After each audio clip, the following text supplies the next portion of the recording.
Morning, everyone. Welcome on in. Good morning. I hope everybody's having a good morning. We are a little late today. I'm sorry. My OBS is being a butt for some reason. It keeps moving around my things. So I was like, all right, everything's ready. I can go live. And then it was like, but wait, no, it's not, because you cannot in fact see the program you're using. But I think we've got it now. I can see, I saw it before I went live and it seems like everything's working. Also, hi, welcome on in. Sorry, I'm just gonna talk on the other screen actually for most of the day. Welcome on in. Arty, thank you for the look. Have a lovely, lovely look. Yeah, there's a bit of a weird morning. Also, I feel like, have I moved? Why am I so far over here? I'm like talking in your, what? Have I moved? No, I don't think I have. I think it's this. 2 seconds. Well, I'm in. Welcome on in as well. I hope everyone's doing well. Yeah, I wanted to do an extra stream this weekend. Originally thought it was going to be yesterday, but then yesterday ended up being kind of a busy day, so it's today. Basically, this is probably a stream. Let me preface this stream. This stream is probably going to be quite a short one, because I cannot do this for more than like a few hours at a time without going insane. I also don't even know if this is necessary, but I do this with my models because I'm like, I think it's good to do. I think it's a good thing to do. I'm pretty sure it's good practice, so I do it, which is drawing my own meshes. So we shall see. If anybody wants to dip from this stream and come back tomorrow, if they want to see like the rigging part of VTubing, that's more going to be tomorrow. And I think I'm going to be moving a few things around this week. I also need to I need to put stuff in places. I'm behind on my stuff. Maggie, welcome on in. Good morning, and thank you for the hydrate. 2 seconds. Oh, it's going to be very warm. Give me the tiniest of sips because it's right out the kettle. Right out the kettle. Oh, I hope that you get a good song with your ad. I hope that at the very least the song on the ad is catchy and fun.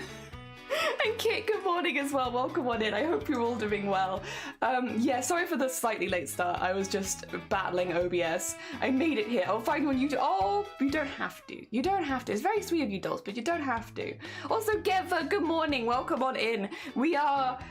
We're fighting technology today, but no, today is mesh day. So I normally do this off stream, to be clear. This is normally something that I have almost entirely done off stream. Like I don't think I've ever really, I don't know what this hair's doing, but it's gonna stay there now. I mean, a little flicky.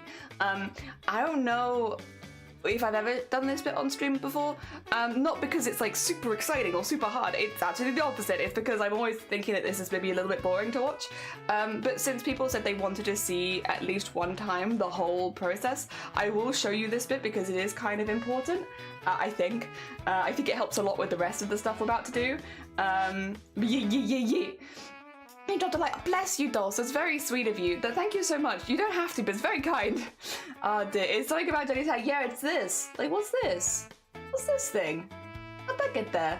Why is it there? And will it go down? Probably not. It's probably dried like that, and now it's going to stay there forever. Yesterday, I had a piece that was like this. I had to like actually wet my hair again and be like, stop it. Not like that. I did some 3D modeling, and all the times of YouTubing, ooh, hell yeah, very exciting. Oh my god. I have not done 3D modeling before. That's like not something that I've ever done. 2D is where I've done most of my rigging stuff. So yeah, this is, I'm always interested in 3D, but it's not one that I know a whole lot about. Dear. Yeah, so VTuber and 3D modeling overlap. Yeah, I imagine. So you probably already know what I'm talking about when I say meshes then. So meshes is basically the drawings that I have as bases for the model, all of the layers for the model, which means that I can like warp them and move them and change them and stuff like that.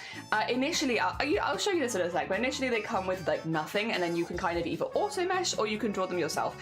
And I have auto meshed before for bits, but generally these days I do draw them myself just because it gives me a little bit more options to make them look very neat and very pretty. Sometimes the auto mesh does really, really good, but like normally I'm like, eh. So I make it myself. Wild hair, yeah, just one particularly wild strand. I love the hair color a lot. It reminds me of cotton candy. I will hopefully be changing my hair at the end of the month to purple. I'm going to be going purple. I've gone purple before. When I went to like look for the purple that I found the same purple that I used before, which I really liked because it's purple but it fades to like a baby blue. It's very cute. So like as it's fading it looks really nice. So I'm gonna use that one because then I'll have like speckledy hair, which will be fun. Ah, dear Jay, good morning. Welcome on in. I hope you're doing well. Morning. So yeah, we're doing a little extra stream today. Also because on Tuesday, I don't know if I'm going to be able to stream. I haven't announced it yet because I'm not exactly sure what's going on yet. But there is a chance that Tuesday's stream might be cancelled. And if that's the case, and then on Wednesday, again, I don't want to announce, I'm very nervous about announcing anything because I'm like, it's all very up in the air, even though it's only in a couple days. But I think on Wednesday, we're going to be having a little celebration stream, maybe, for something that I haven't told you. So it's nothing huge. It's more like a celebration for me than anything else. But yeah, Wednesday we might be doing a little special stream. So I'm not sure yet. This week's a bit weird, basically. There's a few things happening. Should be plenty of streams, but like they might be a little different than what we were planning to do, or they might be at slightly different times. We'll see. Ah, dear. I like purple a lot. You're doing bright purple.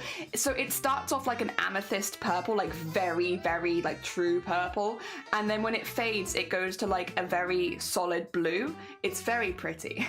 And when it's like partway through, you get like a mixture between that amethyst purple and like blue. It's just really nice. I like it a lot. Yeah.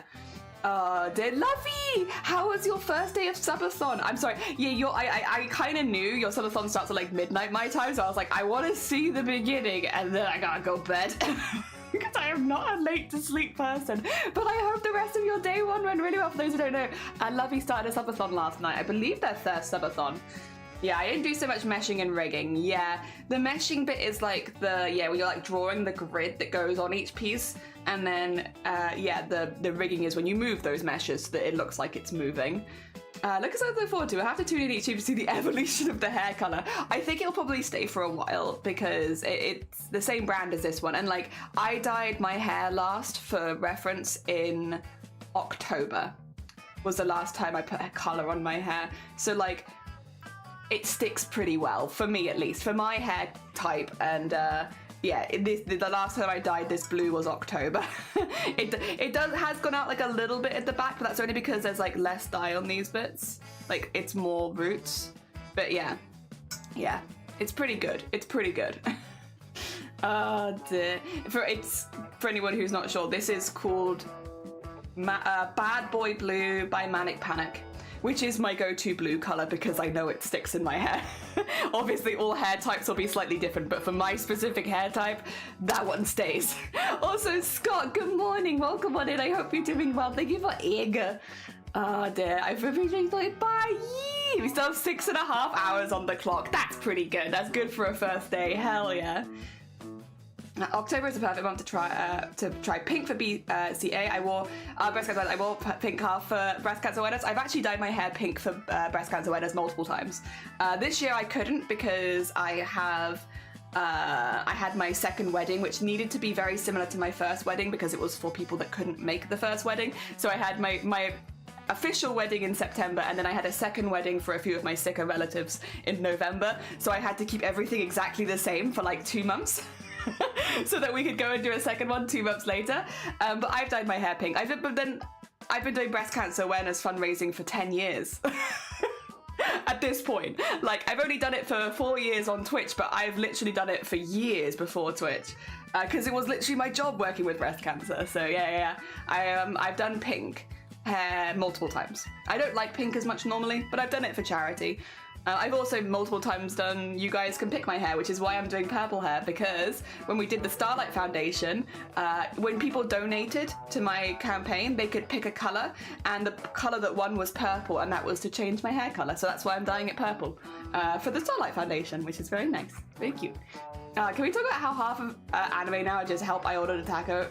I mean, fair. I don't even watch anime. I just blown away by the names. I'm fair. Also, Catastrophe, good morning. Welcome on in. We're doing some rigging today, but well, that's not true. We're doing mesh today. As the title might indicate, mesh. Today's mesh.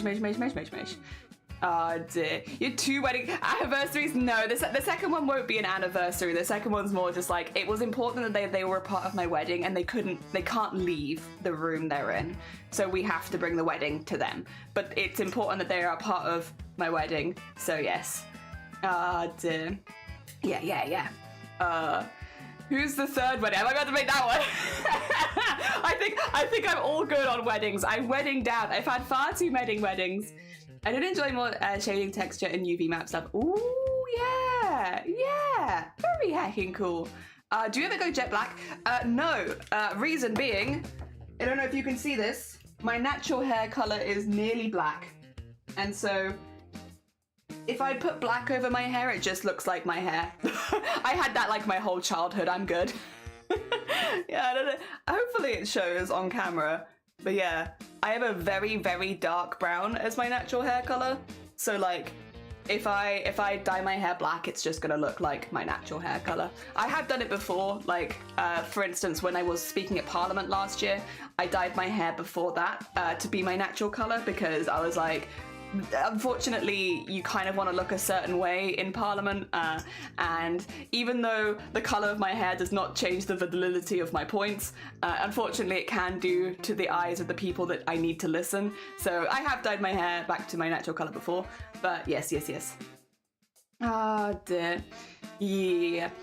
Fun, I've been made fused glass and taking two... Ooh!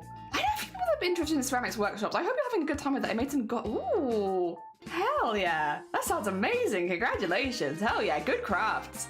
I ended up finishing that choker. Yay! Hell yeah, lovely. Congratulations on the choker finish. I have black hair, but now I'm going grey. Yeah, eventually, I'm sure. For now, I'm still pretty black, but one day, or white. I don't know, because half my family go grey, half my family go white. We'll see. So all the Welsh people I know have very dark black hair. Must be a genetic thing. Well, I'm not actually Welsh. I'm fake. I'm a fake Welsh. I'm not actually Welsh. Oh dear. I finally got my first grey hairs at age 11. Oh, I've got my first, I don't know why I read it like that, ignore me, at age 11. Oh dear, F my life. Listen, some people it happens earlier than others. Wait, what day is it? It's Sunday. It's Sunday, we're doing an extra stream. Today is meshmeshmeshmeshmesh. Welcome to meshmeshmeshmeshmesh. Do you want to see what we're meshmeshmeshing? This is probably going to be kind of a boring stream for certain people. I'm sorry, I know you shouldn't say this. Basically, this is... Oh, please check chat rules. No ages in chat. No ages in chat. Nuh-uh. Please check. Because when somebody starts posting their age, everybody starts posting their age, and when one person posts their age, eventually it'll be like, I'm 40, I'm 50, I'm 60, I'm 12. And it's like, no, we're an 18 plus channel, bugger off. No ages in chat. Not because I'm worried about you, but because you never know who's watching, and you never know who's going to come out of the woodwork and say that they're 12.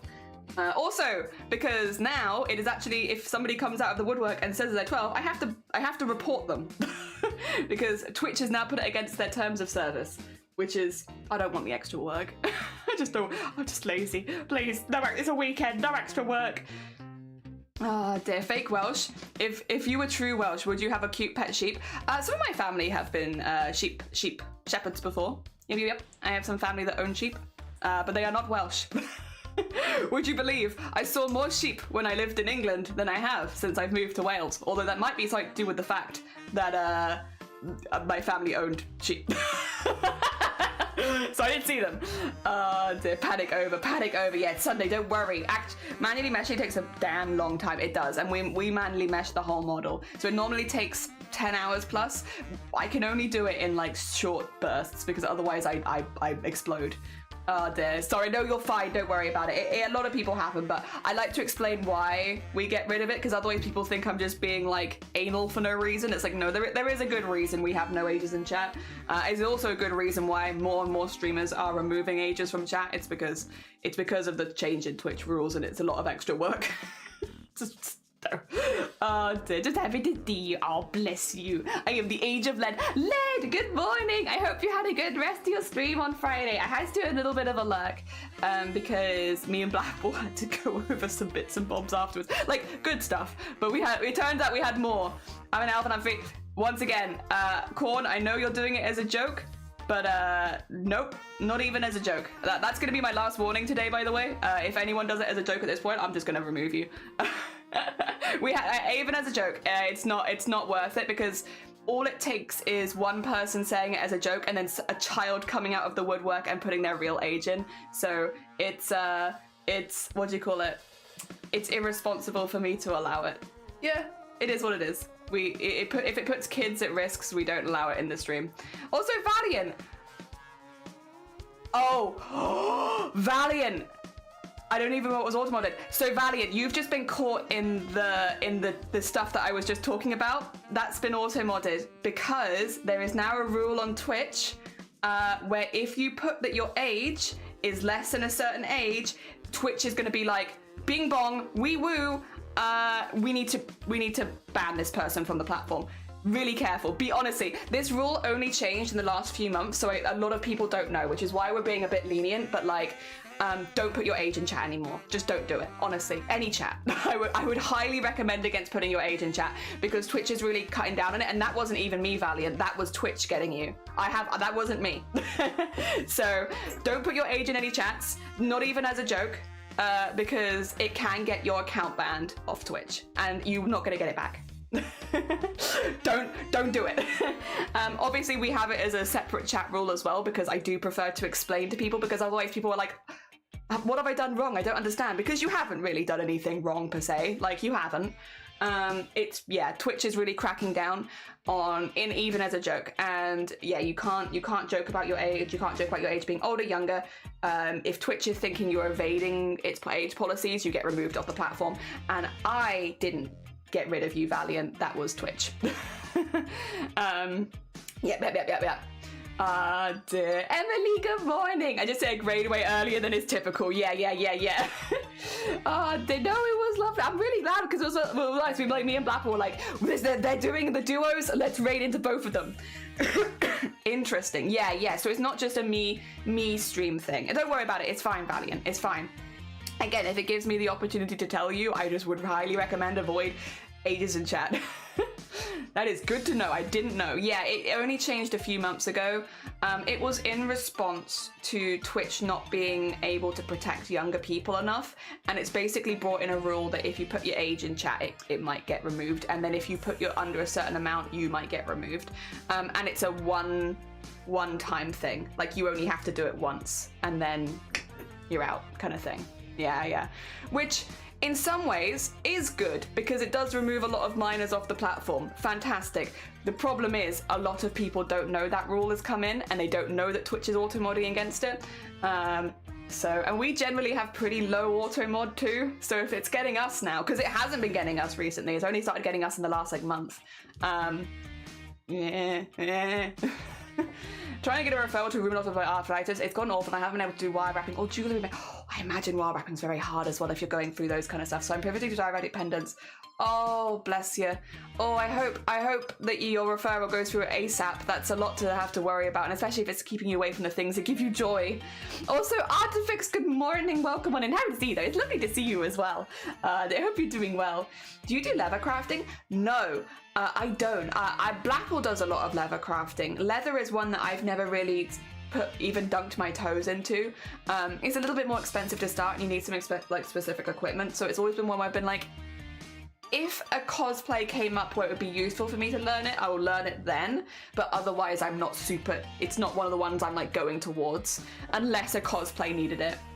Howdy, Hayes, welcome on in. I hope you're doing well. Would you like to see where we're at? I was about to show you, and then I had to go on a little tangent. But let me show you. So this, it's backwards on. Why is it?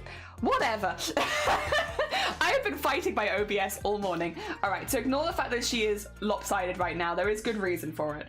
But this is the VTuber model we've been working on. You can take bits of the model, and they will just come off. Including like bits of the face. You can remove bits. There it goes. And that is so that we can mesh all of these and then rig them all. Yes. I'm doing decent. Hey, I'm glad you're doing all right. Happy New Year as well, because I've just realized that there's going to be a lot of people if I haven't wished you a Happy New Year so far, happy heckin' New Year. Look, especially when you just casually talk and want to explain something and accidentally put your age, and because last time I find your explanation why the rules make it easier to follow, in my opinion. Yeah, it's also because I don't want people to have to apologize, and I don't want people to say they're sorry for something where it's like, I do recommend reading channel rules before going and putting stuff in and being careful of those. But at the same time, saying your age normally is not something that is like a wrong thing to do. But yeah, and again, you might not see it on your end because, for instance, Valiant got auto-modded, but you're not going to see why, whereas I see exactly the reason why as a streamer. So it's like I might as well say it. Happy New Year! Happy New Year! All the Happy New Years! I hope that 2025 is going good for you so far. I know it's only a few days in, but I hope that it's going good.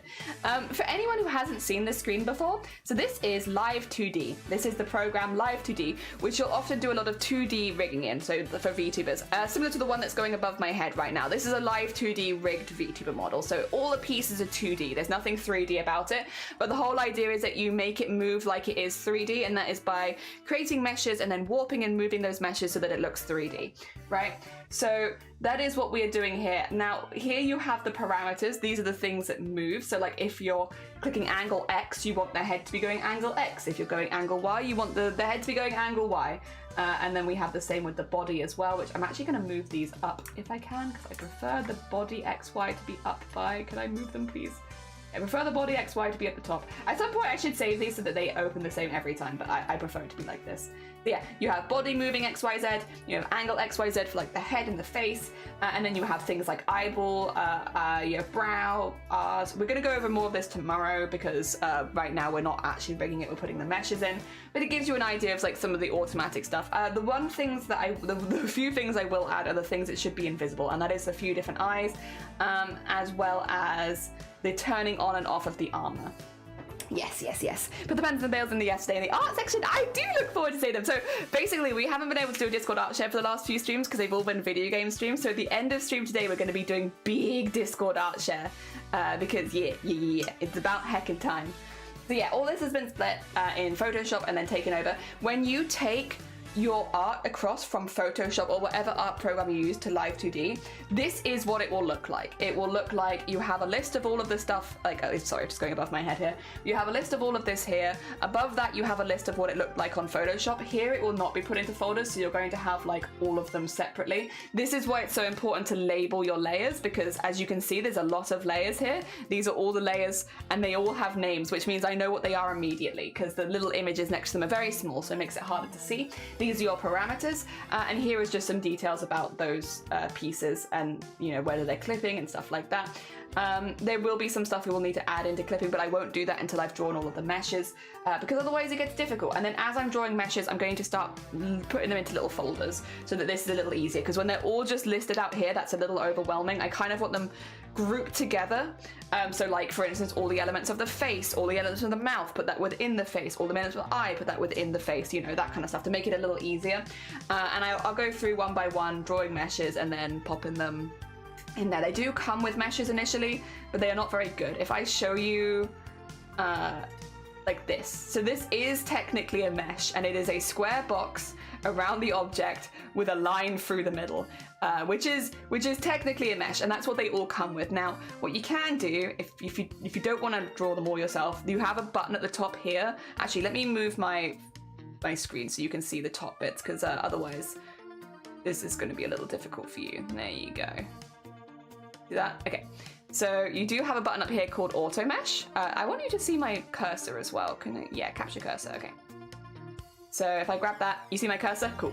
Okay, so this is Auto Mesh. This is going to give you options for different types of mesh. You can't see this, but it says either standard, little, or heavy. If I go for the standard, you can see it's added a mesh in. Now, actually, that's not a terrible mesh, but it is a little far from the outside. That being said, I am not going to use that. I'm going to be drawing it myself. But you can have it that it automatically puts them in. And sometimes it's like there is no reason not to do that, especially for a piece that's not moving as much. But yeah. That is kind of how that goes. What I will do really quickly is I am going to add just a couple of parameters, because otherwise I'm going to scare myself, which I'm going to call them Magic Eye, which is going to have a minimum of 0 and a maximum of 1. And then I'm going to add a parameter called Heart Eye, which is also going to have the same. And then I am going to add Change Outfit. There we go. And there'll be a few pieces that I'm going to put on this. So for instance, we'll pop... how am I going to do this? I'll probably have to get to this later, but as we go through them and draw the mesh, some of them I'm going to attach to these three so that they disappear, because it is better for me to be able to turn them on and then have them removable. Yeah, to use mouse or tablet, I use mouse and keyboard for all of this, because it's a lot of typing and like it's a lot of just moving things very slightly. I don't think a drawing tablet would help very much for rigging, to be honest. I think if anything, actually, it might make things a little difficult because you're trying to, you know, you're typing in precision, and I think it would make things a little tricky. So yeah, mouse and keyboard is my preferred, especially with all of the typing. Yeah. All right. What we'll do is we're going to go from the very top and I'm going to go all the way down. So this list at the bottom, we're going to go through all of these. We're going to get through as many as possible. I make no promises for getting through all of them because I find this to be the hardest part. Not because it's difficult, but because it is a little bit, 2 seconds. Again, it's my eraser. It's a little bit mind-numbing, you know, like you for me at least. I find it relaxing to an extent, but then also I'm like, It depends how long I've been doing it for. So I'm gonna draw around here, and then just do a little bit at the end.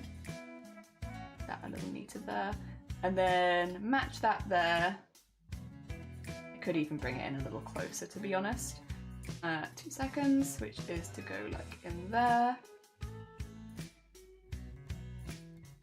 And then if I do the auto connect, yeah, I'm pretty happy with that because I don't actually want it to stretch apart that much. I just want to be able to wiggle it a little. I wonder if I can... I could give you a little example about maybe why this is important. I don't know if that would help with the understanding at all. I'm not the best rigger in the world either, to be clear. Like, I love making VTuber models, but I am under no illusion that there are many people on this platform that are far more talented at this than I am. We'll pop that there for now. If I... Let me see. Let's grab this, for instance. This is a scar. If I was to auto this and put a standard on it... Right, so this is quite an ugly mesh. And then say if I wanted to do... Oh. Go back to this. Say I wanted to do like a wobbly thing on it, like this. Because the mesh is really ugly, it like bends it weirdly. Do you see that? Like it's not bending it very nicely because it's left like a really big opening. Like this is a very big line, which is not going to make it look good. Whereas if we draw it in ourselves, we can make those points much closer together, which gives me more bendability. To be clear, this bit doesn't need to bend. It's a scar. But it gives you an idea of like why I think this is an important part, because then when we get to warping things, we can make them look really, really nice. Yeah. All right, that's upper nose. Upper nose is done. Let's do lower nose. I also do not want automatic mesh generator there. And we're going to erase what's already there and go in ourselves. There are definitely some bits that are going to be more, like this is more useful for than others. Some parts it's like there's not really any reason to do this. I think for me at least the teeth is a really good example where it's like I don't need a good mesh on my teeth, and the reason is because my teeth don't warp at all. You know, they stay exactly where they are, so there is no reason for me to do like a really impressive mesh on it because they're just going to stay static. Oh dear. But then if you were going to have your teeth stretching around, it might be more important to you. All right, gonna get that there. And that is the lower nose. Nose highlight. Let's once again. None of these are going to move a huge amount. They're gonna stretch long ways, but they're not gonna stretch width-wise. They should all stay pretty thin. So I'm not too worried about this. Here we go. And once we've done all of these, which again I don't know if we're gonna get them all done on stream, but once we have done all of these, I create a texture atlas, and then. We have that. We have that. Yep. That's fine. And then the nose dash details. Oh, okay. Okay. These ones actually really shouldn't move very much at all. I'm almost tempted to just keep them as a box. But you know what? We're gonna be good. They're not gonna move very much. These ones shouldn't warp really at all. What I could do, if I wanted, I could go and like draw them individually. You don't have to have them connecting is the thing. So like I could do, for instance, back up there. You could do this. And then do like a separate one here. And they wouldn't actually be touching. And that way if I wanted to, I believe I could move them closer together and further apart. but I don't know if I'm gonna want to do that. But I guess having more options is not a bad thing. Let me just move this a bit closer together because they are a little bit like hazy at the sides.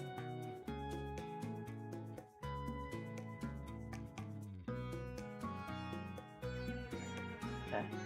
And then we need one more. These are just little guys, little tiny guys. Yeah, you can probably see why I normally do this off stream. Because I feel like this is a lot. There you go. Got 3 little ones. There's cute.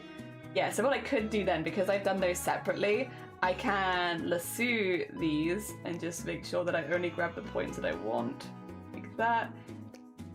And then I could move this one close to that. So like when the face turns around, I could warp it so that that happens. I'm not going to, but I could. It gives me options, which is nice. Let's do the other one. All right, and then yeah, we'll do it the same way, and it also makes the box smaller because like if you imagine putting all of these in a texture atlas, they're gonna go in the size of their mesh. So if their mesh is like a big square like this, you've lost all this space in the atlas, which means you have to go bigger on the atlas to get the same quality level, which then is going to be more annoying. It's gonna like use more of your computer. So yeah. Oh, bada. Sunday brain, use more of your computer. What does that mean, Jelly? What does that mean? This doesn't make any sense. You're talking nonsense again. Use more of your computer. I just mean it's gonna be like more difficult for your computer to run. And the person I'm making this for, Kiara the Bard, this is gonna be run on a laptop. So I'm imagining, I don't know 100%, I need to double check this with them. I'm imagining they're going to get VTube Studio on their phone and then capture the VTuber like that.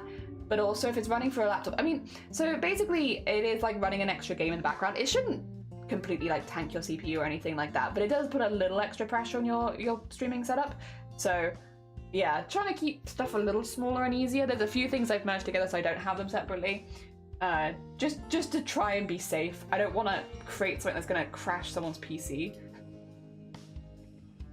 Oh dear.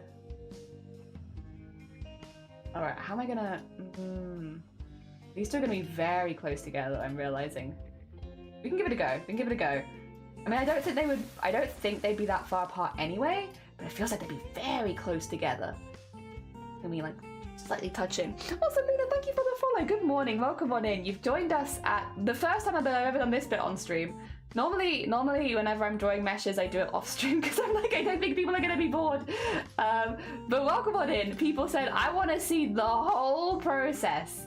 So it's like, okay, you asked for it. You want to see the whole process? Here is me drawing meshes around the teeniest tiny lines on a face so that we can move them when the face moves.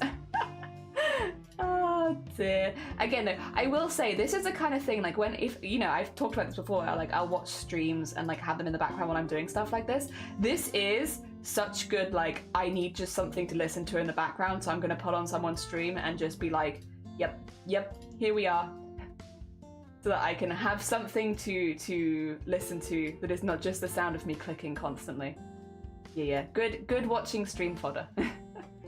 Oh dear, being allowed to think sucks and still gets to do only use range from oof. What kind of smells do you get? Oh dear. I want these closer. I want them closer. Squirrel! Could this be a jelly secret stream? It kind of is. It's a secret stream, but I haven't kept it a secret just because people wanted to see it, but it's definitely not something that I would usually stream. And I don't imagine I would stream this again. This is welcome to meshmeshmeshmeshmesh. Meshmeshmeshmeshmesh. You're welcome to the meshmeshmeshmesh stream. If you can't tell, we're making meshmeshmeshmeshmeshes, and I'm trying to explain as we go why we're doing certain things. Again, I'm not the best VTuber rigger in the world. I'm not even close. I am just someone who does it for funsies sometimes. This is a model for someone who donated to charity, so making them something fun. But I am definitely not like a pro at rigging.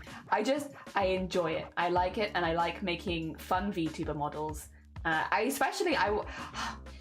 It's very niche, I suppose, but I'd love to make little horror VTuber models at some point, because it definitely is down more the art kind of stuff that I do.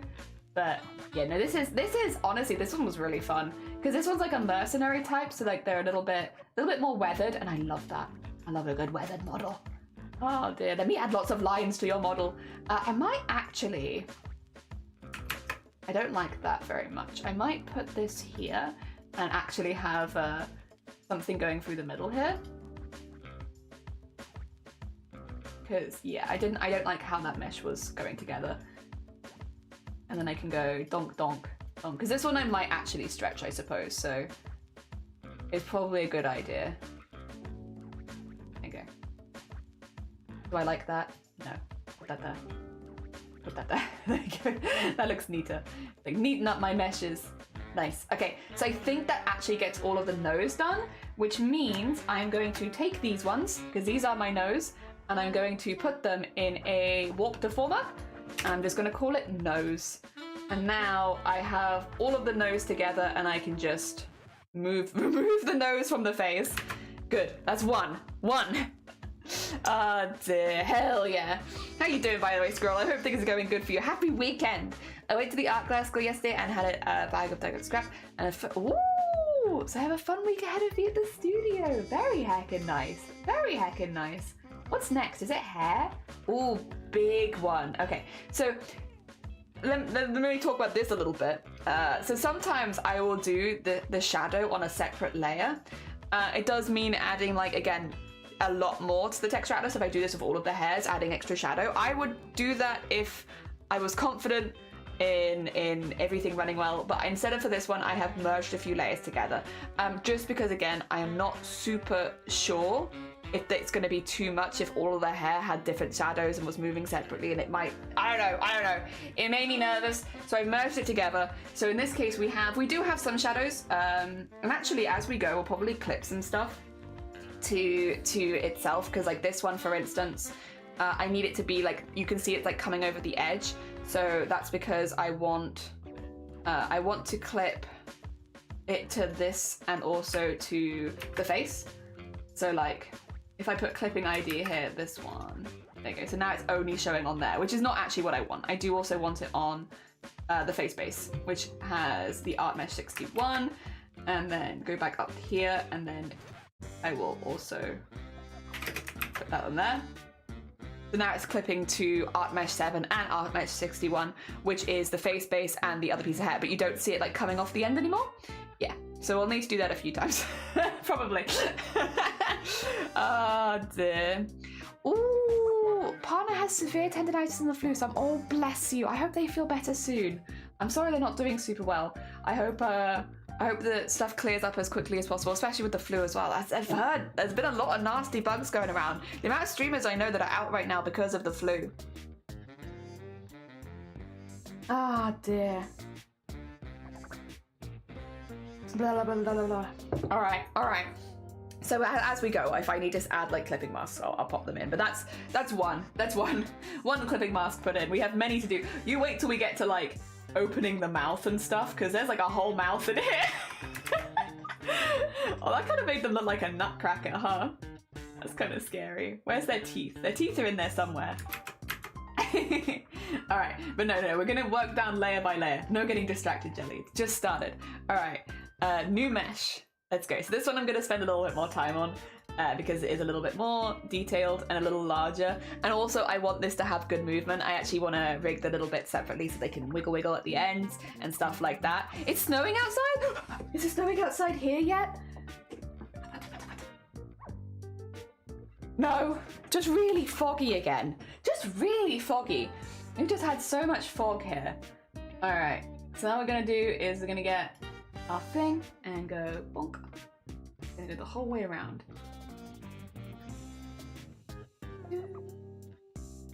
And I want to make sure, like, if I was to use the auto mesh, I think it wouldn't pick up the little flecks of hair separately, and I kind of specifically want to pick up the little flecks of hair so that I can wiggle them.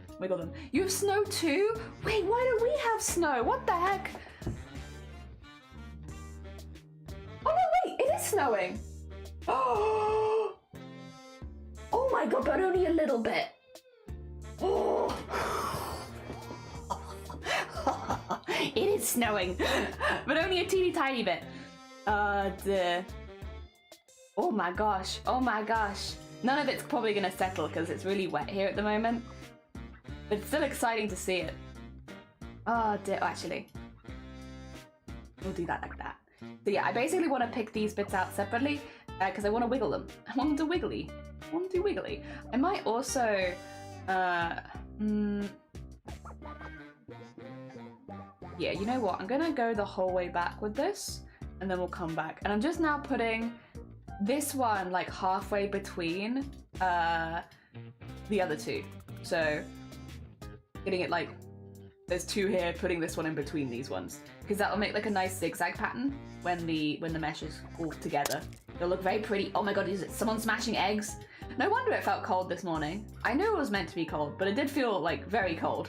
What's that to there? I don't know. Good. See, look at that nice zigzag. Is that a nice zigzag? We love a good zigzag. All right, and then we can keep going from this side. And that should also give me the freedom to wiggle that edge bit. Dear, it's supposed to snow tomorrow, so I hope that it'll stick. Also, Krista, good morning and thank you for Egg Smash. How are you doing? Welcome on in to meshmeshmeshmesh. To the meshmeshmeshmesh stream, where we are doing lots of meshmeshmeshmesh. Oh dear. Basically, just drawing meshes. All stream. Again, normally, I never normally stream this bit. I normally do all of my meshes off stream and then, you know, come back and do the rigging part because I feel like that's the exciting part where you see the model start to move. And I want it to be exciting. I want people to be like, I want to give that a go. And I can be like, yeah, make VTuber models. It's fun. Join me. There's so much power. You can make anything a VTuber model. Like, why not? So I normally will show the more fun side of stuff. But yeah, since people said they wanted to see it, they were like, oh, show us the whole thing. And I was like, you'd know. I hope that you don't regret asking for this. But I thought I'd do it as an extra stream, so at least it didn't like, it didn't get bundled in with our regular streams and stuff. We'll do an extra weekend stream, so if people do regret asking for it, it's not too bad. And then we should have some fun stuff planned this week. Again, we have another goblin to start tomorrow, which I'm excited for. And then we're going to be doing VTuber stuff in the afternoon, kind of similar to last week, where it's like I just don't want to be doing the VTuber stuff for too long in a row because my brain starts to go out the window and I get confused. So yeah, we're going to be doing goblins in the morning, VTuber in the afternoon. We might see. I'm going to have to see if I can stream on Tuesday because I don't know. If I can't, I guess it's not so bad because I'm planning to stream on Wednesday regardless. Otherwise, there might be a lot of streams this week. It'll be a hefty stream week. Okay, and then I just want to go. I want the good zigzag. Yes, good zigzag. You can move some of this around a little bit, but look at that zigzag. Very nice. Okay, it just needs a little tweaking, but I think that'll do it. Okay. We have those two bits, and then we just have to work out all the stuff in the middle, because right now that's very messy. Somani! Welcome on in. What program is this? It's Live 2D. It's Live 2D, yeah. So Live 2D is basically pretty much... It's the one that if you want to do 2D VTuber models, this is the one. It's not so much similar to art programs where there's a lot of competition. There's kind of one, and everybody uses it, and it's this one. Live 2D is the name of it. You can get a 3-month trial, sorry, not a 3-month trial, a free trial for like 40 something days if you want to experiment with it a little bit. And then if you like it, you can either continue to use the free version of it, which has less parameters, but you don't have to pay for it, or you can pay in monthly or yearly installments and stuff like that. Personally, I some years have paid for it yearly and some years I've paid for it monthly, just depending on how many VTuber models I'm planning to make. Like this year I haven't made as many, so it's made more sense to go monthly. I really like it. I have a really fun time with it, so for me it's worth it. But I would also say the free trial is pretty good. Like a heckin'. So I'm gonna go down the middle and then I'm gonna grab both sides of this one. But yeah, a 40-something day free trial is pretty good. Because, you know, for your first VTuber models, you're probably not going to make them too complicated. You could rig like your first VTuber model in just a few days, you know, as you're getting used to the program and stuff. And yeah.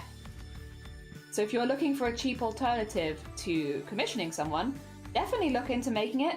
There is a steep learning curve, I will say. The initial learning curve, quite dramatic. There is a reason as well people get paid so much to do VTuber models, and it's because they are very time consuming. And, you know, even for stuff like this, which I normally keep off stream, you know, it's not exactly the most fun work, and it's a lot. But once you get past this bit, I find it really fun, at least. Everyone's different, of course, and what people like is going to change person to person. But personally, I have really, really enjoyed making VTuber models. Yeah, I've had a good heckin' time with it. It's why we should try and show a lot of it as well. Like, I don't always show the full process because I do want it to look fun. I feel like sometimes showing maybe more of the meshy side of thing might put people off. But like, I genuinely do want people to give it a go because I think it's really fun. I also think the stuff that you can do once you get into VTuber rigging, like just like stuff for your stream in general, maybe you don't want to be a VTuber, but you want to have some extra stuff for your stream. There's so much that you can make in Live 2D for your stream, including like, you can do animation in Live 2D, you can do like little alerts and stuff like that. Like, there's a lot of stuff you can do in this program, which is really, really cool. Auto-connect that. I like that. That's a nice mesh right there. That's going to give me lots of wiggle opportunities. These wiggly opportunities. Yeah, I like that. That's a good, right there. That's a good mesh. I like that mesh. What I am gonna do, I'll do it separately. But I like that. I like that mesh. Oh dear. It is a massive skill set. Yeah, it gives you a lot of options. And Temp, good morning. Welcome on in. I hope you're doing well. Welcome to a meshy stream. We're making meshes. Oh dear. We have this list above my head at the moment. We have to go through all of these and make a mesh for every single one. Some of them will be quicker than others, but yeah, a lot of them I do prefer to make myself. Out of interest, Somene, do you make your own meshes or do you use the auto mesh? I feel like, because I use the auto mesh occasionally for things like teeth, but otherwise not so much these days. Are you an auto mesh bean or no? Not that I think there's like a right or wrong answer. I feel like both is good. I do not. You should do your own meshes. No, literally, like, make VTubers that you enjoy making. If you do not enjoy this part of the process and it's not adding anything for you, I'm not here to judge you. Absolutely fair. Oh dear. Should be fun and I'll be honest, it is a bit tedious, this bit. I don't blame you for it. There you go. Nice caterpillar right there. You saying there's a nice mesh has the same vibe as Donkey, like, this is a boulder, that's a nice boulder. That's a good mesh. And sometimes I end up with weird warps, like, no, I really should.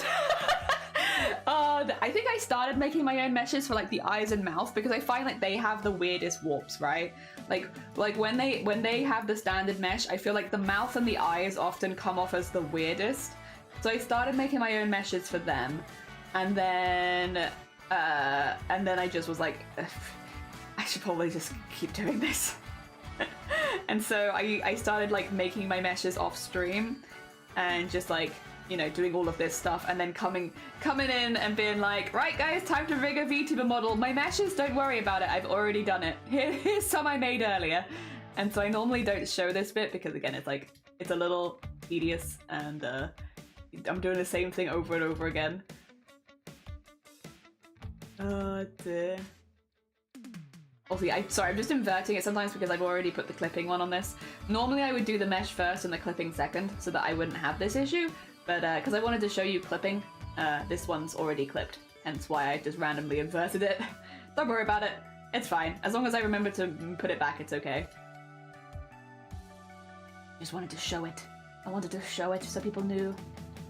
Ah, dear. Dear Throwdown, good morning. Can you import from other meshes? I don't think so, I'll be honest, because the way that the way that I've always been recommended to get stuff into this program is via Photoshop file, right? Because that way it saves the name of the layers. Whereas if you use other file types, it doesn't always save the name of the layers, which makes it a lot harder because it means the first job you have to do is go through and identify every layer and then name them. It's not impossible, but yeah, Photoshop generally is like, I think the most recommended, and there's not going to be any meshes that you can bring in with that because it's just Photoshop, like that's what you're importing it with. So I'm going to say probably no. Unfortunately, you'll have to do it here. Probably. Dear. Yeah, fortunately you can save. Yes. So you don't have to do the drawing in Photoshop. You can do it in most other art programs like Clip Studio Paint. Because yes, as Somene said, you can just save it as a Photoshop file and it should be fine. But yeah, if you were to export it as like a Clip Studio Paint file, you might lose all of your names. And then you have to work out what each individual layer is. And like, I haven't counted the amount of layers on this model, but like they easily go into the hundreds. And so it's like, yeah, you don't want to be, your first job is working out which layer you are meant to use and all that kind of stuff. That'd be very annoying. Yeah. Oh, hydrate. I can do. Oh, and stretch as well. We can do a little stretch and hydrate. Where's my weight? Because I should be allowed to use my weight again now. I couldn't use it for a little while because I had a thing. But now that my thing is done, I'm just gonna do it on the chair though. I'm gonna be very lazy, which means I'm gonna wiggle my butt to the edge of the chair and I'm just gonna do the list from there. You're not gonna see them, but they are there. It sounds standard in regards to the Photoshop. I'm interested in mesh file. Can that come in as a vector file? I don't think so, to be honest. I think it has to be made here because it is. Yeah, if you're interested, Scoundrel, do a little Google and see, because genuinely, it'd be interesting, but I'm gonna guess that it has to be done in Live 2D, to be honest. Oh, would be my guess. Oh, like a simple eye has around 7+ layers. God, this eye, Somene, I have how many layers? It's not as bad as the one above my head. The one above my head is intense. One eye has 1, 2, 3, 4, 5, 6, 7, 8, 9, 10, 11, 12, 13, 14, 15, 16, 17, 18, 19, 20, 21, 22, 23, 24, 25, 26, 27. 27 layers per eye.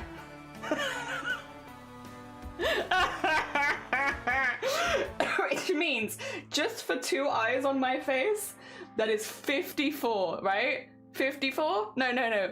Yes, it is 54. 54. Yeah. Per eye. Also, Elise, thank you for the lurk. Have a lovely lurk. Just live 2D things, yeah. Shame, because I got a good auto mesh and a vector rigging up that's almost identical apart from the live motion tracking. Yeah, I think, to be honest, that's going to be the bit that you kind of need. It has a good auto mesh. Oh yeah, there is an auto mesh. There is an auto mesh in Live 2D. I just prefer to draw my own meshes. I can show you the auto mesh. Yeah, you must not have been here earlier. 2 seconds. I'll show it again once I've finished my lifts. But yeah. There is an auto mesh here. You don't have to draw them yourself if you don't want to. Drawing them yourself gives you more flexibility. Yeah. I like to inflict pain upon myself. Yeah. That's what it is. Oh dear. It gives you more flexibility, and especially if you know how you want things to move, it allows you to draw the mesh in the way that you want it to move. And put like extra points around bits that are going to be moving more. The other thing is, for little gaps like this, like these bits down here, sometimes auto mesh will just like bulldoze over them, and I prefer them to be separate. Oh dear.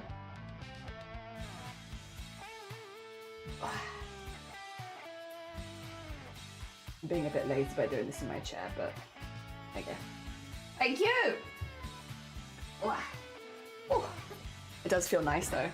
I've seen apps that have rubbish auto mesh and then with an update get heaps better. Yeah, I wonder, because I've been using Live 2D for a while, but I've always found the auto mesh to be pretty okay.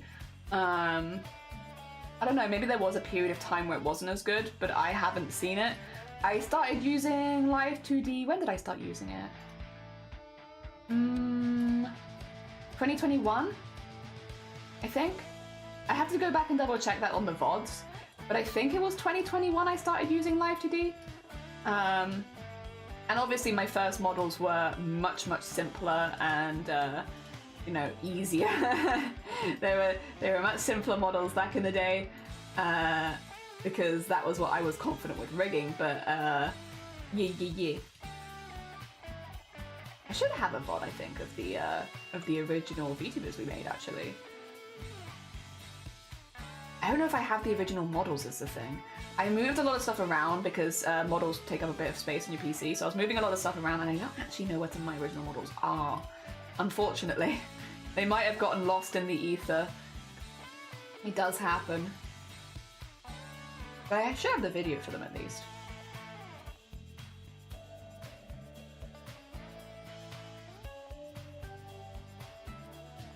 Nice zigzags right there.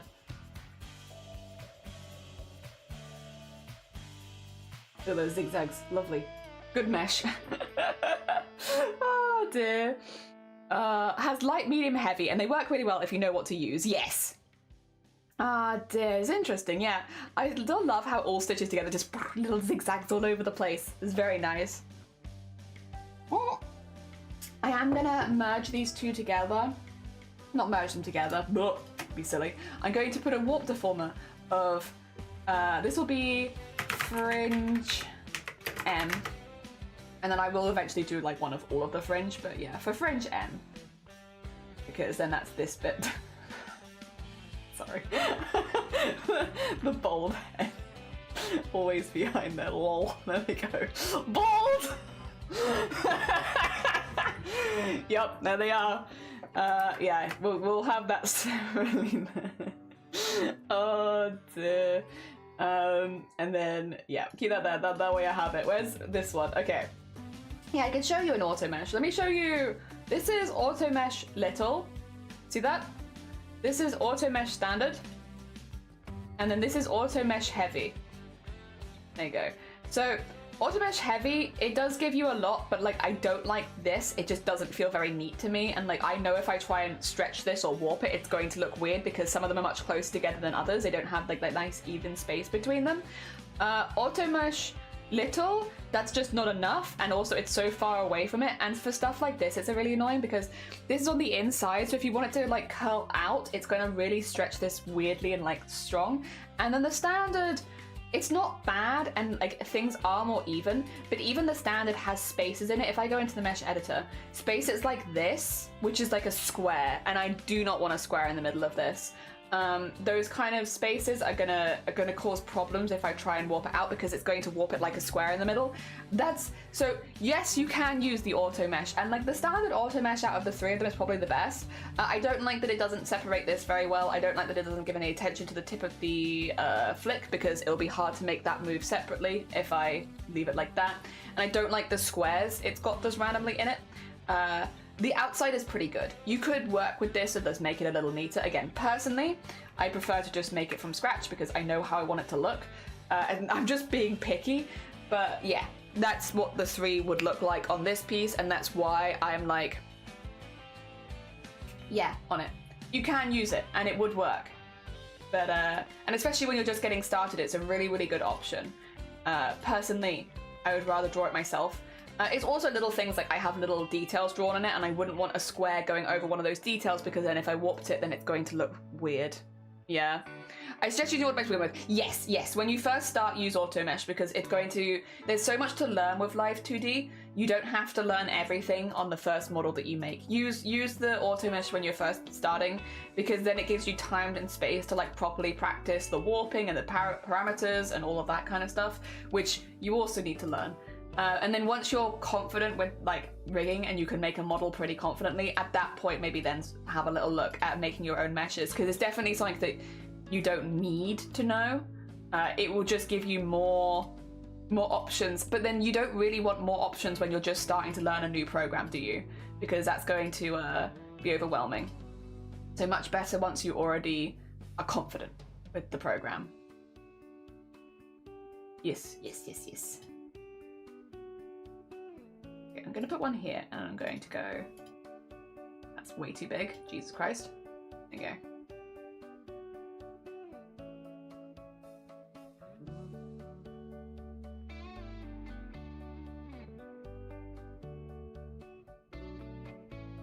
There we go. And I want this here. And put one there. There you go. Okay. And then I'm just going to move that up a little bit. So, nice. Nice little flicky. Yeah.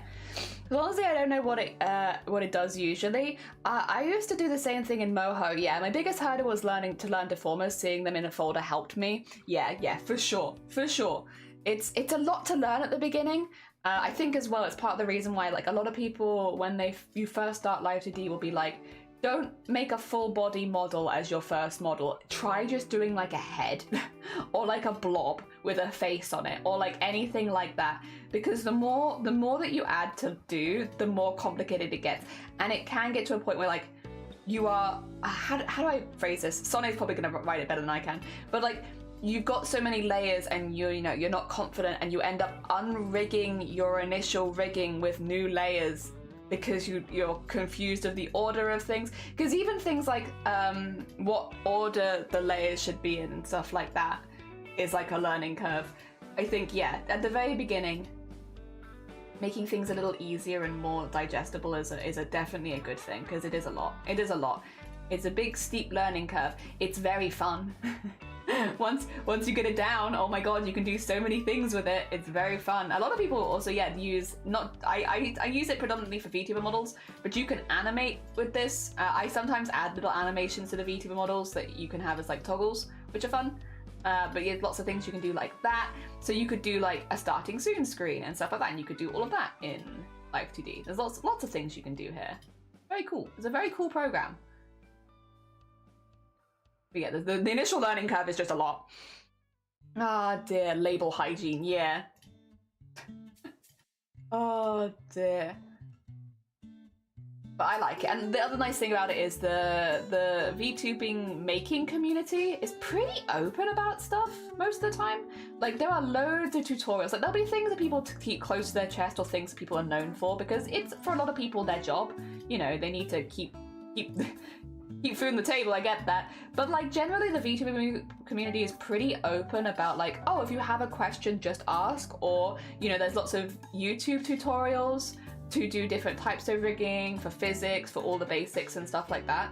So there is a lot of resources out there if it is something that you're interested in doing, which I think is lovely. Because a lot of people have dedicated a lot of time to making sure there are lots of resources out there for you. But yeah. That's nice. Heckin' nice. Again, there'll be some things that people are less willing to share, especially if it's something they're very much known for. But generally, and I'm not gonna like bash that either, because again, it is a lot of people's job to make VTuber models, and I'm not gonna be here like, how dare they want to make money off their art? It would be a little hypocritical of me as an artist, for sure. But yeah, no. It's a pretty nice community. And I've definitely learned a lot from watching all the videos. I've watched so many hours of VTuber rigging at this point because it really does help. Also just seeing how other people do certain things and being like, huh, that's not how I've been doing it. Let me give that a go, see if that makes it easier, or see if I hate it. There's a chance that I'll always hate it. Oh dear. Yeah. Oh dear. Very nice. Are hard to come by that actually make sense in my opinion. I have a few that I really like and recommend. Chupoko, yeah, they're really good and digestible. I like Dream Troves, also Dream Trove streams, which I also like. So Dream Trove has like a set of beginner tutorials for basically like rigging your first model, so like a blob. And they also live stream, which means that basically you can watch the video and then you can go to the live stream and be like, hey, it's pretty cool. Nice double whammy there. Which means if you had any questions, you could have them answered in real time. Okay, I'm gonna do the mesh first this time, and then I'll flip it. Oh dear. You know, good. I felt like it was hard to follow. Really? Oh, they were the ones I followed for my first model. That was the... Oh, this is going to be, I think, Sonny, a different strokes for different folks kind of thing, I think, because for me, they were the easiest ones I found. Yeah, different brains. Yeah, that one clicked for me, and also having the resources of being able to talk to them. I will say, if you're curious, we have in the Discord a live 2D rigging section, and I believe, actually, let me just double check. I believe there's pinned comments in that. I could be wrong. Oh no, there's not. Basically, in that we have a lot of people that make stuff. I can pin the initial ones. Basically, I pinned a load of the. I put a load of the tutorials that I followed back in the day. 2 seconds. Let me pin all these. Then it's easy for people to find them. How do I pin a message? There you go. Pin that. Yep, pin it. That's the mouth deformer guide. Pin this one. Yeah, at the time a few people also posted some others. Pin that one. More complicated parts. Yeah, those were good as well. There's a really good physics tutorial by, I think it's Sage-Do. They did a great physics tutorial. There we go. Pin this one. I'm pinning a lot of stuff. Pinning a lot of stuff. Oh yeah, there we go. Pin this one. This is also important. All this is important. There's so much important information here. Oh god. Oh yeah, this one was really, Yoshina's one for eyes was really, really good. God, I've watched a lot of these. I've watched so many. Oh yay, this one's also really good. Or that one. Okay, I have pinned a butt ton of messages in the rigging and VTubers category now. So if you scroll through the pinned, it's all tutorials. These are many of them from 2021. Yeah, so some of these are a little older because this is when we started doing rigging on this channel. But if you want the ones at least that got me learning, there they are. They are old, I will say. I don't know, some of them might not be as good anymore, or like as apt anymore because things might have changed, but yes. Those are the ones at least that got me into it. Oh dear. There we go. And it's a lot of different people. I watch different tutorials for different things from different people. Thank you for the hick.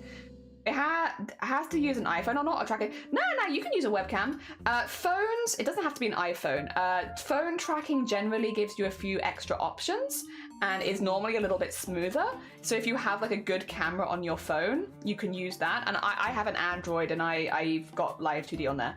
Not Live 2D, VTube Studio. But you can use webcam. VTube Studio is what you'll probably use to capture your first VTuber, so like the face capture software. Because it's free and it's really good, and it's on Steam and it's called VTube Studio.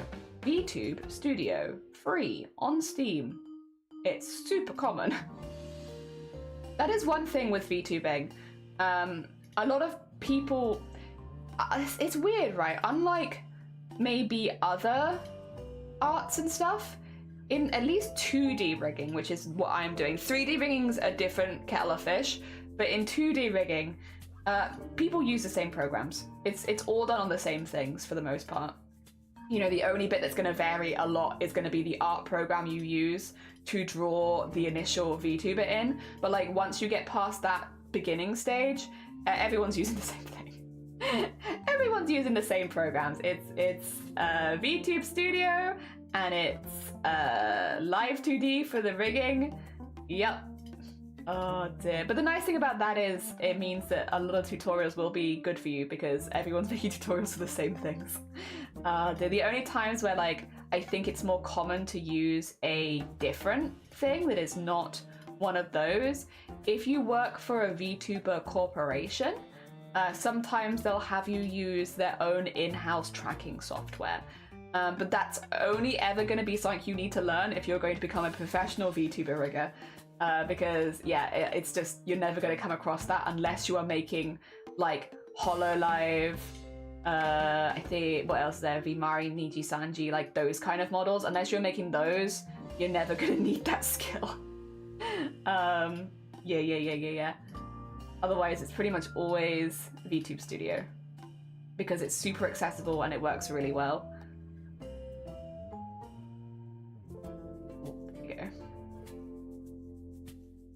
Triangles, lots of good triangles. Okay. And also, sorry, I didn't say this. No dumb questions. You're fine. When learning about a new thing, I don't think, no dumb questions. You're all good. Don't worry about it. Better to ask and know. Wait, what are the... Oh, I missed one. That's why I was like, wait a minute, why did I jump over that? There we go. This is fringe L. I always do the side of the model, so their left, my right, which I think could be a bit confusing, but that's fine. Okay, there's left. And yeah, we need to do right. Yeah, no stupid questions when you're learning about a new program. And also, I am literally here to answer questions today, so... because this is normally not a bit that I would stream. So like, you know, if you have questions, this is the best stream to ask, because I am doing an extra stream specifically to show you part of the process I would never normally show, because I think that it's maybe not the most exciting. So if you have questions, it's fine. The only thing I can preface it with is that I am not gonna be the best model rigger that you've ever seen. You know, there are people on Twitch who their whole job is making and rigging models, and they are very, very good at it, and they make really, really impressive things, and they're doing things that I'm not doing. So I am, like, I would say beginner intermediate level for rigging. So yeah, keep that in your brain. There will probably be some things where it's like, this I could do if I was better at rigging. But I can't because I'm not at that skill level yet, you know? There will probably be a few things like that, but if I can't answer the question, I will do my best. Or maybe I can at least point you in the direction of some other streamers who do that sort of thing. There we go. And going around. Oh, dear. The only other question, the one that asked. Yeah, I'd much rather answer the question, especially if it gets someone interested in actually making a VTuber themselves or like having fun with it, because there's so much fun. Do you want me to have fun with VTuber right now? 2 seconds. I'm gonna have fun with VTuber right now. It's just gonna go black for a second though, so don't worry about it. Don't worry about it. Don't worry about it. Everything's fine. Everything's fine. Don't worry. No panicking. Why are you loading everything? Oh gosh. Well, that's a bit intense. We didn't need all of that. 2 seconds. No panicking. No panic. 0 panic allowed. Banned. Panicking is banned. Let's see. Where am I? I've lost myself. It happens. Why? I've still got the alcohol. God damn it. Okay. Stop. No. I want this one. And I want it in this. And I want this. I want a little bit of this. Oh, have I turned you off? Wait a minute. Sorry. Oh!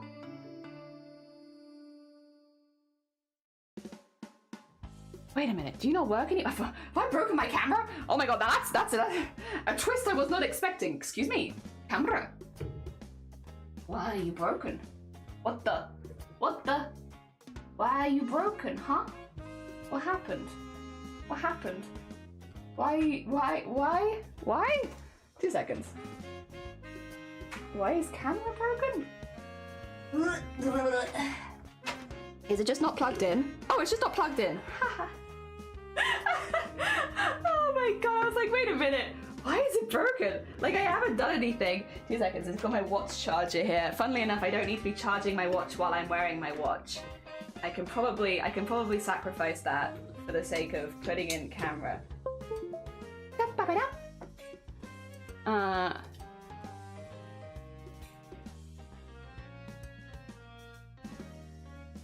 Okay, I might need to choose camera again because it doesn't like it.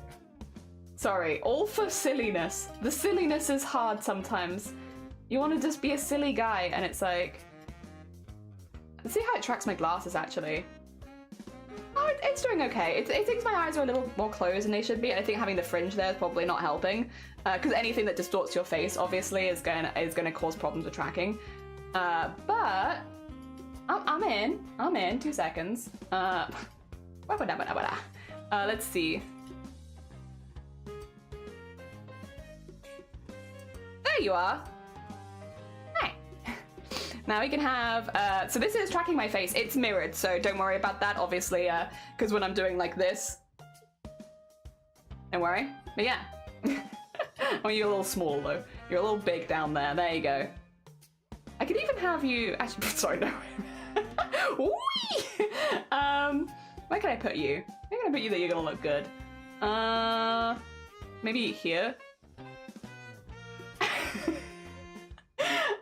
Nah, you know what? You can stay on that side of the screen. You look good over there. There we go. There's nothing really to show you over there anyway. There you go. I have just a little guy. Just a little guy following me around. There you go. Creepy little guy. Nice. Right, so at least then you can see kind of like what it looks like when it's tracking, because that's the other thing. I show my face. A lot of VTubers, understandably, for anonymity's sake, do not show their face. I show my face online, so I can show both pretty easily. There you go. The only thing is, I think my eyes are going to struggle to track, like, narrow a little bit. It's alright. It's alright. It's not the best, but it'll do for now. Probably needs to be calibrated. But yeah. You can kind of see what a model looks like. And that model that's on the other screen, we made that in like a week. So it's not got like the most in-depth rigging or anything like that. Like the most in-depth rigging is on the nose, because I think the nose does look really 3D. But yeah, other than that, not really. Not really. It's pretty chill. It's a pretty chill model. We made it very quickly. Yeah. I'm definitely interested. I think more people to show this. Hey, I'm glad.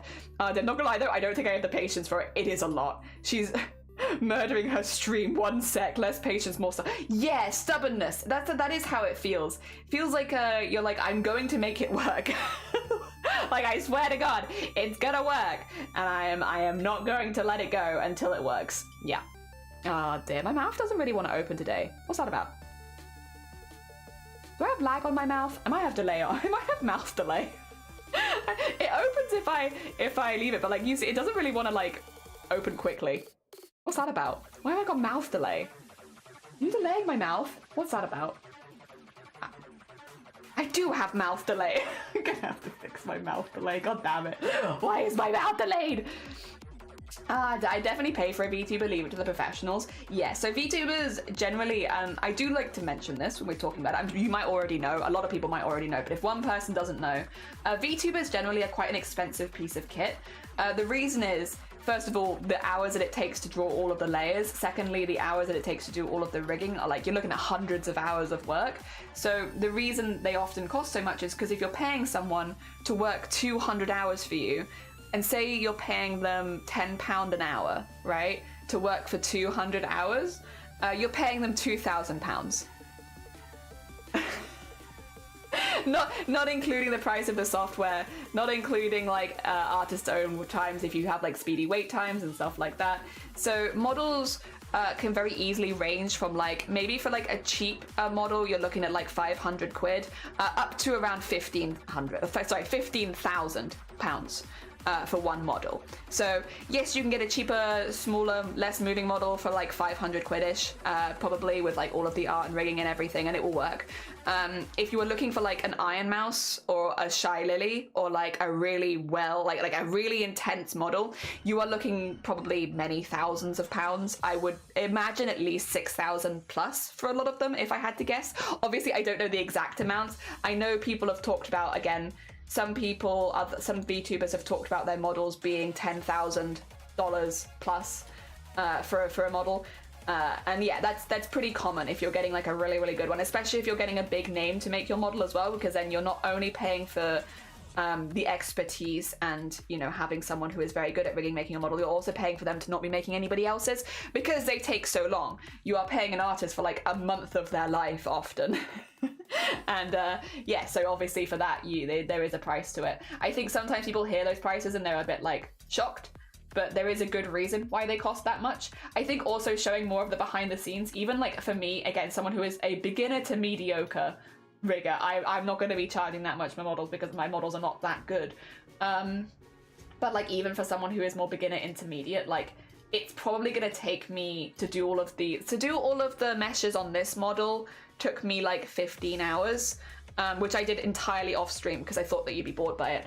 It's probably going to be about the same for this one, and that is literally just to draw meshes. That is just 15 hours of mesh drawing. They are a labor of love, but I do love making them, so I can't complain too much. I have a good time with them. This is like, again, I'm showing you right now, this is like my least favorite part of this. Everything else is more fun. So this bit we get it out the way so that we can do all of the more fun bits. Yeah. It gets a lot better. Ah, dear.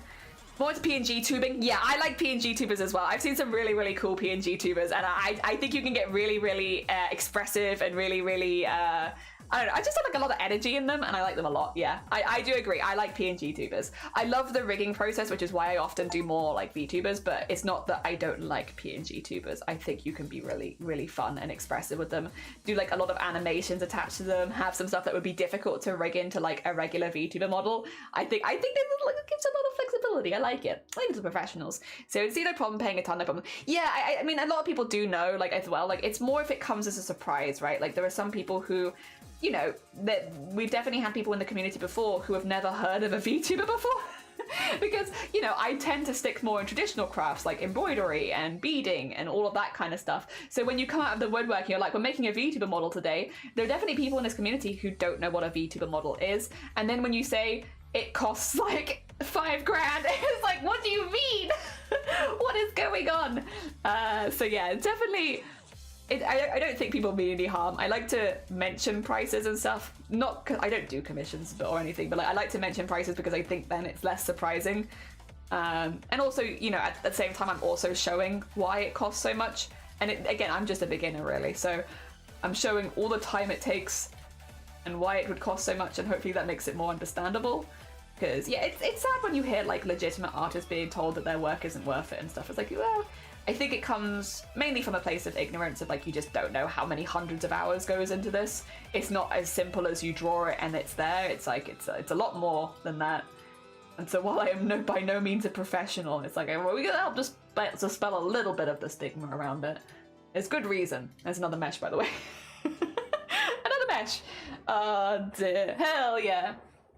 As a PNG tuber myself, saying this VTubing is basically, it's fascinating. People often get confused between them, but they're very different in a lot of ways for sure. Yes, so you can add like a lot more, well, you can add animations onto a VTuber as well, but because the VTuber is constantly following you, you also have to like rig the animations to kind of go with you. Whereas with the PNG tuber, you can get very expressive very quickly because it's like a toggleable thing, just like on off. And since it can affect the whole VTuber model, you could like change color.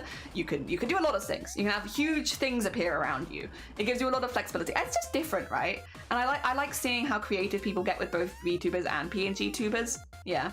Also, Future, welcome on in. Thank you. How are you doing? Welcome on. I do realize that me and my VTuber are backwards matching because we both have like the bowl cut, but mine is blue and hers is pink, and then she's wearing blue and I'm wearing pink, so we're backwards again.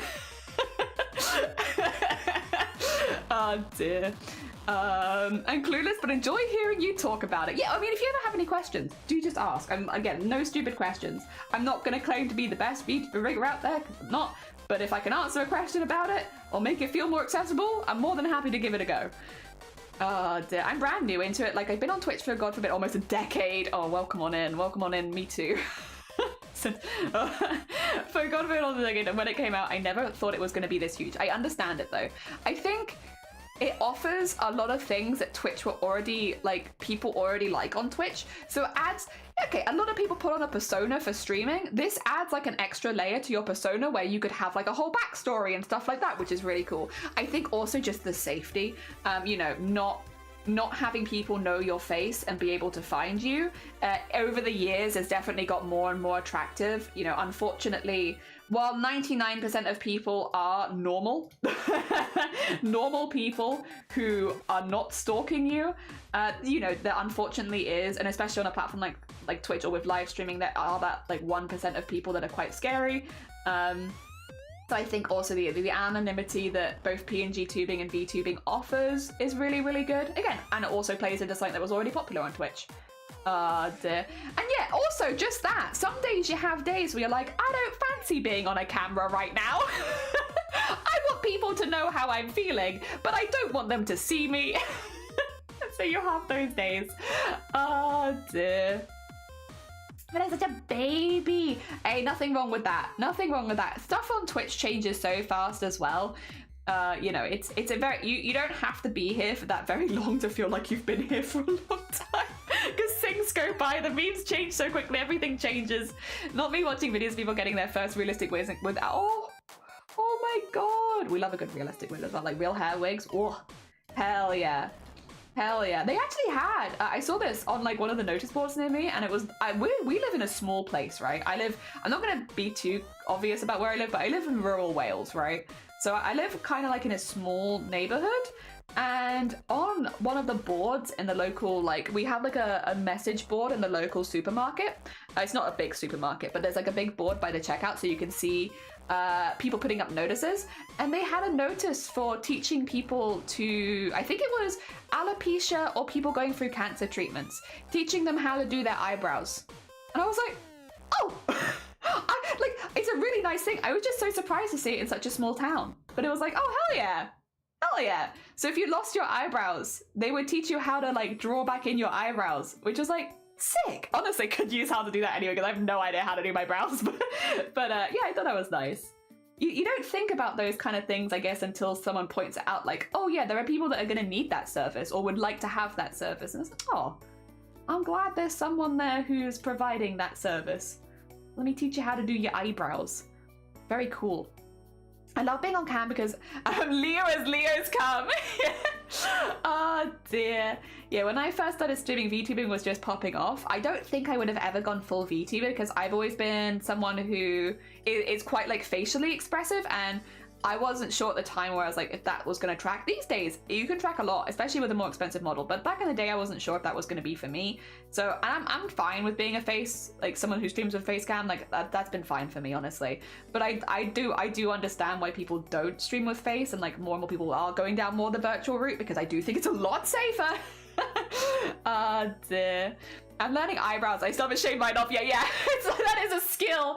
I don't know that I can do that. It lives on Castlecock, not in it, on it, on top of it. Oh dear. I have alopecia areata, the list of it. So I lose a thumbprint of my hair on the back of my head, like randomly. But oh, okay. Oh dear. But randomly, and it grows back randomly. I think it's sort of cute. It's, you know, it's a charm point, a little charm point. Oh dear. From my perspective, deciding between being a VTuber and PNG tuber is what you want to achieve. As a VTuber model, it can be very expensive. It's more likely to be used by someone who doesn't want to switch up style all the time for like outfits. I like to change my PNG tuber avatar, yeah, because it is as well cheaper to get new outfits for a PNG tuber than a VTuber. Like that is a big investment for VTubers. So I would like Impossible to be a VTuber and have a custom outfit for all the games I do. I think it's also like pretty normal to have like both. Like sometimes you'll stream with just like a reactive image, sometimes you'll stream with a PNG tuber. Maybe if you get a VTuber, sometimes you'll stream with that. Maybe you'll have like a 3D avatar and like switching between them all, like depending on how you're feeling that day. I feel like that's pretty normal as well. Maybe not for everyone, but like generally I feel like you could do that. Be a little picky day by day. Yeah. Dear. I got super lucky. Lucky, we love luckiness. The trade-off is that I spend days creating my own PGTuber avatars, outfits before I can start my next game. VTubers can change outfits too, of course, but they are less likely to as often as PNG tubers, and some people don't want to have to keep changing things, so VTuber would be better for that person. This is actually something we've thought about with this model. I'll show you actually. Let me finish this mesh and then I'll show you. This model has gonna have kind of like a slight outfit change, and I'm rigging it in at this stage because again, like it would be more difficult for me to rig it in later. Basically, they have armor and then they also have like an under outfit. So I'm gonna have it that they can remove the armor so that they can have a more casual outfit. So if they're doing a stream where they are like having a cup of tea and chatting with people, they don't have to have full armor on. But then if they want to have full armor, if maybe they're playing a game, they can put it on. So they didn't ask me to do that, but it's not too much extra work for me at this stage because I would have been rigging it all anyway. So I'm like, yep, we'll have it toggleable. So I've drawn the full layers underneath so that I can have it fully toggleable. Again, they didn't ask for it, but it's like extra stuff. They didn't ask for any extras, so I've just been putting extras in for them. I'm like, you don't ask me for things, then I give you things. Also, because these models, to be clear, I don't do VTuber commissions. I only do VTubers for people at the moment who donate to charity, which means if you see me doing a VTuber model for someone, it's likely that they've done like a charitable donation or they've supported a charity or something like that. Because yeah, I don't have like an arts commissions page at this stage or anything like that. So all the art, like the goblins we were making were for people that donated to charity. This is also for someone who supported Booktober. So yeah, that's I like to add extra things in when I can for these people, because they're people that have done really nice things and I want to give them as much as possible. So it's not quite the same, I guess, as like an art commission where it's like they've asked me for this and I'm doing this for them. It's like, no, I'll do this for them, and then if I can also do like a little extra here and there and give them a few extra toggles, I will. So in this case, I've given them like a blushy face, I've given them like a magic eye if they want it. I'm gonna put some glow animation on like both the eye and the sword, and then I've got it that they can remove their weapons and armor so they can toggle their outfit. Those are all things you kind of have to decide when you're drawing it, but yeah, those are all there already, so I can do those. Yeah. Dear. Yeah, also, I feel that. Fab. Hell yeah. As someone who's new and I in a partner, I went, my partner and I went a big sea. Ooh, but thankfully that's much more minimalized now. I decided to finally make a big dramatic return to Twitch, but I built a new PC, which is lovely. Probably just lose myself in for a while, and I got hooked on Starfield. Nice. Very nice. Oh, God. What have you been up to? A lot of charity stuff. Charity stuff. Well, because we had Boobtober. Well, I got married. Okay, I got married in September. Someone was like, this one, I'm taking them. So I'm married now. And then in October, we had our biggest breast cancer awareness month ever. We raised over 16,000 as a team for breast cancer awareness, which was fantastic. Then I've been making a lot of commissions for people because of those charity donations. We've been working on that. And then we had the Starlight Foundation in December, which is another massive success. So I just got like a lot of charity commissions backed up, which is kind of what we're working through now. Yeah. Because of the breast cancer awareness and then Starlight Children Foundation. So yeah, all of the commissions are for people that have donated to charity. And so I'm just working through all of those. Yeah. We're getting through, by the way. We're nearly done. We have 2 more goblins and finishing this VTuber model, and then we're done. Yeah, so we've done pretty good. Should finish during January, so first month of the year. I did a few free commissions for charity back in the day. Yeah, it's like giveaways for charity, or like if people donate a certain amount, I'll make you something kind of thing. Wicca and Shifty, how are you both doing? I hope you're doing well. I was going to show you, yeah, the armor, wasn't I? 2 seconds. So I've done all these as separate layers and I fully put stuff underneath. So what that means is I can remove like armor sets and then they have like an outfit underneath. Obviously it looks a bit weird with shadows right now. It's the same with like the belts here and stuff. There is stuff underneath so that if I remove like all of this, there is a whole body so that they can have a more casual outfit as well without all of the belts and armor. Yeah. I drew the whole thing because that way I could have that. Congrats, good hits, I did. I'm assuming we fancy them, maybe. We might fancy them a little bit. I have been living with them for 7 years. No, longer? No, about seven years, nearly 8 years. I've been living with them for a while. So it was probably about time. But yeah, happy days. Oh, dear Maisie, thank you for that. I love my grandma to breast cancer. Bless you. Yeah, when I was still in regular employment, like normal people employment, I was a breast cancer care fitter. So I fit people going through breast cancer or who had breast cancer previously, basically with like your first binders after surgery, and then past that, helping with new prostheses and stuff like that. That was my job. So I literally worked for breast cancer. I did a lot of breast cancer stuff. I've been fundraising for about 10 years now. But I've only been fundraising on Twitch for 4 years because I didn't do it the first year I started streaming because I was still doing it in real life. And then when I could no longer do it in real life, we moved it onto Twitch. So it's been 10 years. But it was literally my job. So it's something that it's hard not to become passionate about it when you're working with people with breast cancer all the time and meeting thousands of people going through it. So Boobtober Online is that. Yeah. And we've raised over 40,000 now over 4 years, which I'm pretty happy with. Making it bigger and better every year. Very cool. I'm good. And you? I'm good, Wicca. I'm good. We are doing a lot of meshes, as the title might suggest. It's a meshmeshmeshmesh stream. Doing meshmeshmeshmesh. So if you have any questions or if you have anything you'd like to know about VTuber stuff, please ask. Because, yeah, I'm not the best, but I can at least tell you what I'm doing and why. Fringe, or well, maybe why, sometimes maybe not, but yeah. At the moment we're making a mesh for every piece of it so that we have like a lot of flexibility when it comes to warping. Yes. Damn good, I'm good. It's cool that you do the outfit pieces sort of like a paper doll. Yes, that's a really good way of putting it. I've never thought of that. Is PNG too, okay, so Here is a thing. Yes, kind of. Basically, that's a really good question, Future. A nude model, it is really common if you are making, like, say for somebody, I'm gonna use Iron Mouse as an example here because I feel like this is a good one. Iron Mouse changes their outfit a lot and they have a lot of different outfits for each of their VTuber models, right? If you are getting a VTuber model knowing you are probably going to have more outfits in the future, like it's going to be like, I want another outfit in winter and I want another outfit in the summer. Like if you know you're gonna probably want more outfits, what the artist might do is make you a naked model. And a naked model is basically that you'll have your full body with like nothing on underneath that you can then build clothes on top of, and that will be rigged as part of it. And that makes things a little easier because then you put the new outfit on and you put it back on top of the naked model, and then you don't have to rig the base again. You can just rig the stuff on top. So it kind of cuts down the time a little bit. Now I haven't done that with this because it would then make it more difficult to draw the whole thing on Twitch, because then you're drawing nudity and nudity isn't allowed on Twitch. There are ways you can kind of get around it by having like you know, like bras and pants on them and stuff like that. Certain times it'll be easier than others. Like obviously this one has a little bit of hip free there, so I would have to do like a very low rise pant if I was doing it on them. But yeah, there are ways you can get around it, but I think a lot of the time these days a lot of people will just do that part of it off stream to not risk it. Yeah, and I personally, unless I already know ahead of time that I'm going to be making multiple outfits for them, I don't normally do a naked model underneath, because that isn't something that I normally offer. Again, I'm offering like a one-off giveaway or a one-off piece for someone who's donated to charity. It's not necessarily something that I'm going to come back on again and again and again and again, make new outfits for. So it doesn't really make as much sense for me to do it. But for other people who are, I guess, committing to it long term, yeah, it can make more sense. Yeah.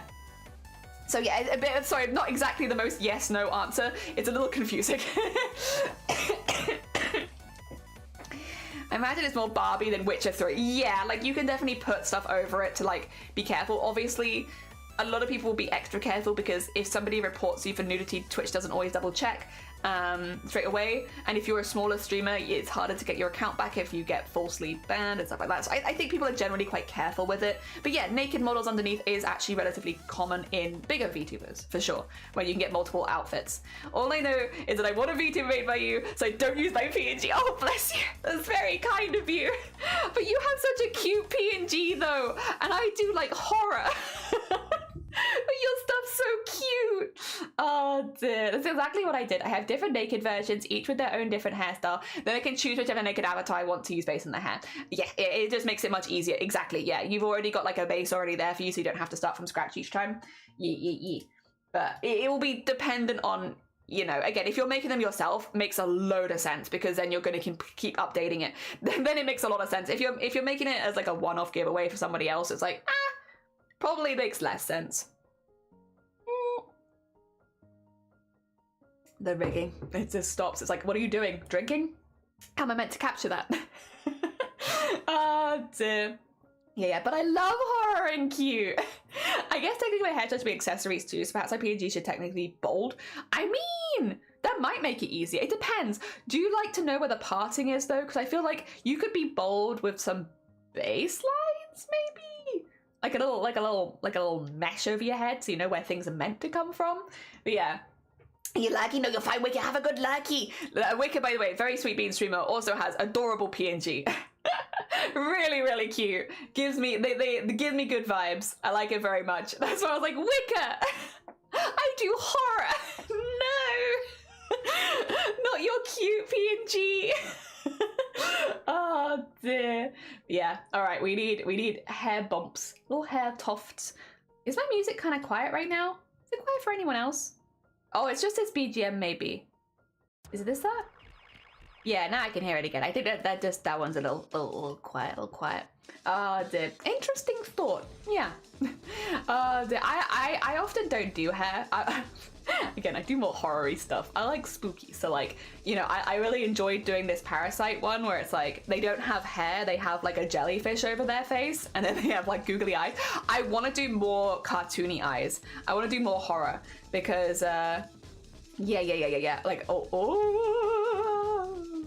Not what I want to do, sorry. Wait, I want to show people my eyes. Show people my eyes. Show them. Show the people. There they are. Look how fun they are. I can smile with them still as well. Like they still move a little at the side, but I love like big googly. Oh my god, my eyes! Ah! And like big teeth as well, because I have like my normal mouth, but then I also have like, oh, not that. Yeah, I have like toggles for my mouth, so that I can also go like, look at this, look at this.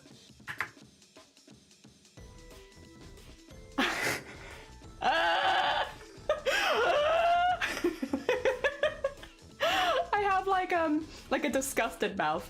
So if I can be like, but it mimics the smiling. The reason I've done it like this for my own model is because when I made this model, I'd recently had Botox for my migraine, so I couldn't move my face as much. So it's harder for me to pull sad expressions when you've had it, because like it's hard to move this bit down because you have Botox for migraines, like it covers the whole top of your head, neck, and shoulders, so it reduces your movement, right? So I have my expressions are toggleable, because if I'm having treatment or if I've recently had a migraine, I can't move my face as well. And so yeah, but that makes sense for me. It doesn't necessarily make sense for everyone else. All right, more mesh. More mesh.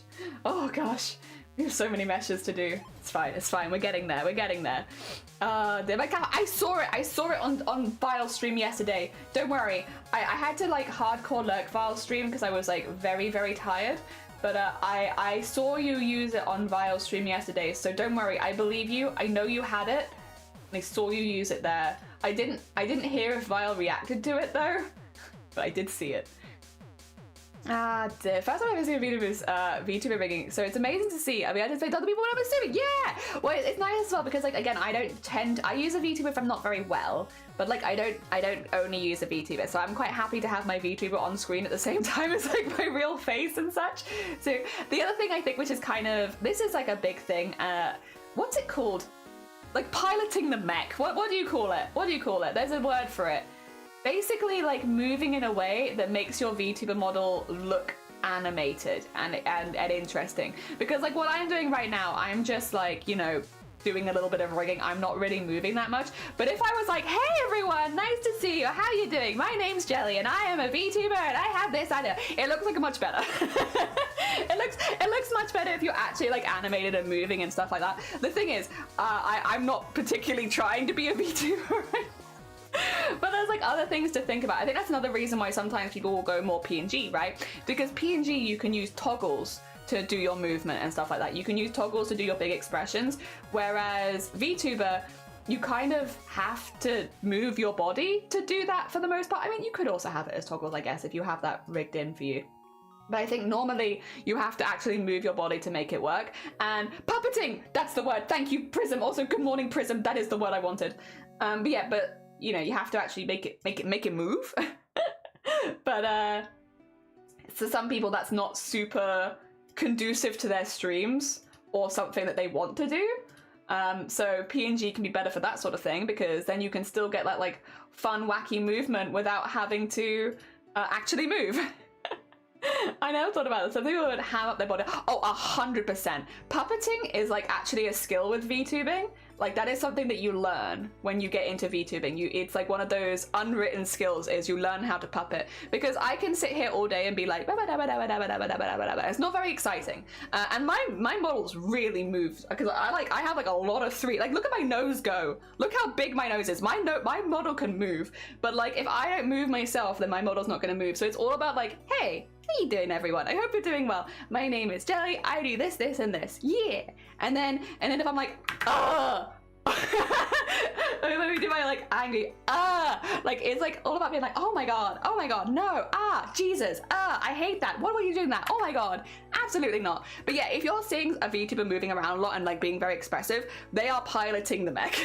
They are puppeting, and that it means that you are doing more expressive language. Kind of think of it like if you're having a conversation with a friend normally, like, hey everyone, nice to see you, it's nice to chat with you, how you're doing, how's your day, yada yada yada, you're probably going to move about that much. If you're doing a theatre production where you meet your friend for the first time and you haven't seen them in a long time, hello, how are you doing? I hope you are having a fantastic day, friend of mine. And the reason you do it like that is because you're on stage and you want people to see your expressiveness through your body movement and like the way that your voice is moving and stuff like that. So you tend to ham it up a little bit so that it's more like a theatre production than it is like, you know, meeting up with your friend.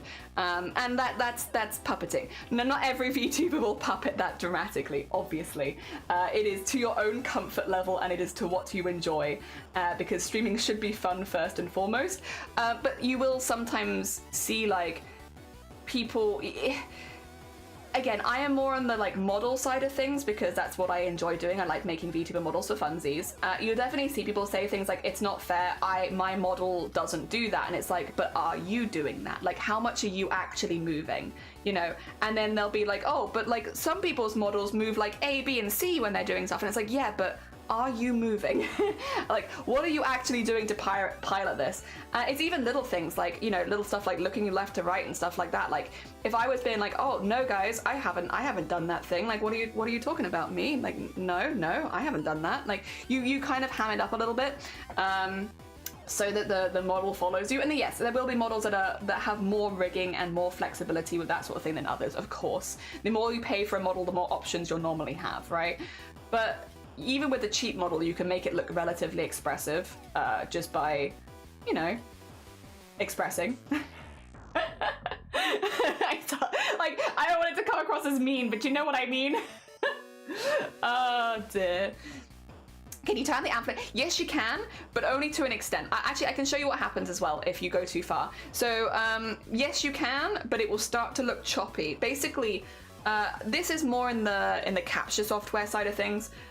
You have all of this. Look at this. Look at all my tracking and stuff like that. And having good tracking is important, like so that it keeps an eye on you. You can basically, let me show you this.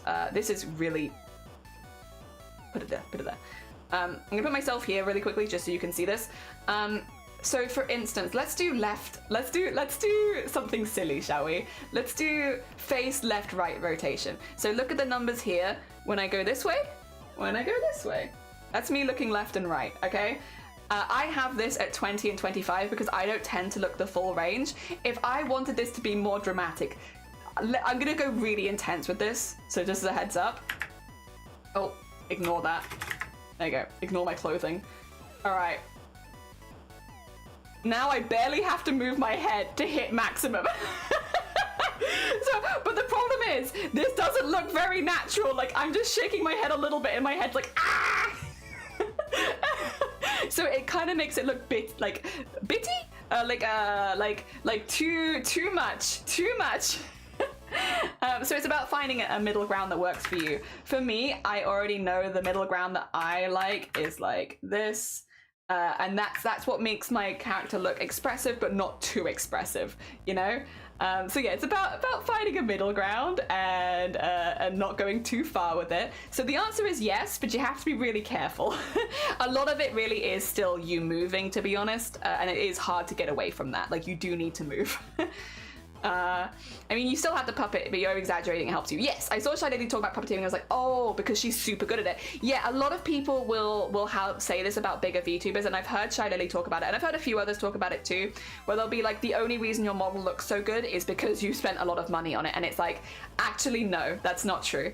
You could spend thousands on a really, really good model, and it will look like garbage if you're not puppeting it. And it is about learning how to puppet your model, and like what looks good with your model and what doesn't. And you are doing that the whole stream. And a lot of these streamers stream for like 10 hours, and they are doing 10 hours of stuff like this so that their model looks really alive and wow, oh my god, whoa. You know, it is a full body thing, and it is a lot of work. Me and Darth Maul masks. Yeah. Oh dear.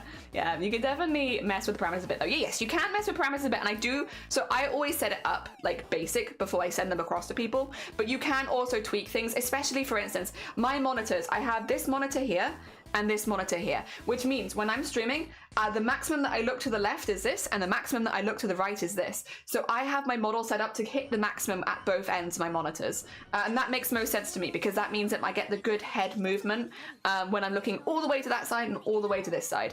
Even though I'm only moving my head a little bit this way, and I'm moving it a lot more that way. Yes. There is stuff like that you can definitely use. It's just, you gotta be careful. If you go too far with it, it's gonna look really choppy. I usually have 8. Oh, sorry. I think people think PNG only have like 4 static images, but that couldn't be further from the truth. With the design of PNG, it has multiple states. Yes, and each emotion is yes. Literally, it's a lot more than people think it is. And I have 8 states per avatar, so the average one consists of 32 static images. Like, so some people think it's like 4, and there are people that go way more than that as well. Like it doesn't have to be an end to it. You can just keep going.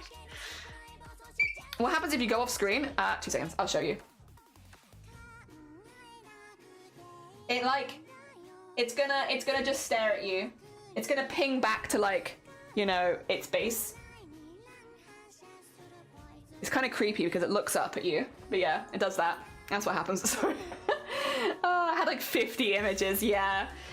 I have an increased animation for VTubers. Not only the movement they do the whole time, but also they play games while doing that. Yeah, so they're keeping a conversation going. They're moving around a lot. It's harder than you think it is. And it's a skill that you gain over time, right? It's like, the more you do it, the better you're going to get at it.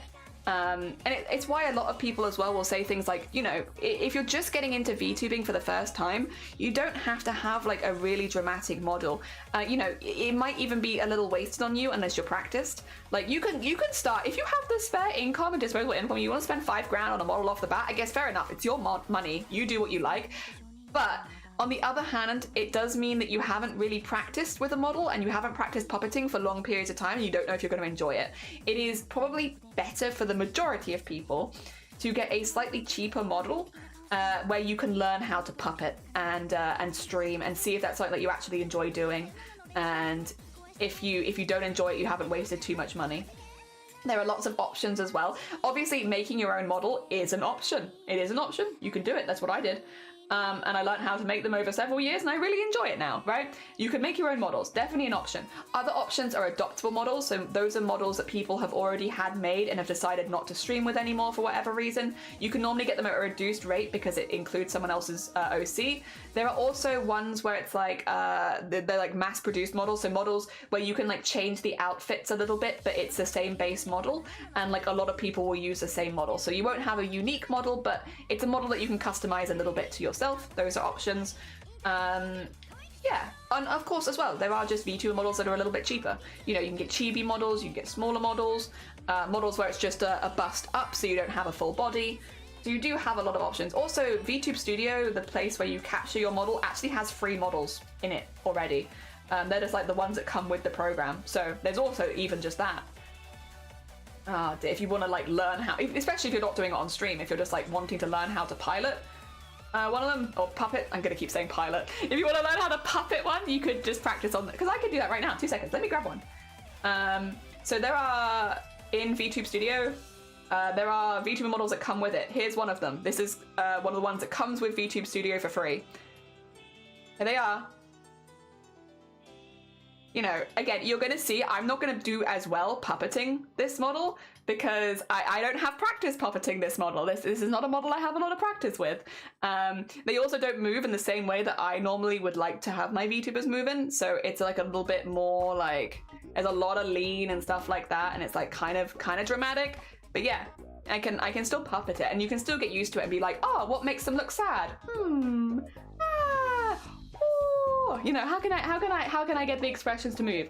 How can I make them look really alive and stuff like that? And you can I could also fix the parameters up if I wanted to that they fit me a bit better, because right now these ones are not going to fit me that well. We've also made some free models for people that they can download.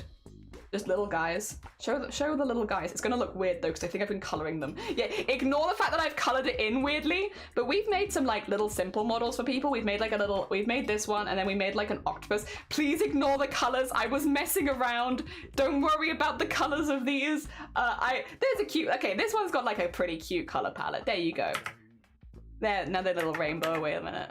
There you go. That's what I had them as, I think. Yeah, there you are. Yeah, they made little customizable models like this. They're very simple, but like, again, it gets you used to like piloting something and seeing yourself on stream, seeing yourself like frown and smile and all that kind of stuff. Simple ones. But yeah, we made some like that. Give me my infected model back. I wish from infection. Where's my infected model gone? Oh no. Have I lost you? Infected model, please. Oh, there you are. Got you. Oh dear. But yeah, this one, it works better for me and like how I like to pilot stuff. So this is good. This is good for me. Everyone different. Everyone different. I like this. Oh dear. Oh, I'm behind. I'm behind. What am I behind on? Let me see. Let me see. I love hanging up because I like seeing the how do you take expressions with a PNG? Yeah, with a hotkey normally. Yeah, a hotkey. Or you can do a Stream Deck. Yes. Probably not an easy thing to do smoothly while crafting then. You can get like foot pedal ones, but yeah, probably not as easily. I hope you meant to keyboard keys. Yeah. Keyboard and number pad keys. I have my stuff also because I have expressions on this one. I know it's a VTuber model, but like, these are all like number ones. Oh, so I can change it to like number stuff, and then I can change my mouth a lot, and then yeah, going to like the bigger mouth with the bigger teeth and stuff like that. But yeah, I have it all on numbers, and then I also have oh no, not that one. Smile, yeah, and then I also have on 5 if I had clothing, extra clothing, but I have that removed for now. Oh dear, yeah. Adorable. Oh my god, thank you. Yeah, I made those for we were doing a stream for Gamers Outreach, and yeah, which is another children's charity for hospitals. We did that one, and we made 2 VTuber models so that we could specifically give away some community models, and we made them cute because it was for a children's charity, so like they could be stuffed toys, you know. That was the whole idea. I think that was for VTuber SummerSlam. I'd like to do VTuber SummerSlam again because I really liked it before. I just make VTuber models. I will stream as a VTuber for a week just to keep in theme, but mainly I just make VTuber models. It's good. It's just a week of making models. All right, this is Hair Tuft 1. There we go. Cool. So now I can move this around. Good. Good. I'm not that good. I will be honest, there are a lot of much better VTuber riggers than me. I am a hobbyist. Excuse me, sorry for the coughs, it's cold. Did the cold weather be hitting me? One of the first people that got into explain the puppeteering and such, she runs a full body rig. Like, oh my god, I thought my setup was expensive. Yeah, full body VTuber is expensive. It's definitely expensive. It's a lot. Oh my goodness, I can't even imagine the work. Yeah, it's a hecking lot of work. You know, again, you've been watching me now for nearly 2 hours draw meshes, and I'm still at this stage. Like, if you look at the top, these are all the ones I still have to draw meshes for. Like, yes, we've been talking and like also like, you know, answering questions and stuff, but like, I think it's a lot. Oh no, don't auto do it. And this is just mesh. This is just drawing meshes. This is like the pre-rigging stuff. Like, this is not even rigging. This is just to make the rigging easier. Yeah. Oh dear, I always confuse myself. Boom, Mina, how you doing? Yes, I'm pretty good with VTuber models. Normally, I'm very bad at labeling my layers, but for VTuber models, I'm like, because if you don't label them, my gosh, it is a nightmare. A nightmare. There are so many layers. Yeah, normally for VTuber models, I'm pretty good. It's just everything else I'm not very good at. Oh, I'm moving really far away. Why am I doing that? Get back in there. Get in there. You don't need to be that far away. Oh dear. Well, I'm here, and not wherever they are. So, oh dear. Yeah, I love this. Again, it is a labor of love. But I do have fun with it. I think 3D modeling would work well with... I think 3D modeling would work well for live TV videos. So my advice is to avoid triangles in your mesh as much as you fit.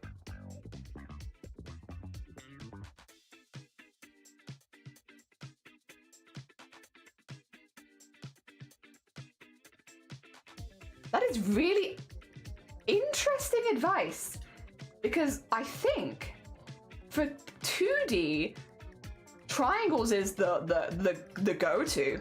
You're looking for zigzag patterns, basically. So you want like a triangle on top of a triangle, like opposite of each other, which is really, really interesting. Yeah, that's like to be clear, I'm not here to diss. I'm not here to diss at all. Like, at the end of the day, you rig how you enjoy, and if you're talking more about 3D, then it's a little different anyway. But yeah, like these kind of triangle shapes, that's like the ideal. That's what we want. We want these triangles. So it's like the opposite advice. Yeah. Like, we want tons of triangles. As many triangles as you can give us.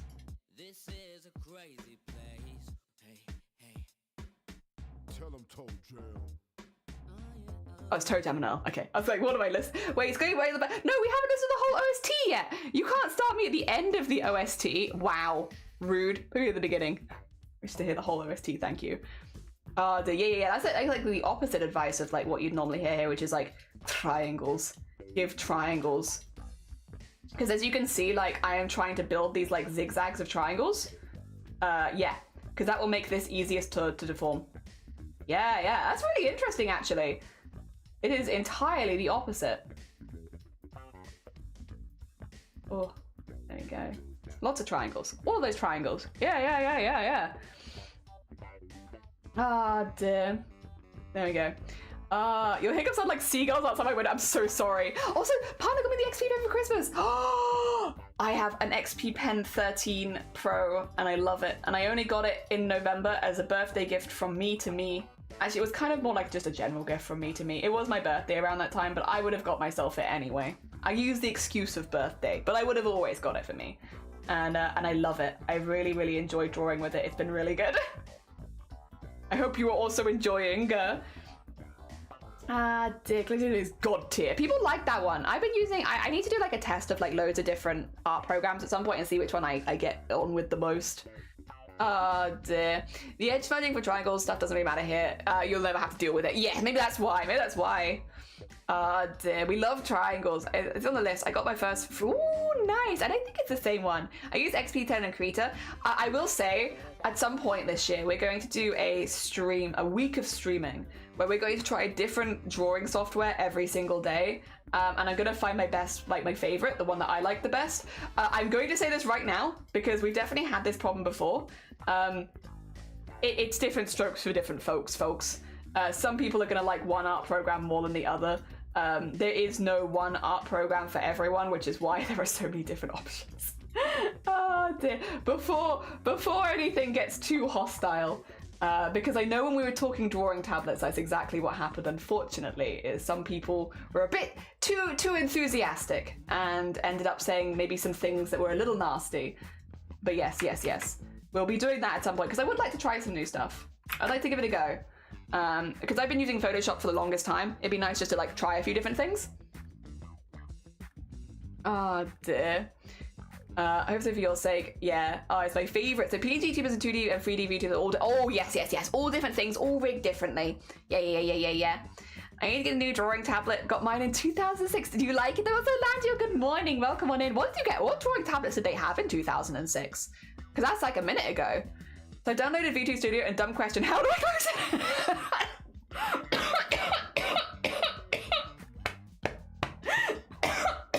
Oh my god, it should be an X in the corner. like there should be top right corner like an X.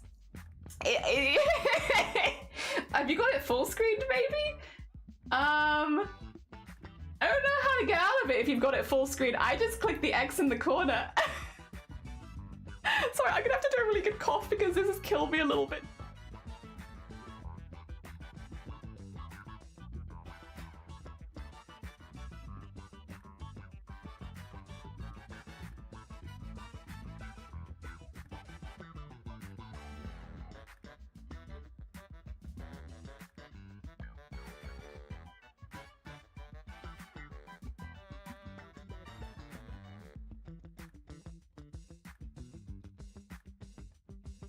Oh my god, that one rocked me to my core. Jesus, I heard a good giggle. I was like, I must now die.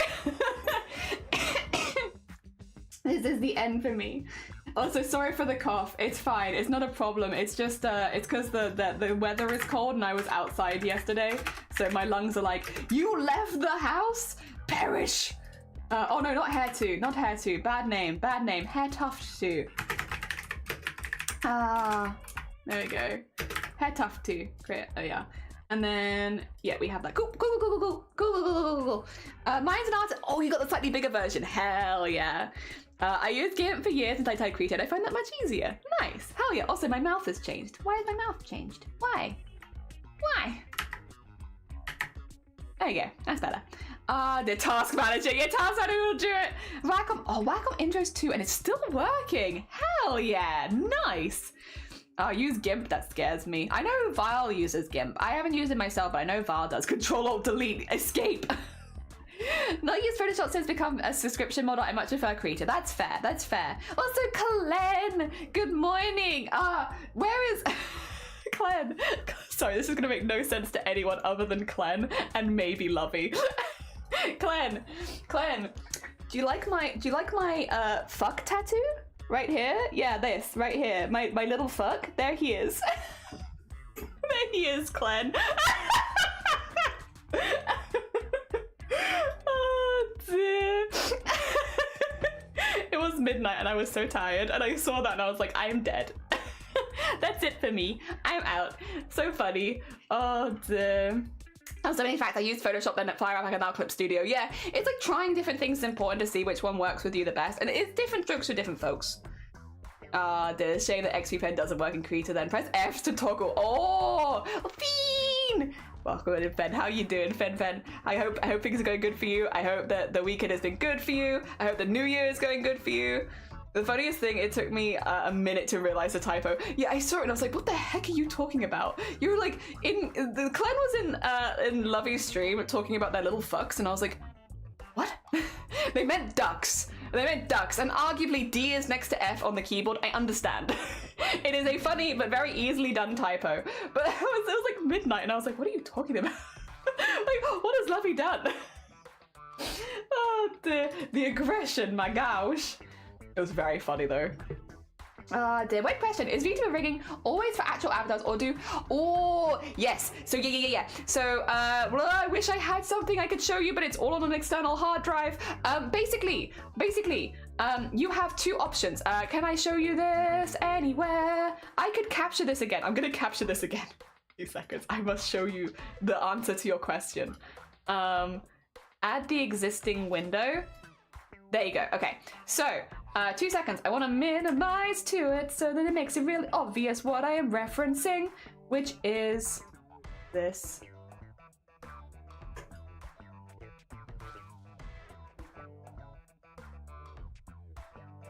You can also do, oh, no. These. So you can actually make animations. So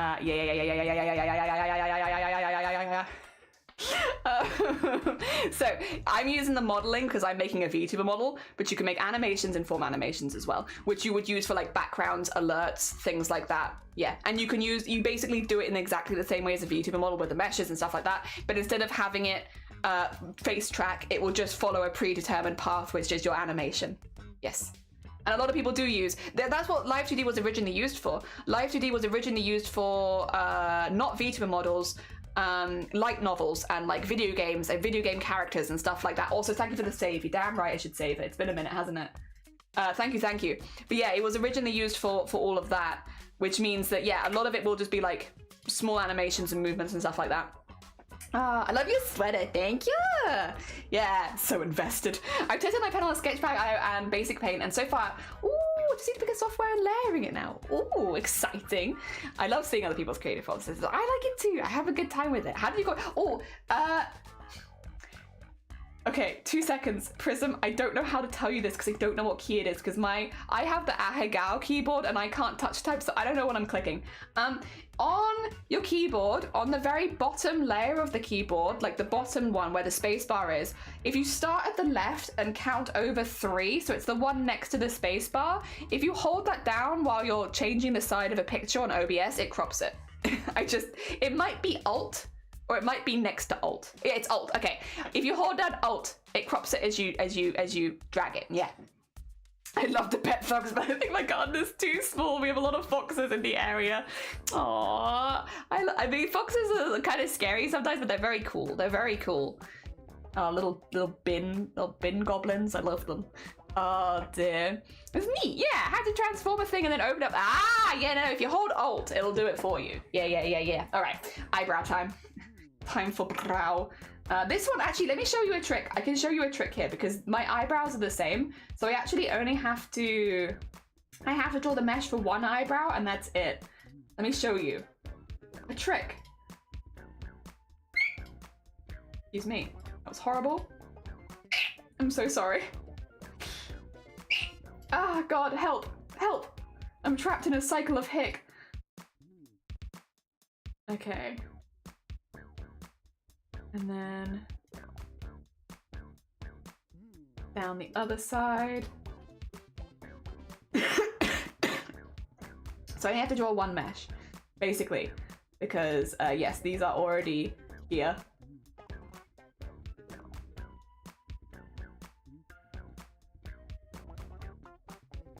There you go.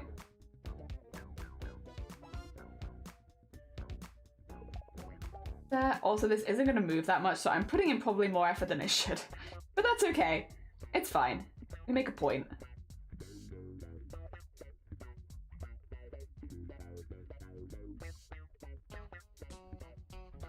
And then under there.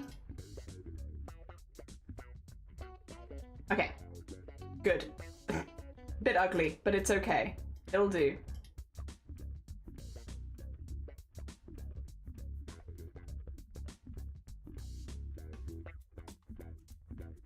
Okay, and then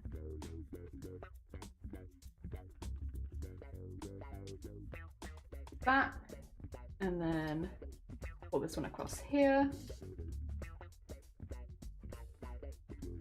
Nice. Okay, we're gonna do that on both sides, basically. I think. I think that'll look good. Wizardry. And you know, I'm sat here like, oh. Is it possible to do too many dots? Like, would it be a negative thing? Yeah, you probably don't want to go too. I think. How to put it? There probably comes a point where it's like, it's just making mess, and if you have them too close to each other, you're not going to be moving very much. It'd be hard to lasso them and stuff like that. So you could make your life harder as well. For sure, for sure. Also, at the end of it, it's tricky, right? Because I'm not 100% sure, but I'm pretty sure there would be a point where it's like, you are just making things like lassoing and like wiggling certain bits like a little harder for yourself. But I can't think of too many other downsides other than that, because I don't think it would necessarily, because it's not going to make the image any bigger, so it's not going to affect your texture atlas. If you have the dots too far away from the piece, that will then affect your texture atlas, because then it's going to make them larger images than they need to be. But since I'm doing it like manually like this, it keeps them all pretty close, to be honest, so it's not really a problem. Yeah, I think it'd mainly just be like, if you wanted to lasso anything, it's going to be difficult. Because sometimes you want to lasso some of the dots to make them move, and I will be doing that on the hair a little bit to make the edges of the hair wibble a little with some extra physics. That would be kind of annoying to do if I had way too many dots, because it would just be difficult to grab things. So there would be a downside sometimes, but I feel like it's like a specific circumstances kind of thing.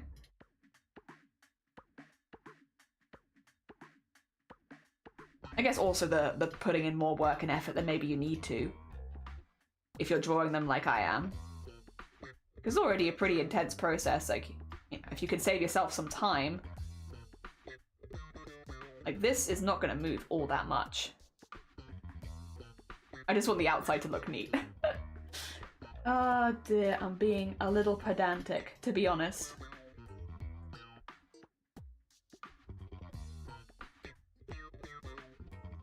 Yeah, like that. And then, yeah, that middle bit's not going to move at all. So, I don't like that though. There you go. That's better. That's better. Triangles. Okay, and then once you've got it on one side, because this is mimicked, I'm going to copy, tick, and then go across to this one. Erase the initial one. Get that there, and then there. Reflect it, and then just move it.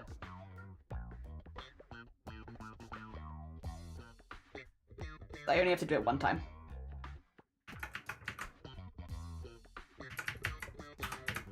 Oh, I don't like that one actually. I'll fix that in a sec.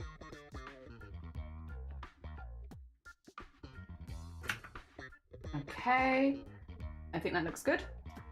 But then, except for certain bits, like, I don't like that. That actually doesn't need to exist. Okay, I can get rid of that. And I'll probably get rid of it on the other side too. Pull that out a little bit more. Yes. Okay, 2 seconds. I'm just gonna delete that on the other side now that I know that it's there. Where was it? Where was it? Where's the thing? Was it over here? Oh, there it is. Okay. Delete that. Don't like that. Not necessary. Okay, cool. Ah, dear. Also, Queen, Happy New Year. How you doing? Welcome on in. I'm supposed to be cleaning to reset my living space, but I still have to do that. Oh, excited. Good luck with it. I hope it goes well. Yeah, there's a redundant amount of plain dots. Makes sense. Yeah, it's just like meh. I went on a treat run. What treats did you get? Also, hello again. Welcome on in. I brought the VTuber out so people can see like the tracking. Also, both the eyebrows are in, so I'm going to. I keep clicking escape rather than shift, which is very annoying. There you go. This is going to be the brows. There you go. Now I can move them together like, whoa. I'm not going to do that, but I can. There you go. So you got brows. This eye doesn't need anything. So I always put in a fake eye because I'll rig one eye and then mirror it across.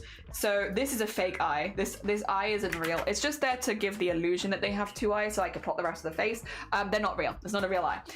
So this one I do nothing to because it doesn't actually need anything. It is simply a fake eye. Then we can move to the other one though, which is a real eye. Gosh, okay, are you ready? So my eye on this model has 27 layers. Help. Help. There's gonna be so many meshes. My eye has 27 layers. My model had to leave for a second, don't worry about it. Happy New Year, it's currently staying snowed and warm. It's snowing here at the moment. They're currently staying snowed. I do need a food shop. I don't want to leave. That's fair. I also don't want to leave. It's cold. All right. Oh, you know what I should do actually, really quickly, before I start doing this?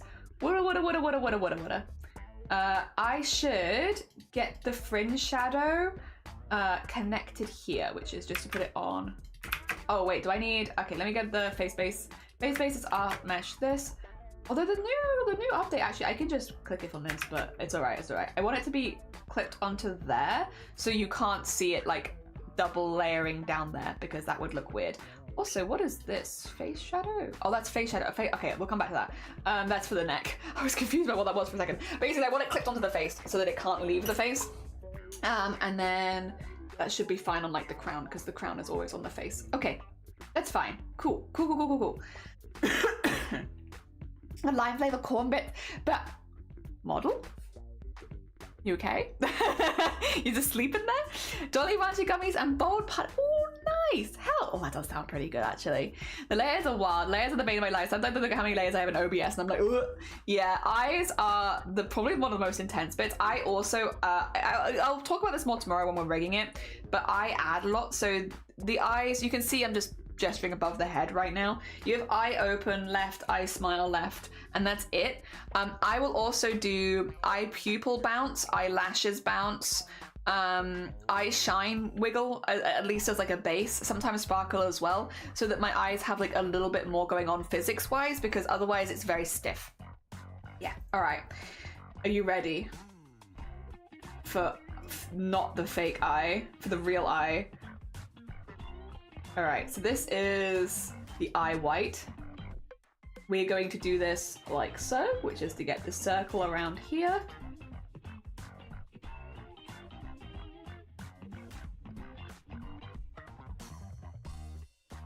Like that. And then we're going to go around here. I don't mind doing these as slightly larger shapes because I want to warp them really weirdly anyway. And the bigger the shapes are, the weirder they'll warp, so. We'll do one line down the center. There you go. Good.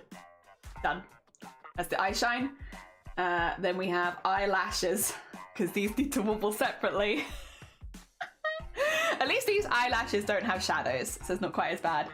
Yeah, I jiggle. Let me show you. I'm right here. It's not hard for me. You see my pupils bounce a little bit?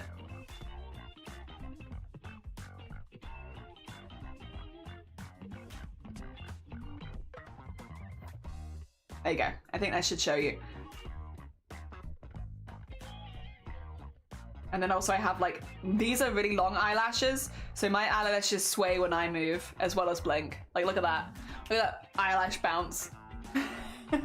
But these are really big eyelashes. I wouldn't normally put that much on them because, yeah, I've got massive eyelashes. Oh dear. It's an excuse for snacks and candy. I'll keep doing it. I said I'm cleaning in. Yeah, did some studying and I'm rewarding myself. I do the same. I'm a food reward kind of person. I like that. Yep.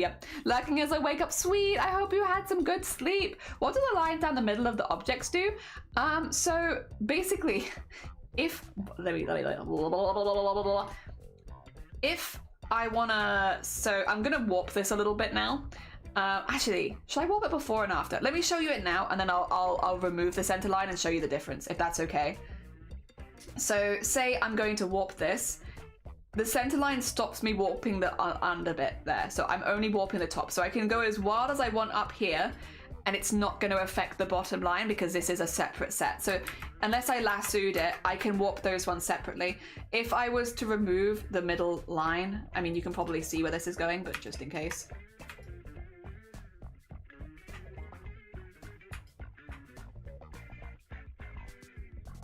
If I was to remove that center line, oh yeah, sure, whatever, and grab one of these, it's gonna warp the whole thing up, so it also gets dragged from below, which sometimes is fine. Like sometimes you want that, but I don't want that here, so I'm gonna leave that in there. Yeah. The other thing is as well, if you have a center line, you can draw with a different tool up here, which I think is cool. What's it called? The deform path tool. So if I draw down this center line, right, close enough, I can also then use this to bend it. Now this doesn't have very many spots on it, which is why it's bending so like awkwardly. But yeah, having the center line gives you like a good place to like plot it so that you can really change the shape of objects. The thing is, this is not a good example of that because it's a very, very simple shape with very simple outlines. But if you had more points, you could do that a lot, and it would give you like a lot of bend, which is good for the mouth. Really, really good for the mouth. Not super useful here, but when you do the mouth, because the mouth moves a lot more, having that is really useful. Yeah. And then entire shape distortion. Yeah. I got a honey bun. Oh my god, that sounds good. For example, would you use it for a mermaid tail? You could use it for a mermaid tail. The thing is, I can show you a little bit of this. Yeah, this is a day for questions, so if you have questions, this is the best day for it. Let me just remove some stuff quickly. I need the sword, dagger. I'm just gonna remove most of this so you can see behind, right? Because there is a plait on this, see?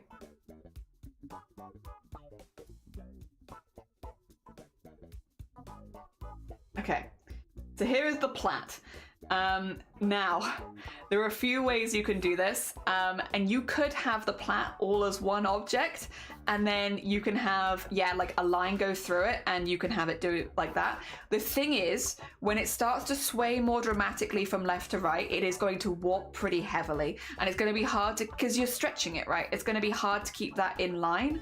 What I do instead for stuff like this is I will have them all as individual parts, and then I will warp them together. So I'll like bend them so that they look like they're bending individually, because then each piece is warping less so that you get less distortion.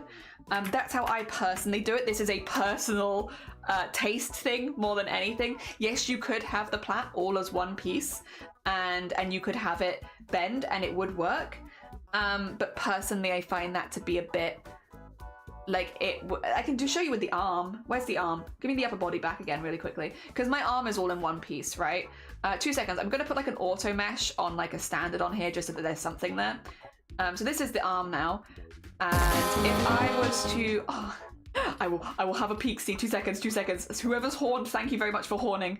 Oh, no, thank you so much for the hacking sub. That's very kind of you. Thank you. And for 5 months. Hi ho. We're just answering some questions about rigging at the moment. I hope you're doing well. So I put a simple one on there. So I can use this to bend the arm, and it's just hard to not warp it at the same time because it's such a large piece. I would instead maybe cut it at the elbow and have it like bending, because to me that's going to look a little bit more normal. Whereas yeah, it's a little freaky looking. Like, you can do it, you absolutely can, and you know, a little bit's not going to make that much difference, but as soon as you start going more, and like for a full mermaid tail, there's probably going to be a lot of swing around. I'd probably cut it into pieces and do those separately personally. Bring it all back. Sorry, I've lost the back of their head. And the skirt. There you go. Okay, bring them all back in. hopefully that explains why a little bit. But yeah, you could. I just probably wouldn't personally. All right, back to eye shine. There you go, an eyelash. And no apologies, you're all good.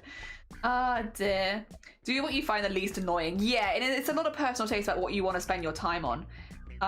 Dear. I see what you mean. If there are natural joints, it should be segmented. Yeah, so like for a plait, you can segment it quite easily. A mermaid tail. It's got a lot of texture on it, I'm assuming. The difficulty is going to be if you're stretching that texture, it's going to look really weird.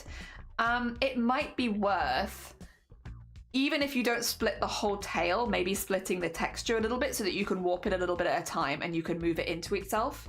And then have it clipping to the base so that it doesn't leave the tail if you're warping it too far. That might be an option. It's hard. It's also difficult because like I keep my art style in mind when I'm doing my rigging, and my art style has a lot of extra lines in it, which does mean that like warping is more likely, right? Especially with more dramatic expression. So I'm always thinking about it. Whereas maybe if you don't have that, that's not going to be a consideration for you. But for me, it kind of has to be, because of the art style I'm using. Because yeah, that's another thing we haven't really talked about today, talking about VTuber stuff. You know, different art styles, you're going to have different things you can do with it, and some of them are going to be more restrictive than others. Yeah. I think I get a little eyelash in there. Yeah, it's interesting. It's interesting. I see what you mean. Yeah, I'm not actually doing it. I'm just talking hypothetically, as I'd like to know how things work. So you having more than explained my curiosity. Okay, good. I was like, how would I do it? Because I've not done a mermaid before. I've done, my girl has,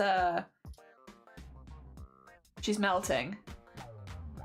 But then I just do like the sway on that, so it's like not that, it's not a dramatic part of the body, and also like you never normally see it. That's another thing which I think is really important. When you're using your VTuber model, how much are you actually going to show of them? Because if you're only ever going to have your VTuber model like from the bust up, why are you paying for a full body model? Like actually, like if you're gonna go full body and like you're gonna show your full body, like go ahead. Like, you know, if you're always going to be floating on stream like this, like understandable, honestly. But like if you're not, if you're mainly going to be like this, I don't know, I feel like paying a little extra and having like a really good bust instead of like a full body makes more sense to me. I don't know why. A lot of people don't like bust models and I'm not sure why. It's just like a cheap alternative. Also, good time zone grip. I hope you are doing well. I know it's been a bit of an intense week. I hope that you are okay, and I hope that everyone is settling all right, and I hope you are good. Also, artists are too powerful, and Photoshop's too powerful. My question about the mermaid tail would be like, what is the bone structure? Because if you're doing the whole leg fuse thing, it's going to be more difficult. Yeah, like there must be something in there that's making it move. How can it move? Because you could probably do it similar to a spine, right? Where it can bend, but only from a point. And that would make sense. Also, Saki, good morning. How are you doing? Welcome on in. I hope you're doing good. Yeah, we're doing the meshes today, which is not the most exciting part, but it's an important part. An important part of VTubing is the meshes. And that's what we're doing right now. We're doing a welcome to mesh day. Mesh. But yeah, it won't be rigging today. We will be doing mesh, so you get the vibe. Do you need pants for a Zoom meeting? Yeah, like, do you need pants for a Zoom meeting? No. I think those who produce models on regular commissions do dismembered torso. Yeah. So I don't think they normally call it the dismembered torso rate. Although I like that, and I think more people should call it the dismembered torso. Yeah, a bust model versus a full body model, I think is normally how it's phrased. But listen, I'm all for if people want to start calling it the dismembered one. Yeah, I think that's very funny. Oh dear.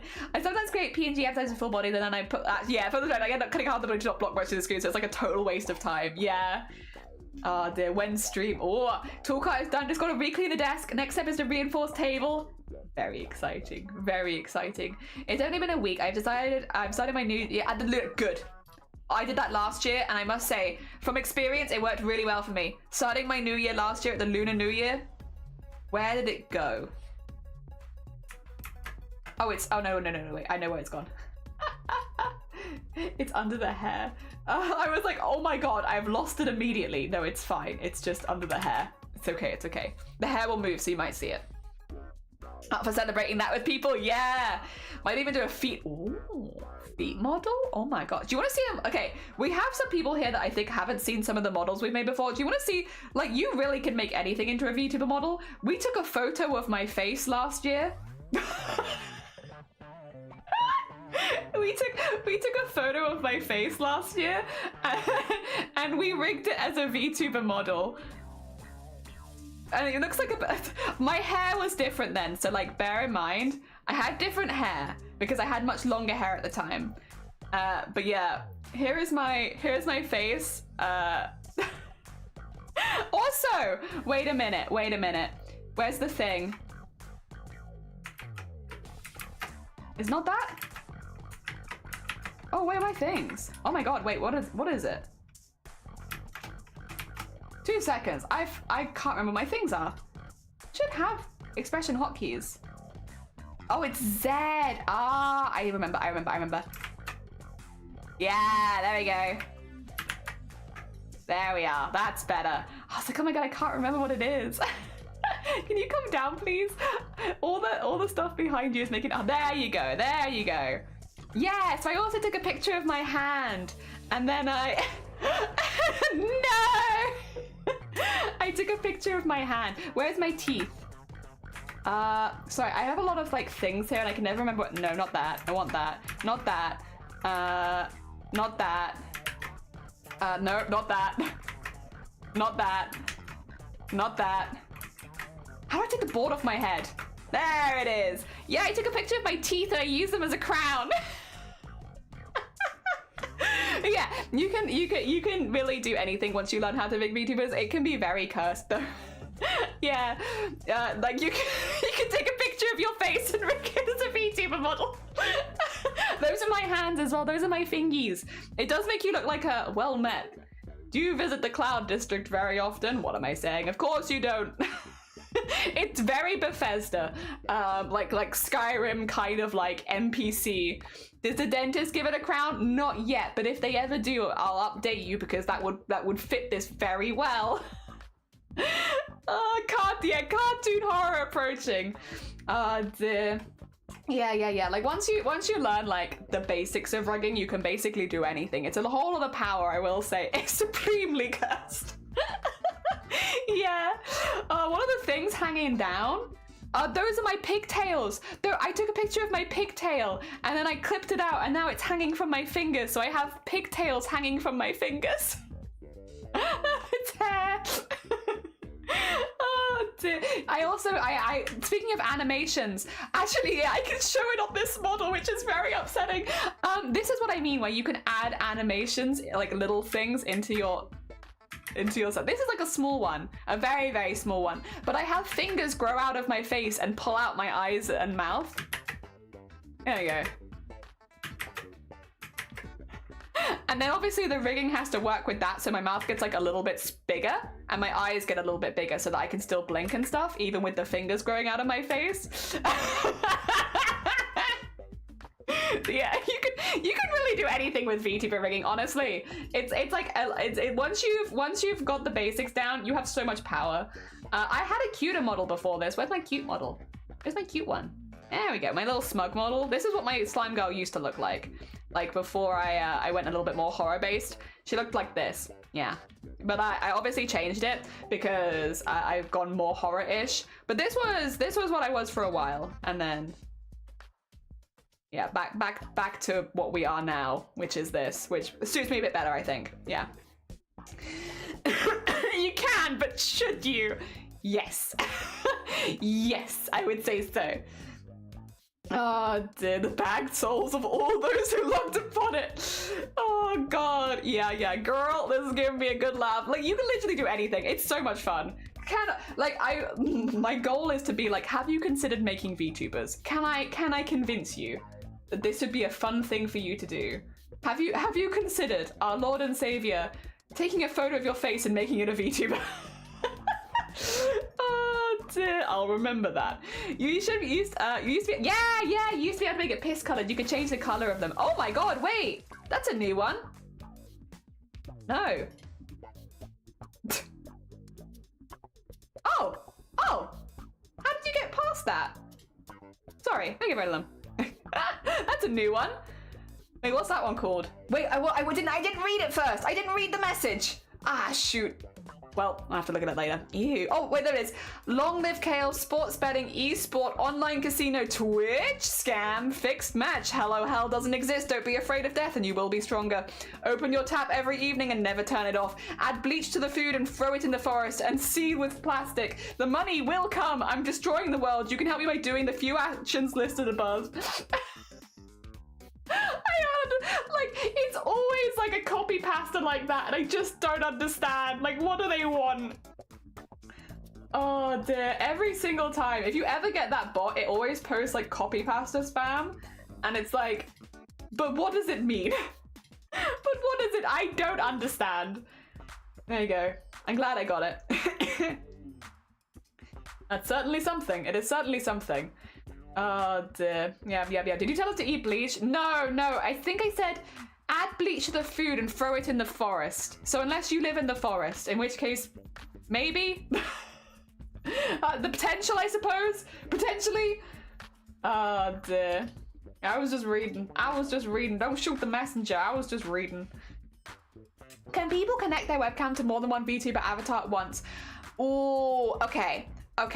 So, sort of. And I can show you how, but it does lag your computer because you have to bear in mind, they each have so much like, to me, layers and stuff like that, that yes, but at a price. So let me show you.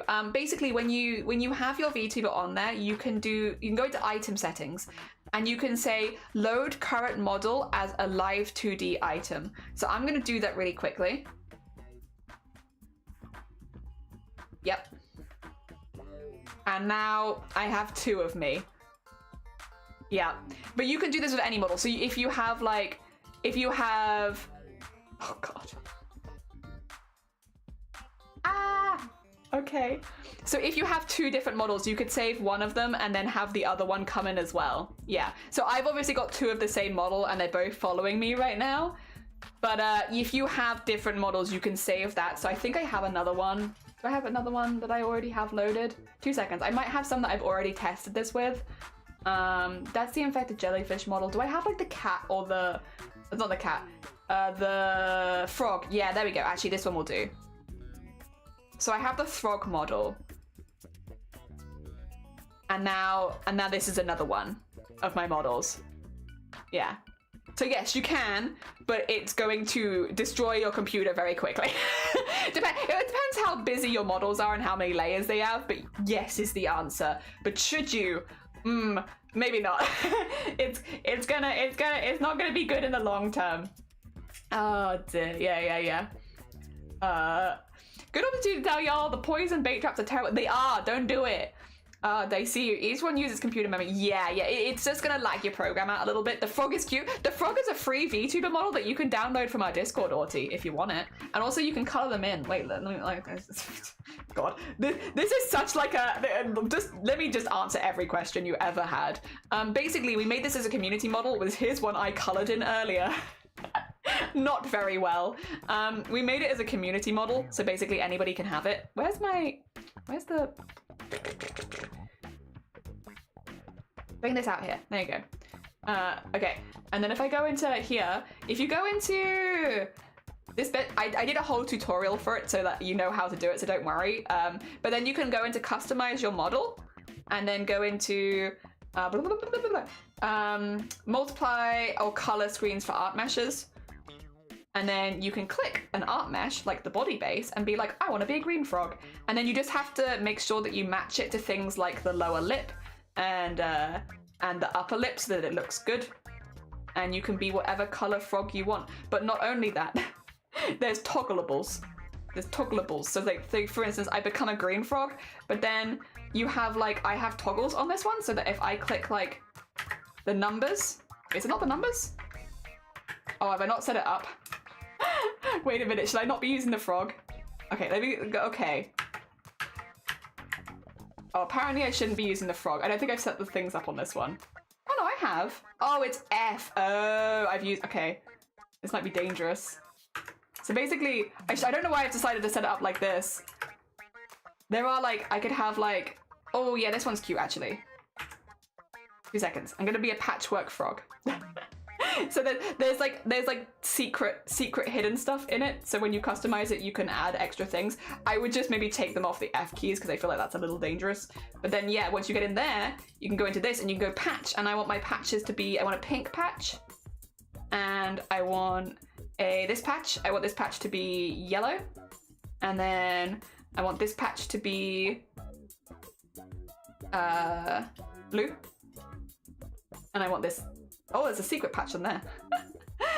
I want this patch to be arm base, blue, I guess. And then we can have a patch on the patch, I guess. There you go. But yeah, basically you can do all this and you can just change all the colors of everything. So it can be whatever color you want.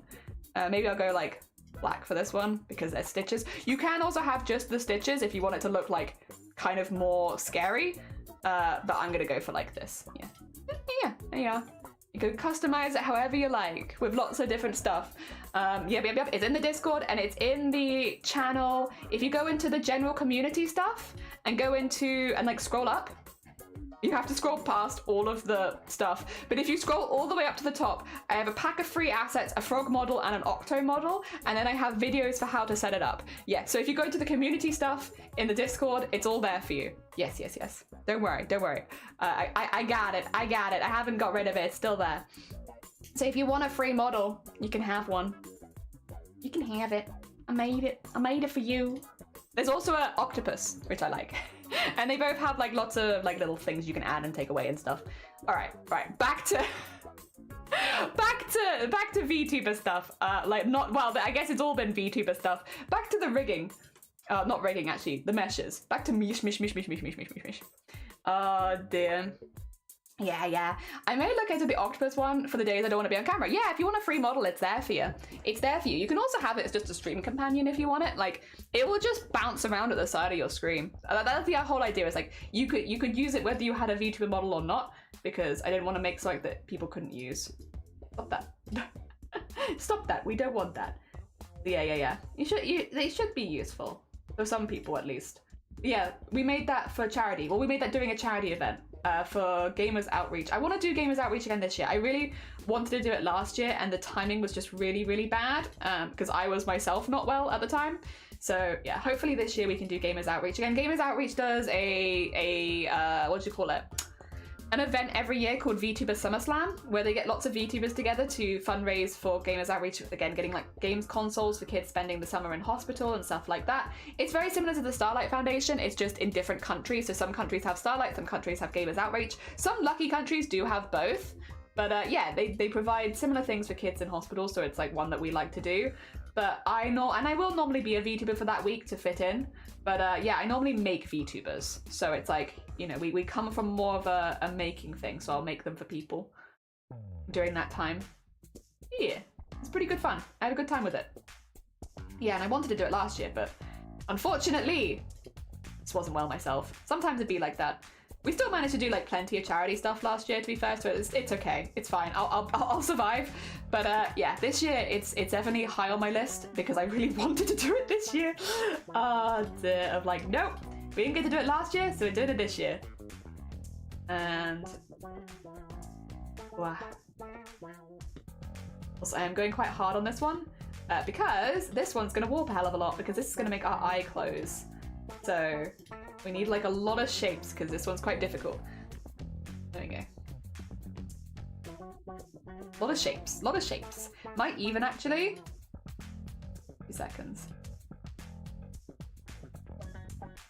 But it's a bit messy, don't worry about it. This feels a little too stretched. I might just.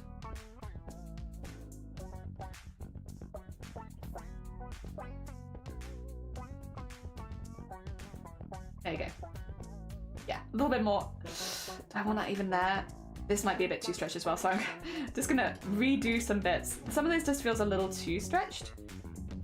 And since I know that I'm gonna be warping it a lot, it's like, let's just give it the extra space to be warped. Now.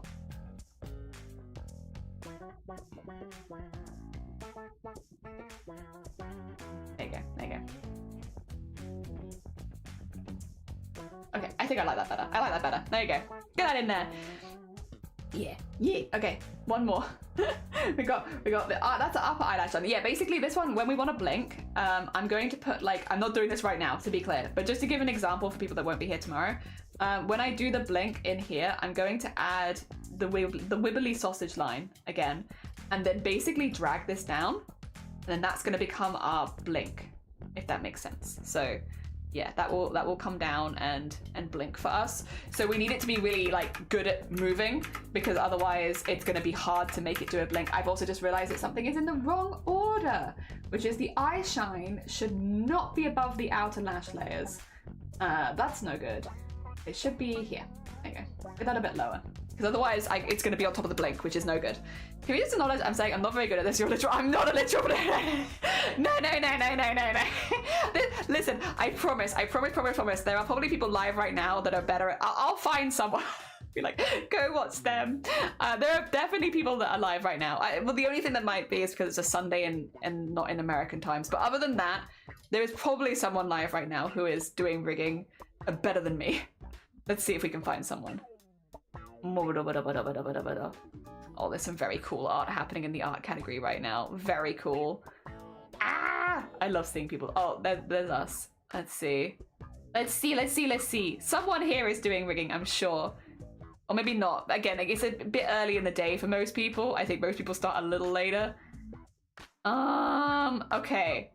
Well, oh, someone's doing 3D rigging. That's very cool. 3D is very confusing to me, but it's very cool. Okay, well, maybe I can't see anyone doing rigging right now, but normally there is probably somebody rigging, and they're probably better than me. Pros in the eye of the beholder. True. Well, technically as well, we always have like a little giggle about it, because to be a professional, you just have to make money doing something, right? I think technically, if you want to be a professional, that's all you actually need to do. So earlier we had Nor subbed to the stream, which was very kind of them. And so because Nor subbed to the stream for the day, I am a professional VTuber rigger. Because I have made $2.50 today, so I am a professional. Yep. It's like a very silly logic, but technically, thank you, no, I am now a professional rigger for one day.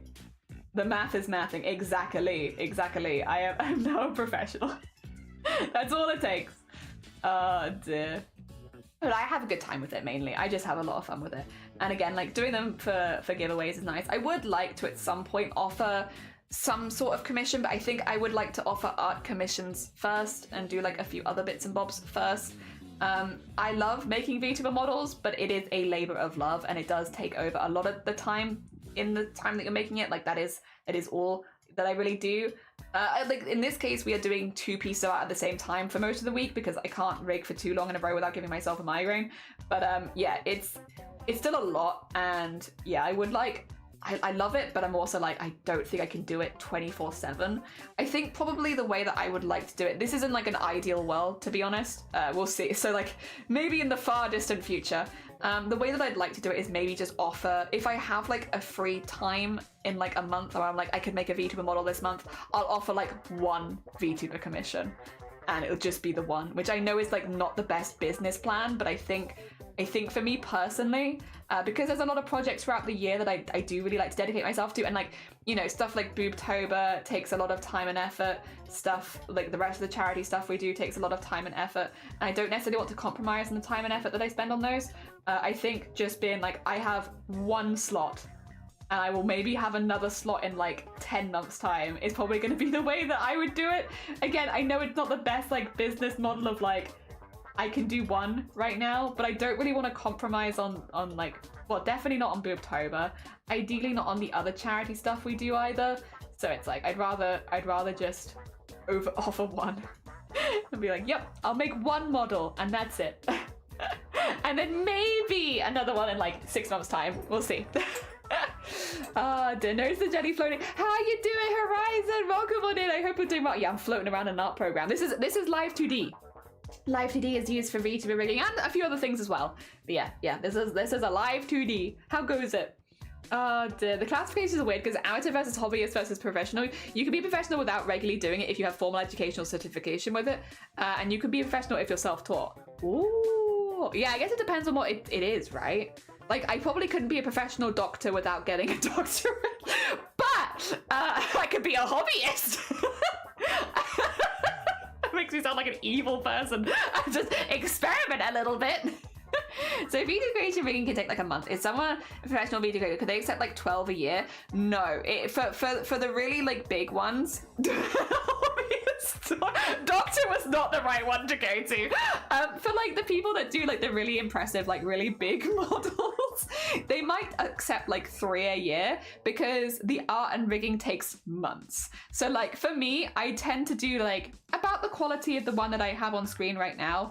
That would probably take me like a month, you know, for if I'm doing like a slightly like for somebody else, it'd probably take like a month. But like for people that do the really intense big ones, it's not, it could be like a 3 to 4 month process. So it's much longer. So they can maybe accept like 3 models a year, but that's also why those models sell for like $10,000, because if they can only make 3 a year, that's how they live, you know? Yeah.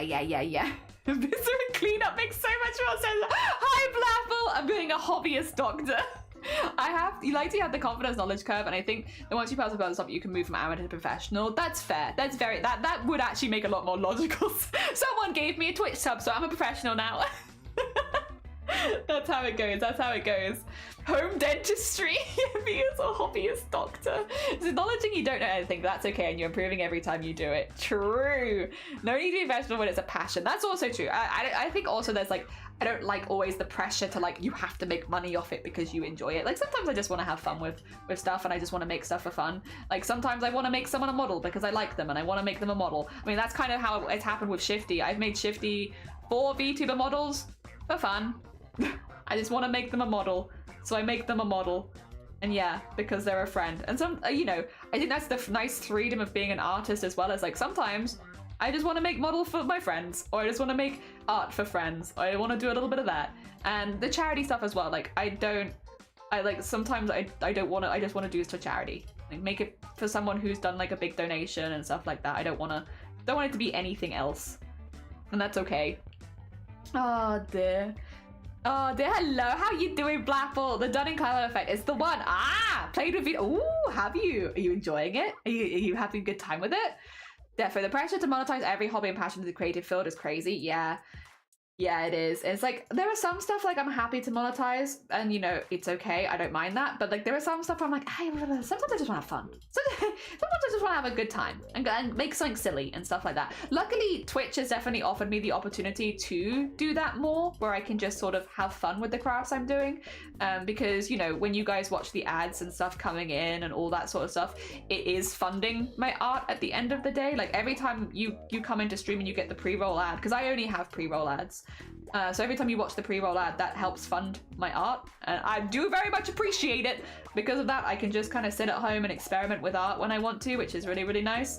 So, you know, Twitch definitely offers a lot of freedom for that sort of thing, because, you know, even though I'm not monetizing my art at the moment, by streaming the art in the first place, you do make money off of that from like ads and such. Yeah. I am, hell yeah. I always trap myself in my bedroom with a desk and oh no, I thought I was gonna have to go out the window. Oh dear. Oh, I got a video from, actually I don't know if I should say this. It's down now.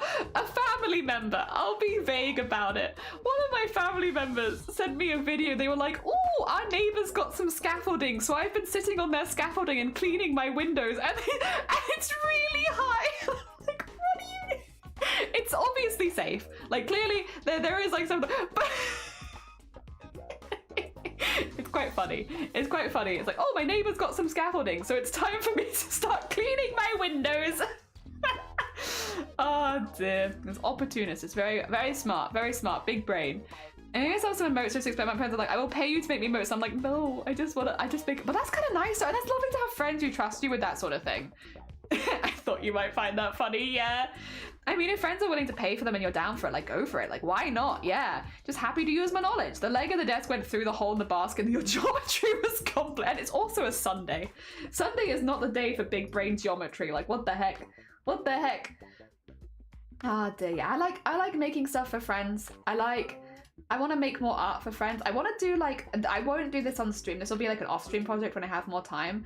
I want to make like a collaborative goblin thing for like the D&D group and give them that and be like, here, I made you all into goblins and they're all separate goblins, but they slot together to make one larger like art piece. Because I think that would be cute. I want to do that. I want to do that at some point. I just need the free time. That's the thing. I love making all these things for people, but I haven't had free time to work on my own art for a while. So my own like personal art projects are starting to pile up a little bit, but that's okay. We'll get to them. I'll get to them. I'm like pretty confident I'll get to them.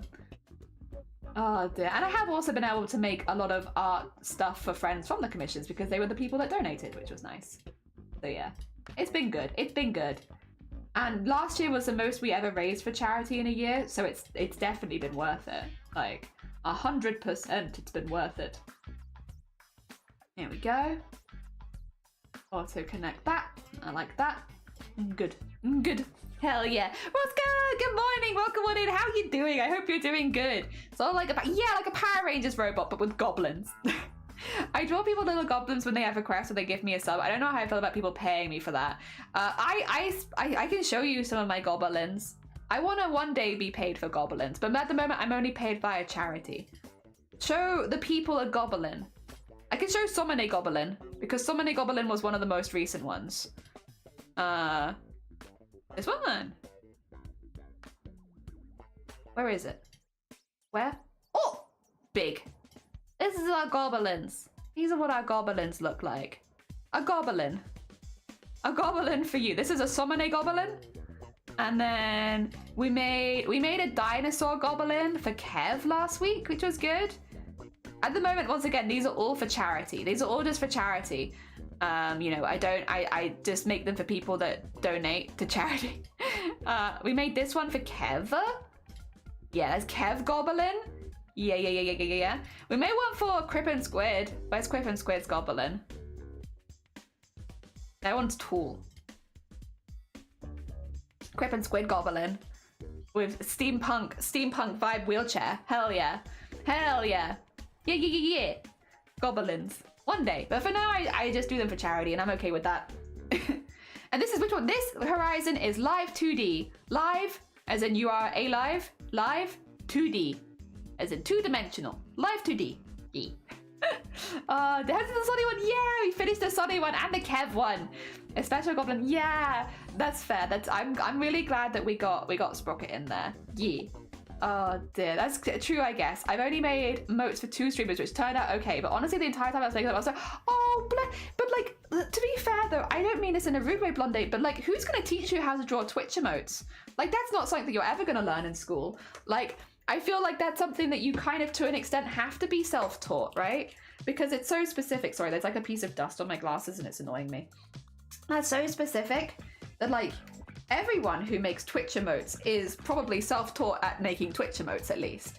Because I just can't imagine where in life you would be taught that. Oh dear. I mean, same with stuff like VTuber models, to be fair. I don't believe there is like, VTuber model is new enough that I don't know that there is necessarily a course you can take to learn how to make a VTuber model. It is something where, maybe there are a few people that are professionally trained, but I think the vast majority of people that make VTubers are entirely self-taught. Because it's like, it's just not something that you go to get an education in. So yeah, there's plenty of art stuff like that, for sure. Oh dear, I think a productive morning so far. Cleared the snow. Oh, your snow and lovely neighbors now said, oh, bless you. That sounds like a very productive morning. Good on you. Yeah, it's very niche. Yeah, just rolled out of bed. Oh, basin. I hope you had some good sleeps. A passion to learn and develop your techniques is as good as formal training for the bulk. Yes, I like that. Oh dear. How are we doing? 3 hours. All right, keep going. We got this. Sorry. It's one of those jobs where it's just like, the longer you do it, it feels like your brain slowly turns to mush. It's not hard. What I'm doing is not difficult, and I know it's not difficult, but my brain's like fights me actively at every stage of it, where it's like, huh, you have to draw your message jelly. You've got to draw them. And you know, for the VTuber to look good, but I'm like, I don't want to draw my messages, I want to ring an eye, I want to do ringing already, I don't want to do this. Oh dear, so I'm fighting the good fight right now, so that my brain does the thing I'm telling it to do. So I can only do it for a few hours at a time. Otherwise, brain just mush. Full mush. We're getting there though, we're getting there. There's the eye shine. All right, into the shadow bits. Okay, we got this, we got this. We're doing it, we're doing it. Passive plans like fun training on larger objects help because they give you the space and the guidelines to develop your own skills, process, and workflows. Yeah, yeah. Wait, why did that auto mod? Wait, what did you get auto modded? Oh!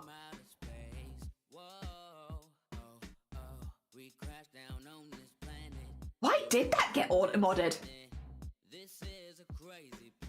I don't know. Thank you for pointing that out. I have no idea. No, there was nothing weird there. Has Twitch updated something overnight? Has there maybe been an update that I've not been aware of? Potentially? Maybe. I'll have to go have a look to see why that got modded after stream. I'm not sure why. No, you haven't done anything suspicious. You're good. It says it's in beta. I think we might be then in part of a test, maybe? Do you think we might be being used to test things? Welcome to the testing site. To be fair, this is generally a good channel to test things in because I don't know what the heck's going on normally, so I'm not going to notice if you do something different. I won't know. Got a split, scoundrel! Enjoy the rest of your Sunday. I hope that it goes well, and I hope next week is good for you. Hell yeah, hell yeah. Hopefully next time I see you, I'll have a little bit more to show you than just meshes. For now, it is Mesh City, but soon maybe there'll be not just meshes. Dirty little lab rat, yeah, we're dirty little lab rats. We're being experimented on. Didn't get to sleep till late again. Oh, bless you. I actually didn't get to sleep till late last night because I wanted to watch Lovey's first day of subathon. It was worth it. Like, even as I came in, there was already a hype train happening, and Lovey was colouring their hair and drawing things for people, and then they had the Darth Maul mask. 10 out of 10. Worth it. Very entertaining. Mesh was good. I'm glad we give you some good mesh this Sunday morning. I was thinking of calling it a meshy stream, but then I was like, does that sound like I'm speaking like Uwu? I'll do it, but Blapple will probably decease. Blapple, if I spoke in Uwu for a whole stream, would you keep being our moderator? or would that be it? Would that be it? No more Uwu. Don't you Uwu? But we're having a meshy stream. Oh, it's gonna be so meshy in here. Oh my god. Oh dear. Would Blapple quit? I don't want Blapple to quit. Oh dear. I can remove— No! Blapple, please! Don't do it. Don't do it. Oh dear. This is like on Radio 1 yesterday. We were just like nipping somewhere in the car, and they started playing this on like, not my version obviously, but like the original Venga Bus. And it was like, oh my god. It's so weird to hear it out in the wild. Oh dear. You can't unsub. Impossible. Because you are in lifetime. And even if I ban you, you still stay sub. Did you know that? You just go, the wheels are still turning, and traffic lights are burning. So if you like to party, come on and move your body. Mason made you play it on Fortnite. Mason. One is terrible, but good on you. Good song, good song. 10 out of 10. I'm sure Blapple loved it. Alright, pupil I'm going to do a little differently. I'll explain why. Hear me out. So we're going to do the standard, like, outside, just like keeping it close. Also, I'm going to take my glasses off because they're pinching my nose. Like, why is my nose being pinched? Unnecessary nose pinching? I don't like it. I'm going to blow my nose. You don't get to hear this though. This is premium content, secretly to you.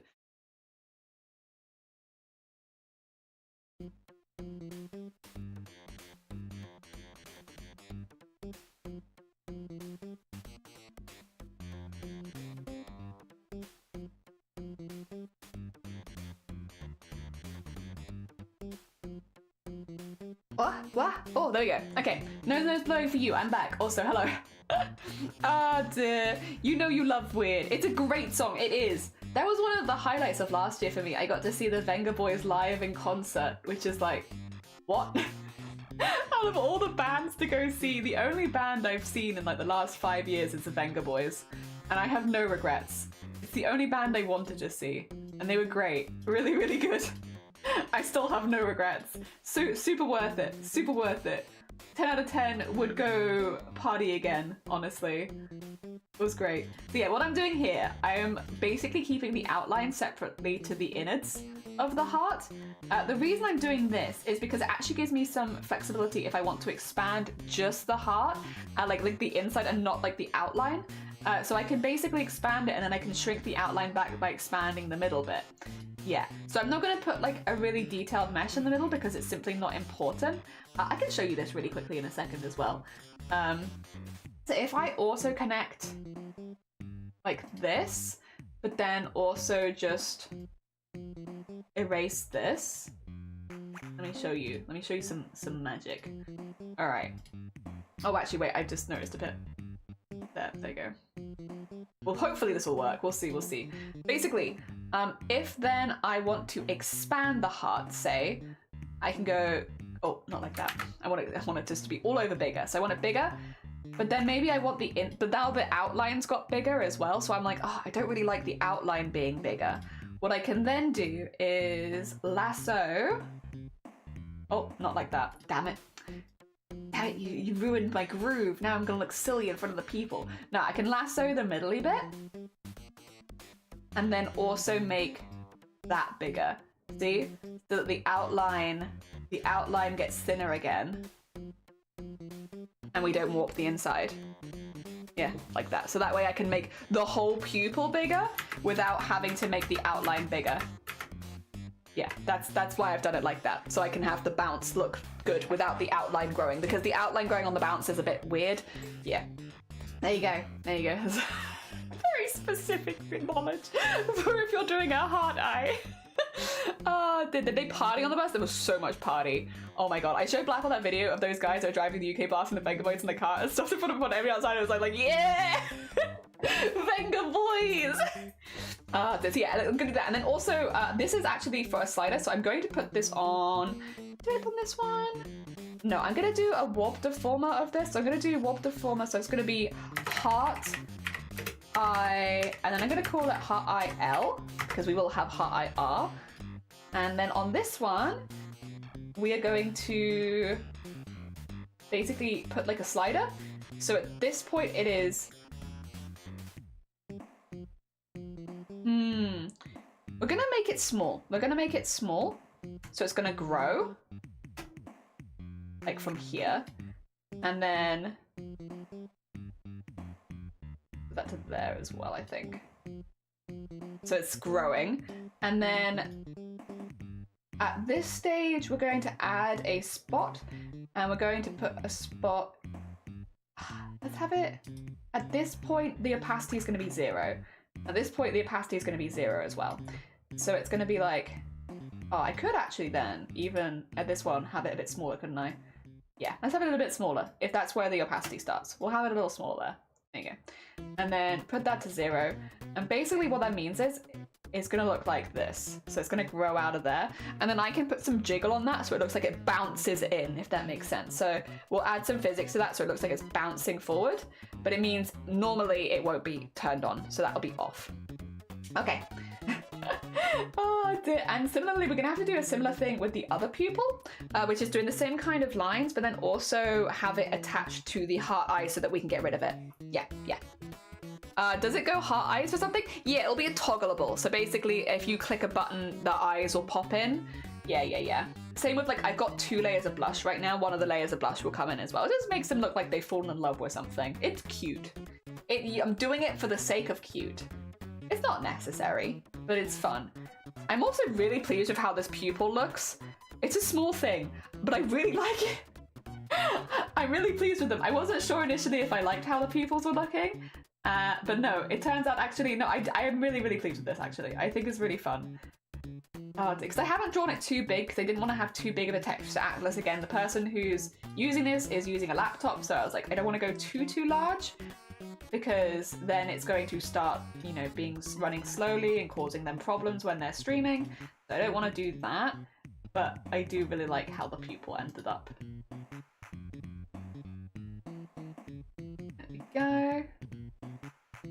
Whole way around the inside. So basically we can do the same thing with the expanding.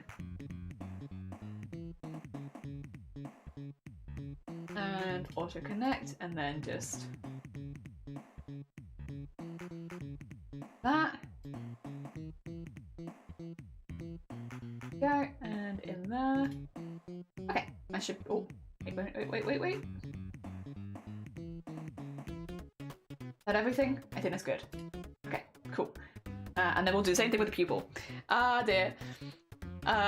Hey, Jelly, if you look to your right, does a VTuber look to the viewers or to you? So it's mirrored. So if I look to the right, is it looking at you? Mine's mirrored at the moment, so. I don't know. I don't know where you are. It depends where you're sitting, I guess.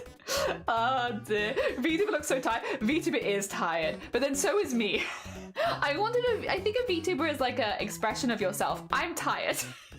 My VTuber expresses this perfectly because I'm quite high energy, so I think a lot of time people don't realize, but I'm sleepy. I'm a sleepy lady. I'm often tired. All right, let's see. We need, this is pupil. L. There we go. Create. And then this is going to be on here. So at this, okay, we're gonna go donk, donk. And then here. And then at this one, we're gonna go smaller. Like so. And I am going to say at this stage, do you see this? Maybe you can go up more.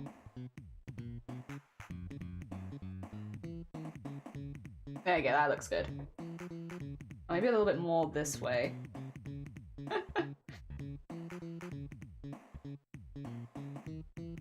And then at this stage, go invisible. But then I'm probably gonna put it here and be like 100%. Yeah, there you go. Look at that, look at that. There you go, so we have like the changing in eyes now. So this will just be like a toggle. It'll go very quickly actually. I might put the heart a little higher up. I feel like it's a little low.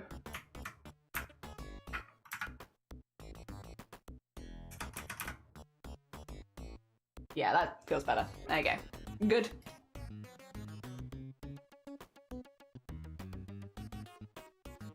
Maybe I could go a little further this way as well. I think it's going over that way, which is weird. Maybe I actually need to go this way more. There we go, there we go. Okay. Cool. Who is tired? Me. It's me. I'm tired. Me. Dear. Like, if you look to the right, do you want your beamer to look right or to your left? Well, I mean, I could unmirror it if I want it to go the other way. I can literally do that in OBS, though, to be fair. I can do that anywhere. But yeah, for me, I'm quite happy. The other thing is, oh, wait, also, sorry, you might not know this. Knowledge. So, you can do that you can do that, but you can also do it here. So if I bring this up really quickly, I'll show you how. I'll show you the strats. If you go to, you got notes. Has everybody got notes out? Is everybody taking notes right now? I hope everyone's taking notes. I'm gonna give you some information. So this is my left, right? Like, this is kind of what you're talking about. You'd have to change all of these, but I'm just gonna show you this one. So right now, when I face this way, the VTuber's looking like the other way. So, you know, you can see that it's opposite, right? If I was like, this is annoying me and I don't like this, I can swap these around. So I can go -25 and then 20. So swap the two numbers around. And now, see? Now, it's swapped over. Yeah. See that? I like having it mirrored for me because I think it works well as like the setup that I have on stream, but you could swap it around if you wanted to swap those two. So let me put this back over here and just make sure that you keep the negative on the right side and stuff. But yeah, now it's back to how it was before. You see that? Knowledge. There you go. There you go. Information. Dump. You get the notes down. So yeah, you can do it in OBS, but you can also literally just do it in VTuber Studio and just switch the numbers over. Yeah.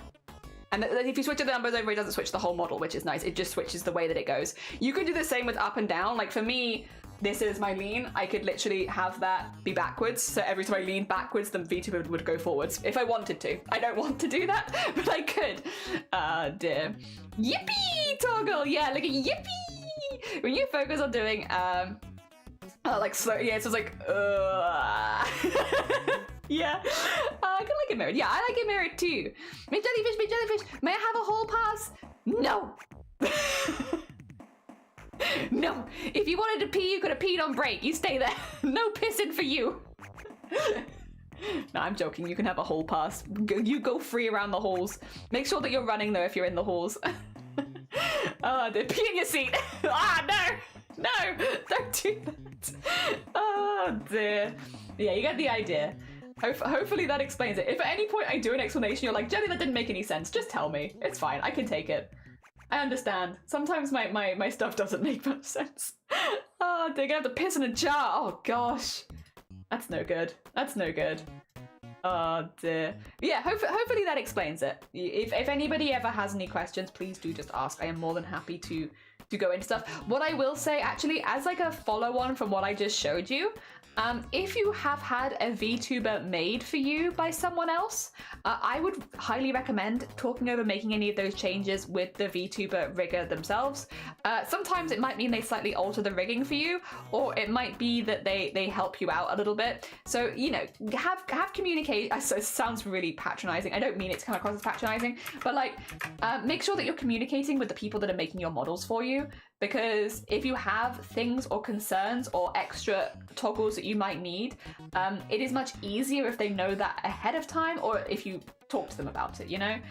Because also VTuber riggers and artists want you to like your model at the end of the day. They want you to enjoy it.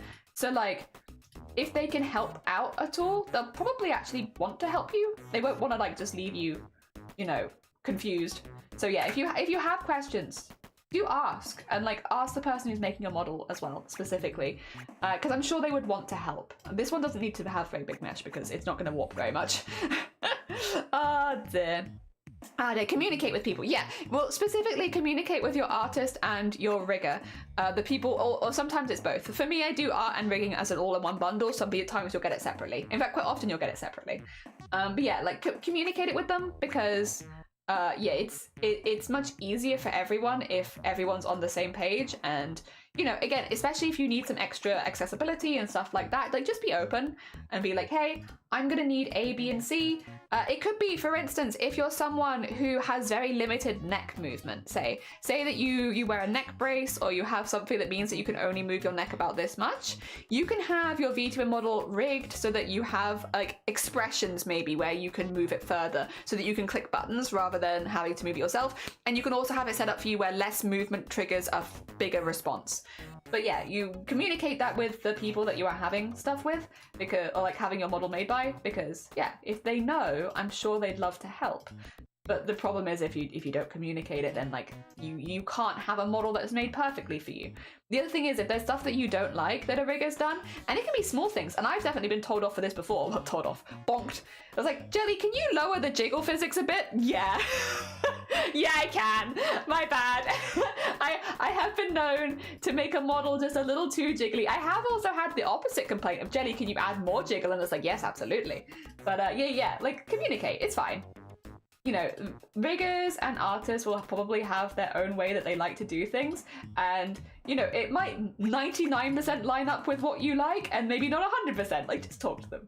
Just have a little chat with them, and I'm sure they'd be more than happy to help you out. Oh dear. As long as you're not asking anything ridiculous, like, can you add 10 animations, and also I want this for free and this for free and this for free. You know, as long as you're not being a butthole about it, like, you know, it should be fine. And also, if an artist can't do something for whatever reason, or a rigger can't do something for whatever reason, I'm sure they'll tell you. They'll probably be like, yeah, that's not going to work because of A, B, C, you know, and then then you have your answer. But if you don't ask, you don't get. Dear. Although in this case, if you don't ask, you still get, because I have added quite a few extra things. And the quality of life things mostly, but yeah. But normally, you don't ask, you don't get. As long as you're not being like super cheeky about it and you accept no as an answer, yeah, fine. Fine. I'd rather people ask. If they're like, hey, is it possible to do this? I can be like, no. Or yeah. Or maybe not for me. Maybe for somebody else. Or that won't work with my art style. Also, I'm going to copy and paste this because I also want it for the white of the eye. This is the white of the eye, I guess, kind of. But it's not quite the white of the eye that I was thinking of. Yeah. Oh, you want to know another useful trick? Actually, I might do this right now. Basically, if you are someone who looks down a lot to do crafts, your VTuber's eyes are going to start closing. I think mine are doing that because I'm tired, but also that can just happen. What you can do is, if you put your camera and angle it lower down, then your eyes will close. It will be harder for you to close your eyes. So when you're looking down and crafting, it won't close them as easily. The only thing is, you need something to mount it on. I have some tissue paper. I'm going to pop that on there. And if I'm going to grab my camera, sorry, it's going to be really wiggly for a second, and I'm going to mount it inside of the toilet roll tube, and it's going to be facing up at me. And then, so it's going to look like I'm looking up a lot more, because like when I look at you guys now, I'm looking up. But it means that when I'm looking down, I'm not closing my eyes, you know? Yeah. Yeah, a little trick for artists and crafters who often look down. Yeah, you pop.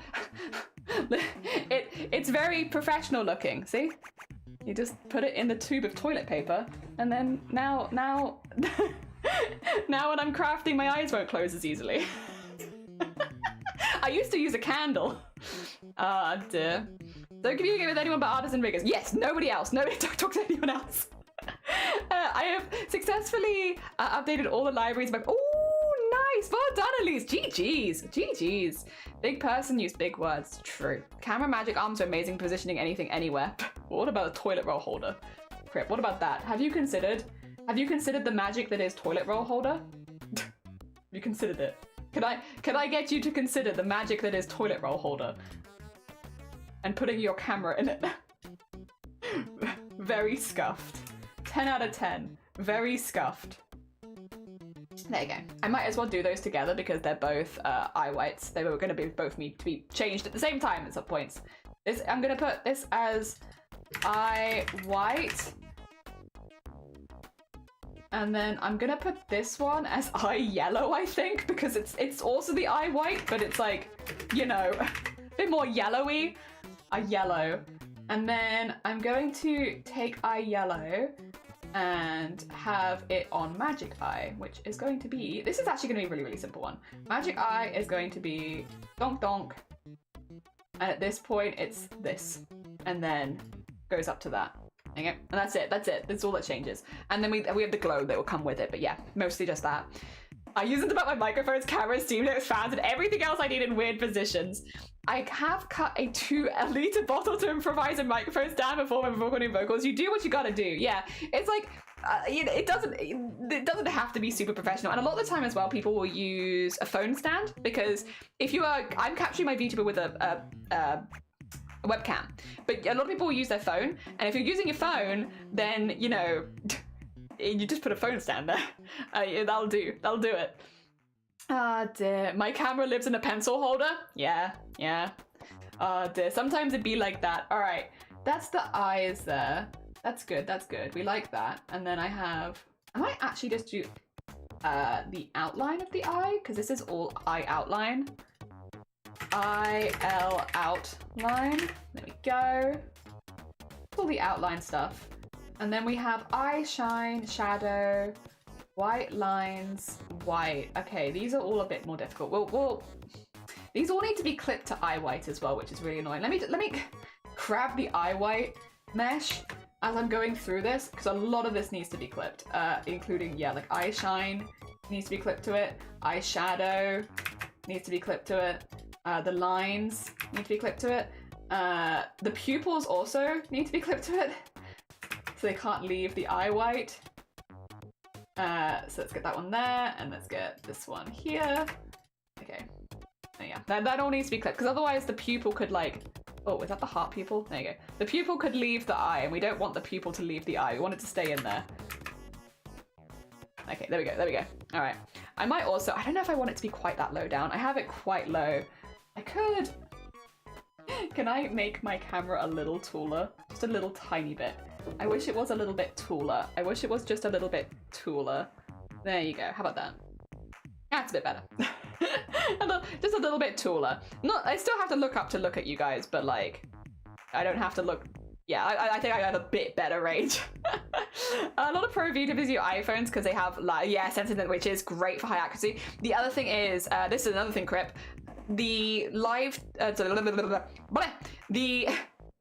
VTube tracking software, VTube Studio, which is the most common one for VTubers, has extra parameters on mobile phone, which you don't get with webcam, that you can't access with webcam, which means the mobile phone version actually has more it can do.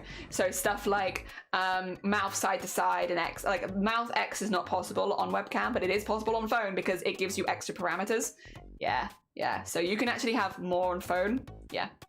Does the app connect? Yeah. So if you get it, you can download the app for VTube Studio on your phone, and then you just transfer it across because it's free. It's free.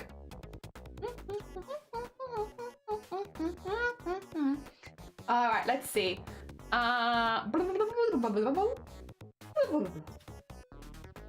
right, we do need to get the eye white highlight. Wait. Oh, there you go. This should actually be really easy. In fact, I might even auto mesh this. And then, yeah, I'm gonna do an auto mesh and then I'm gonna, and then I'm gonna fix it. But I actually really don't need very much for this. I don't need any of this. Yep. Maybe I could do like a little one in between. I don't really need a whole lot for this, to be honest. It's a very, very simple mesh and it doesn't really do very much. I'll do. Good. I'm good. And then the glow. We're gonna do the glow separately. This is all gonna be in, I'm gonna put this in eye white details. Oh, that's not how you spell details. Details. How you spell it? Maybe. I'm not sure. But it's fine. As long as I can read it. I'm the only one who's going to see this. I guess everyone on stream can see it too. But I'm the only one who's going to have to use it to see it. So that's fine. Dear. Yeah, what Crip said. Yeah. Crip just giving you the rundown. Dear. There are also like YouTube tutorials. It takes like 2 minutes. Don't worry. It's a very, very simple process. If Crip's explanation doesn't make it clear enough, it's like a 2-minute YouTube video explaining how to do it. It's very quick, very easy. Yep. Dear. All right, big glow. I think I'm going to do the same thing again. I'm going to auto mesh and just like, I don't need it that intense. So I could just do like an, maybe I'll do like a standard. So it's, okay. I don't like this. I don't like any of these. Yeah. Okay, well, I'll do this one. This is why I draw my own goddamn meshes. Like, what is this over here?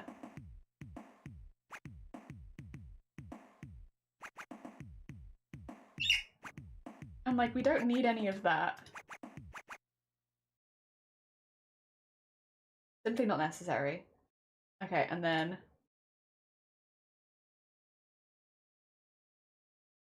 yeah, that'll do. That's literally all I need. It's just a glow. It's a glow. All right. And then what we need to do is this, which is at this stage, put it here. There you go. So we have the glowing eye. When the magic eye goes on, we also need a new one for pupil L, which is pupil L magic.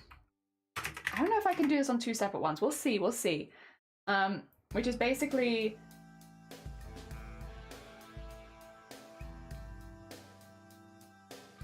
this.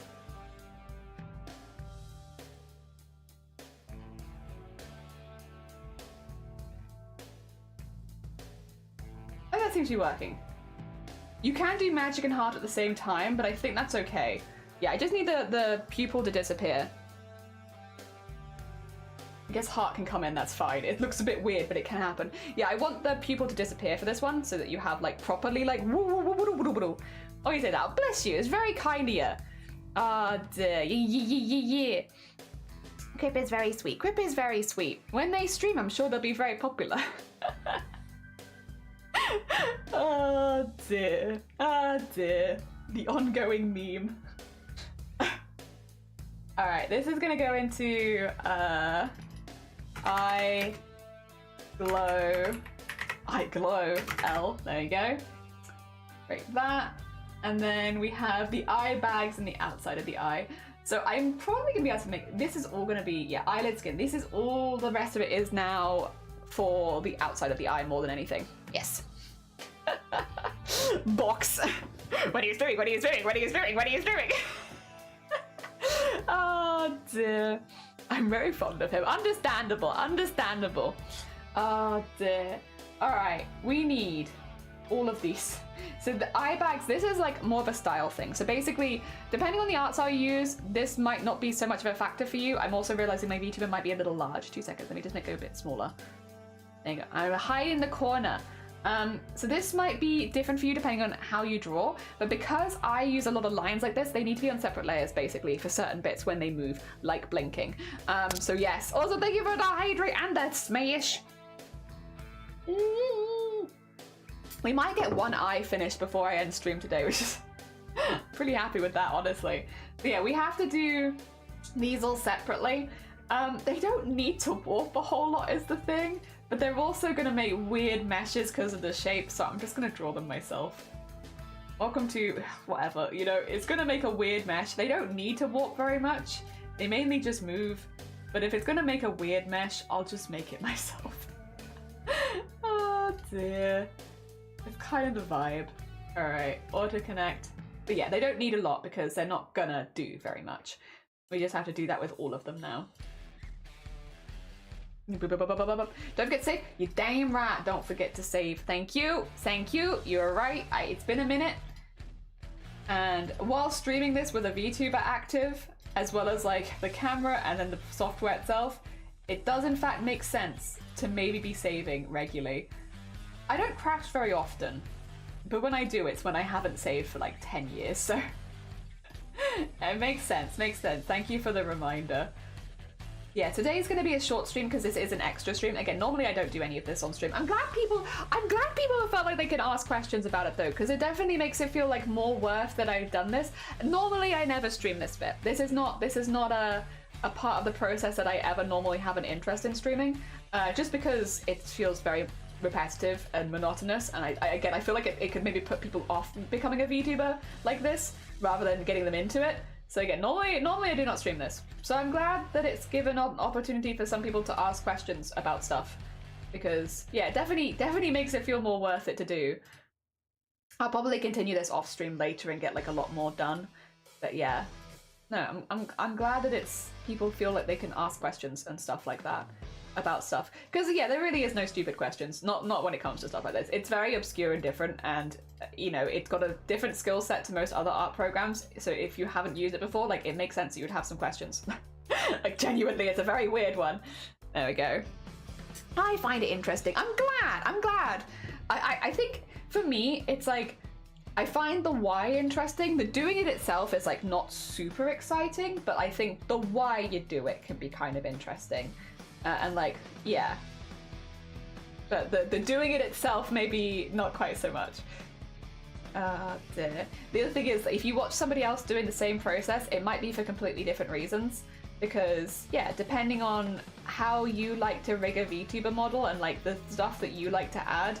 And also, again, if you're doing like one of those super fancy schmancy models that can like walk around and stuff like that, because yeah, that's a thing. Sorry, again, if anyone who's discovered how to make VTubers through me, I'm very sorry, but for anyone who's discovered how to make VTubers through me, people make models that have like walk cycles and can wander around. They can do like full-on dances and stuff like that, like have so much like flexibility and can do so many things. I'll see if I can find some people. There's a lot of artists that do stream that, but they stream a little later in the day because more on like an American time zone mostly. I'll see if I can find some of them and link them in the Discord later. Like, obviously not people I know personally, but people I know that do like these more complicated models. Because yeah, like I think there's a lot of very interesting things you do, and I think it's very, very cool. Oh dear. All right. The bag? No, we are gonna put like a little bit more in the bag. I was like, Doesn't really need a whole lot, but then I was like, but if it's gonna like flatten out a little bit, give it a little something. Make it a bit more flexible. It doesn't need a whole lot. It's mainly just gonna go up and down and not warp that much, but we'll give it a little bit because it's gonna warp a little bit actually. Here we go. Nice. I'm back. How goes meshing? It's a meshy stream. We're still working on the eyes. She wants to woo me. Yeah. Oh dear. Yeah, it's been a meshy stream, but we do have now magic eyes, and we have the switch to heart, which is good. And a lot of stuff has got meshes. We're slowly working our way through. The eyes also have 27 layers per eye, so it does take a while. Well, a lot of them are smaller meshes. Oh god, look at this one. Weird mesh. I'm actually tempted to keep that as like a square, to be honest. Normally I neaten my edges so that you don't see things like this. Clearly I've forgotten this time. I was like, I forgot to neaten that one. Not that you'll see it in the finished model, of course, but like, otherwise I'd go back and fix it right now, but it does look weird. That's a weird edge right there. Yeah, I'll make it smaller because then it will be smaller in the texture atlas, but I don't think it's necessary. I don't think it's going to move that much. There you go. You can have that. You can have that. That'll do. Yeah, dungeon meshy. Dungeon meshy. That's exactly what we're doing today. Dungeon meshy the stream. I used to make a lot of car skins for Simulator. Oh! The use of layers is very familiar to me, but the anime drawing style is something I've never grasped. I think it's very cool though. I definitely don't do as much anime. This is a bit more anime than I normally go these days, because like I like cartoony. I like goblins.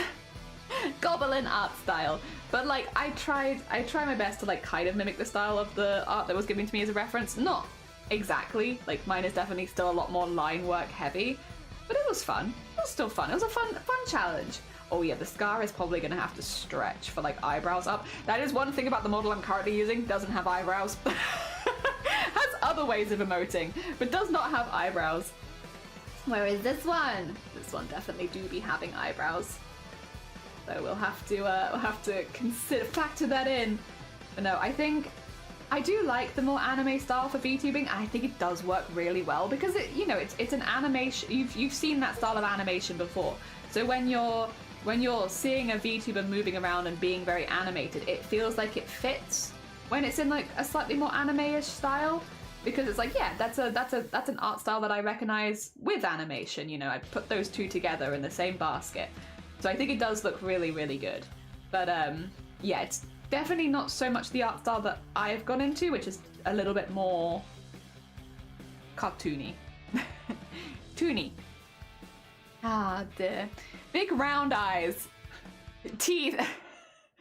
That's another thing. Oh my god, adding teeth. I have been very much enjoying adding teeth everywhere. Just so many teeth. Oh my god. Good stuff. Oh, another one here. Yeah. Oh, no. Not that one. This one. There you go. I've got teeth on this model as well. If you want something to look like less anime immediately, add realistic teeth. I don't know why. Something about adding like teeth with like separation on them makes every character look less anime. Very funny. If you're trying to make something like anime, don't add the separate teeth. I don't know. I think it also makes things look a little bit more unhinged. I've really been enjoying it. Teeth has been one of my new hobbies. You and your hyper-realistic teeth. I love teeth. I did give them to Shifty, and Shifty was like, I'm not sure about the teeth. And I was like, I can do a toothless version if you prefer. But then we ended up sticking with teeth. So, but I really love teeth. I don't know, I just think they're really fun. It's just that I made you this art. Also, look at how many teeth it's got. Oh dear, once again, maybe a little bit the horror influences slightly filtering through. A kid I went to school with went on to, oh really? Incredible talent, but that's all he would do. Refuse to other art. But this is the thing. I'm like, I think when it comes to art, it's like, what do you enjoy doing? Do that. And it's like, if you only enjoy drawing in an anime art style, like fair enough, like do that. I don't think there's any, I don't like, in school they kind of try and like, I think I get why, but they'll like try and get you to draw in like a lot of different art styles, right? And it's so that you can experiment and like have that space for experimentation and see what you actually enjoy and stuff like that. So like it does logically make sense when you're trying to grow as an artist because you try a few things. But at the end of the day, if you find something you like, I don't feel like there should be pressure to have to keep experimenting, because you do the experimenting in the first place to find one that you like, right?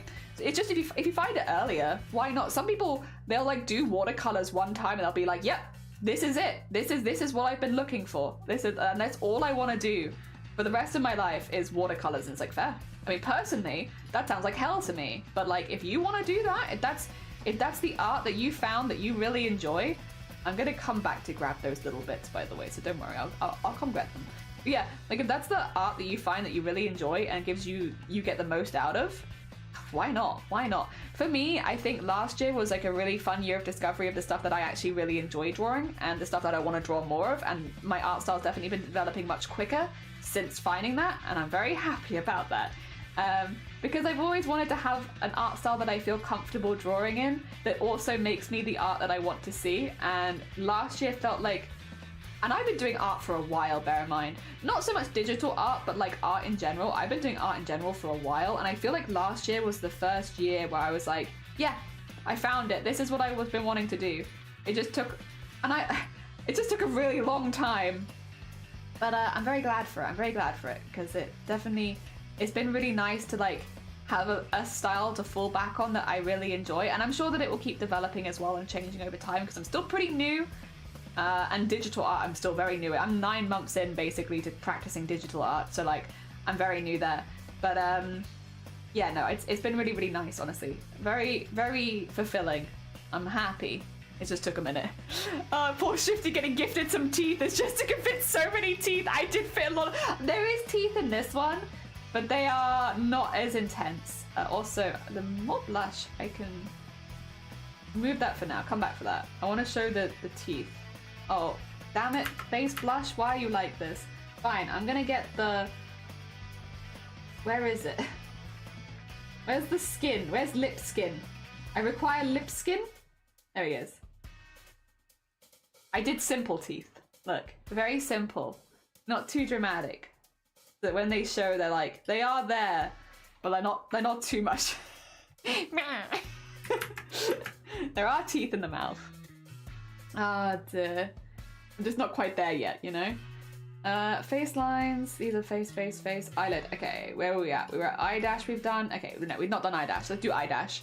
Horrifying. Yeah, I've always struggled with cartoons. My instinct is realism, and that's annoying. When I just want to sit and do like hard little doodle characters. Maybe one day it will click. Yeah, I think for me, because I was drawing things very cutely for a long time, and I like cute things. I do. I like cute things.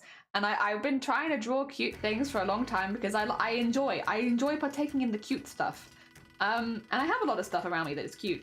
But it's like, I also really like horror, and I've really enjoyed horror for a long time. And I've enjoyed that kind of like art that comes along with horror a lot over the years, right?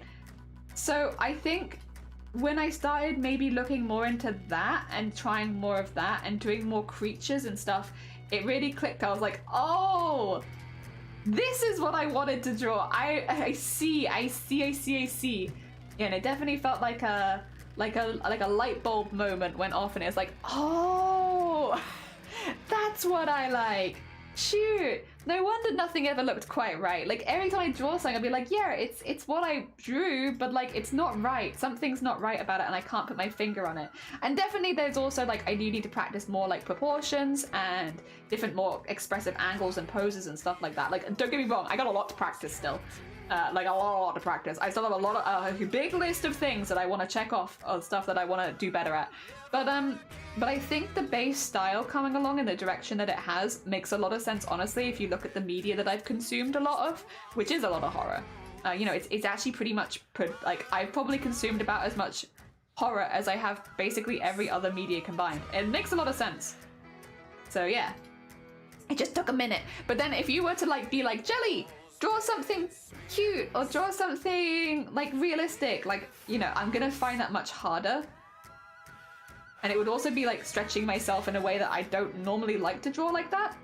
I would much rather draw in the art style that I enjoy the most. Yeah, but luckily that does come along with doing little silly doodles, so I can draw little silly doodles whenever I want. Very nice. There we go. And in there. And then, I think my music's getting a little loud. I don't know about you. It feels a little loud. I think it's the Hi-Fi Rush one, right? Yeah. Get a little lower, a little lower. Found a Dutch streamer, I forget her name, who does almost exclusively horror fine art, and I had to stop watching, it's too realistic! Yeah, I definitely do more cartoony horror, like, you know, I'm not really going into the blood and guts and gore and shine. It's definitely more cartoonish, but I like the vibes. I like the vibes. Yeah. I guess it's just you falling into it. I feel like I fell into it, and I'm really happy with where I've fallen into. It just took a really long time. All right, so this is all the eye extras. Okay, and then what we can do is we're going to take eye extras, eye glow, eye white, eye yellow, pupil, eye white, outline, not the brows. The brows are separate, but all of this, and we're going to put this under IL. Here it is. So this is now, if I grab this, that's the full eye. It's gonna look a little weird because the eyelid's coming with us, but you get the vibe. That's the full eye now. I can put it right here. There you go. Good. I could put it in where her mouth is. Very good. I could put it anywhere. I could have that one up there. There we go. But that's the idea. The whole eye is together now. I'm not going to copy the eye across yet because I will rig the eye first, and then I will duplicate everything across, including the warping and stuff like that, so that it's perfect. So for now, she'll only have one eye, and that's okay. We'll add the other one in later. Oh dear. Kiara, good morning. Kiara's the person we're making this VTuber model for. How are you doing? Welcome to a mesh stream, which is basically drawing. We've done your eye, your brows, some of your front hair, and your nose, and it has taken nearly 4 hours. We're just drawing meshes, because you have to draw like all of these meshes so that you see them, because if, for instance, here is without mesh, it is with mesh, but like all the different layers have those meshes and stuff like that. So yeah, we got a lot of meshes to do. Oh dear, we've also been putting on some sliders. The way that I've drawn your stuff, Kiara, I can take off your armor, basically. So we can do you an armor slider. So if you want to have less armor, you can remove it, because in the references you gave me, one had more armor than other. So the way that I've drawn this is that all of the armor pieces can be completely removed, so that we can do like sliders for them. Same with the belts as well. Same with the belts, same with the weapons. We can have them as sliders. So if you were doing more like a chill kind of vibe and you didn't want to have like armor and weapons on, we can remove them. And then if you wanted to have them back on, you can put them back on. I've also been giving you some toggleable emotes, like magical eyes and like hearts and stuff like that. Simple little bits and bobs. Yeah. So I have a few more expressions. Jelly moved your lip skin away. I did. I can do it again as well. I have a lot of power here. Where's the lip skin? There it is.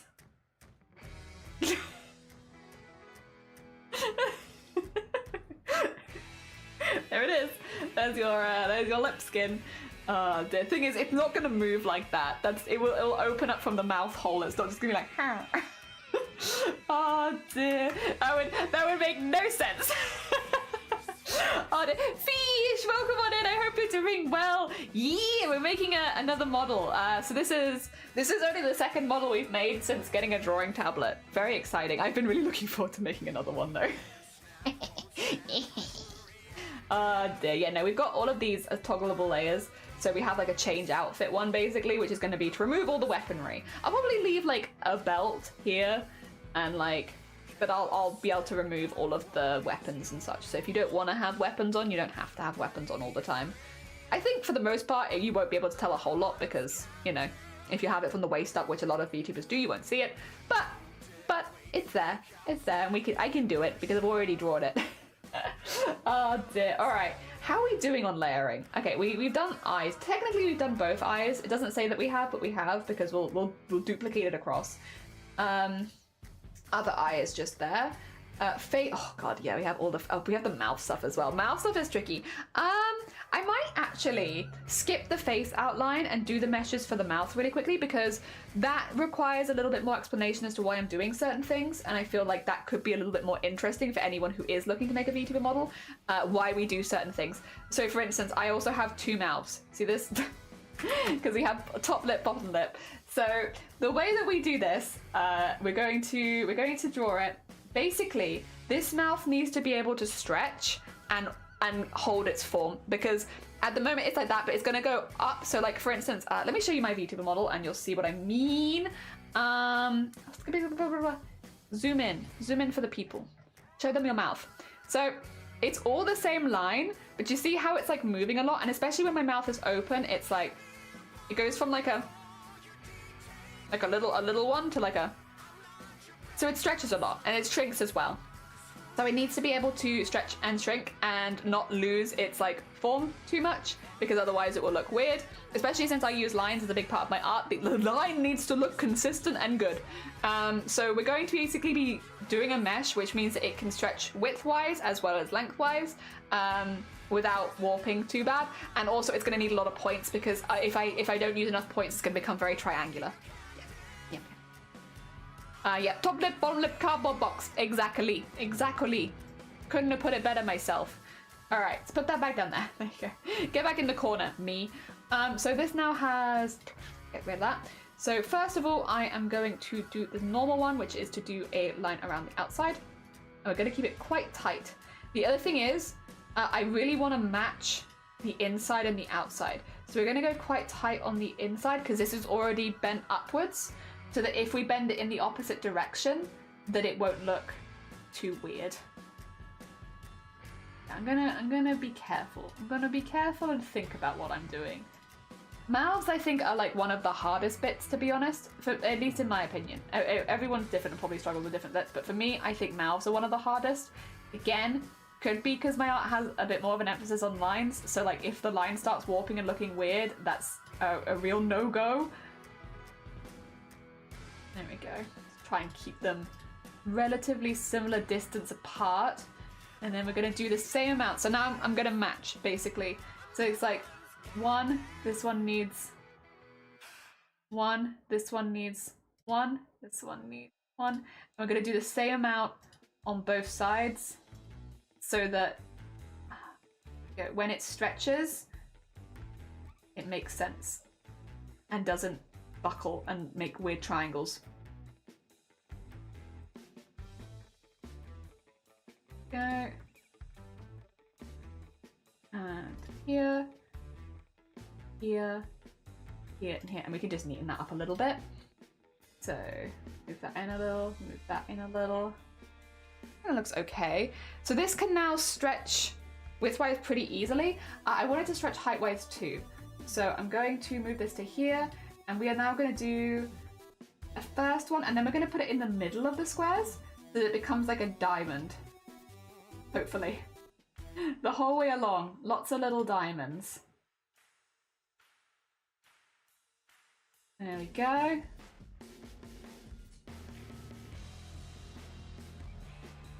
And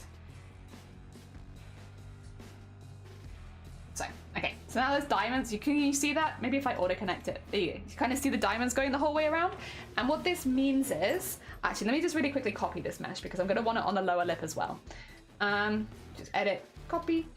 So now we have this mesh here. What this means is, if I grab the little like sausagey tool here and go and draw it the whole way along here, both sides, and grab it, you can see them stretching, but it doesn't warp it too badly. So it kind of works. But yeah, if I go really, really far, it's going to stretch it a bit further, but it shouldn't be to the extent where it's like warping the line too much. And that way I can give them like a really good range of expression. If they need to go longer, I can make it longer on one side. I could also make it longer on the other side, and it still looks like a normal line, you know? It's not distorting it too much. So that's why we do all of that and spend a little bit longer on it. It's so that we can warp it a lot later and make the mouth really dramatic. Yeah, and I like a good dramatic mouth. We're gonna just paste the other bit, like the one we just did, we're going to paste it on the bottom lip because it needs exactly the same thing, to be fair. Edit, paste. There you go. So now they both have that.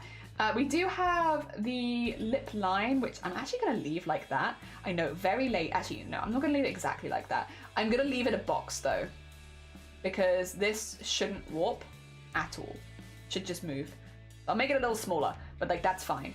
And then the lip will probably need to warp a little bit if things moving. So that's actually will this need to warp?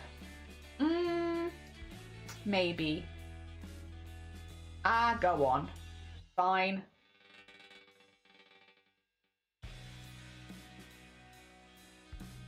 I don't know that it needs this, but I'll allow it. There you go. It can have a little something. Also, because that's not that difficult. There we go. All right, lip will need to warp a little bit. Not a whole lot. I don't want it to lip warp too much, otherwise it'll look weird if it just slightly starts stretching across the face. But like a little something would probably help. So let's do a little something. And yeah, we're gonna put the meshes on the face, and then we'll do a Discord art share. And I think that'll be it for today. Today is an extra stream, to be fair. I don't normally stream Sundays, but I wanted, you know, if people wanted to see this, I was like, I'll do a stream of it. But to be honest, I didn't think very many people would be that interested. So it proves me wrong. This happens every time. I'm like, people aren't gonna want to see this bit. No one wants to see this bit of reading. And then everyone's like, actually, yes, we do. Excuse me. Can you ask first? Yes, we do. Oh dear. Every time. Oh, actually, I need the face base really quickly. I do need to get the blushes to go inside of the face base. Where is the blushes gone? More blush and base blush. Both needs to go inside the face base. This one needs to go like this. And go 0. There you go. Then we can have, there you go. You can see the more dramatic change to like the heart eye there. There we go. And also because I want it to be turned off right now because it's kind of in the way for when I want to do other things. All right, I'm probably gonna put a minimal on that right now. We'll come, actually no, we should keep it there. What I'll do with this one, it doesn't really need a whole lot. I'll probably auto this one. Oh God, okay.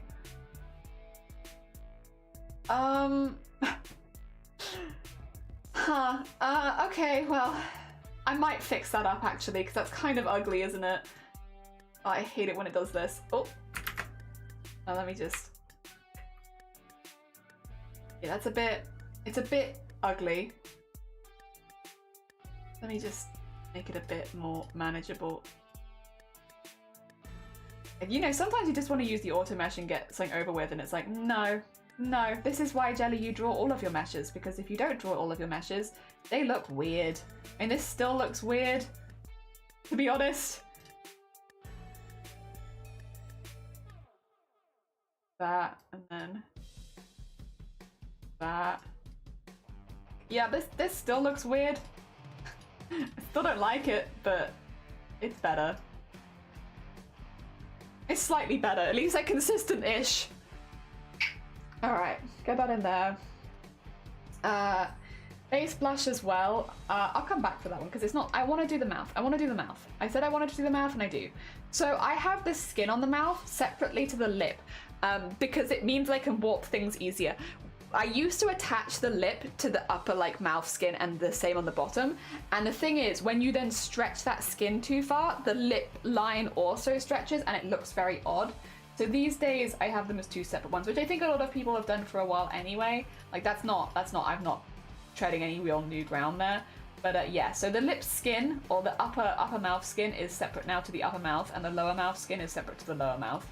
And that way I have more control over stretching this around and making it different shapes, because yeah, it will need to be different shapes. I'm also going to show you a little trick in a second as well. I say a little trick as if it's not just a feature of the program. It's actually just a feature of the program. I'm sorry, I'm kind of lying to you. And that is the 4 division. So basically when you draw it and you're like, okay, this is a relatively simple one, but I'm probably going to need it a little bit more dramatic than that. So I'm going to auto connect and then 4 divide it, and then just go in and like make sure that no bits are too intense. Like this is quite a lot there. Stretch that out a little bit. Yeah, 4 division it, and then it's like it's a bit easier than doing all those lines myself. Yeah. But it's still within what I've already drawn, so it's not like it's done it completely separately, like as if I had done a auto mesh. Yeah. All right, let's see. Do the same thing here. It just gives me some flexibility. Oh, they're chromatic. Good morning. Welcome on in. Happy hecking New Year. We will have a hydrate in just a second. I got dots. I got dots everywhere really quickly. Okay, there we go. Woo. Yes, we're gonna have that there. And then we're going to do the same thing basically. Although this one I might draw more in the same sort of direction as the lines because it is curved upwards. The other one's more of a circle. This one's a little bit more curved. If I do that auto connect 4 divide. Yeah. There we go, Nice. All right, now we have the lower lip as well. And it just means I can warp those a little easier to match the mouth. I have no idea what's happening, Runa. Good morning. Have you not seen us do a VTuber model before? Welcome on in. Yeah, we make models sometimes for people that donate to charity, and we're currently making a model for Kiara the Bard. And so basically, this is a mesh day where we have to draw meshes for each of the layers.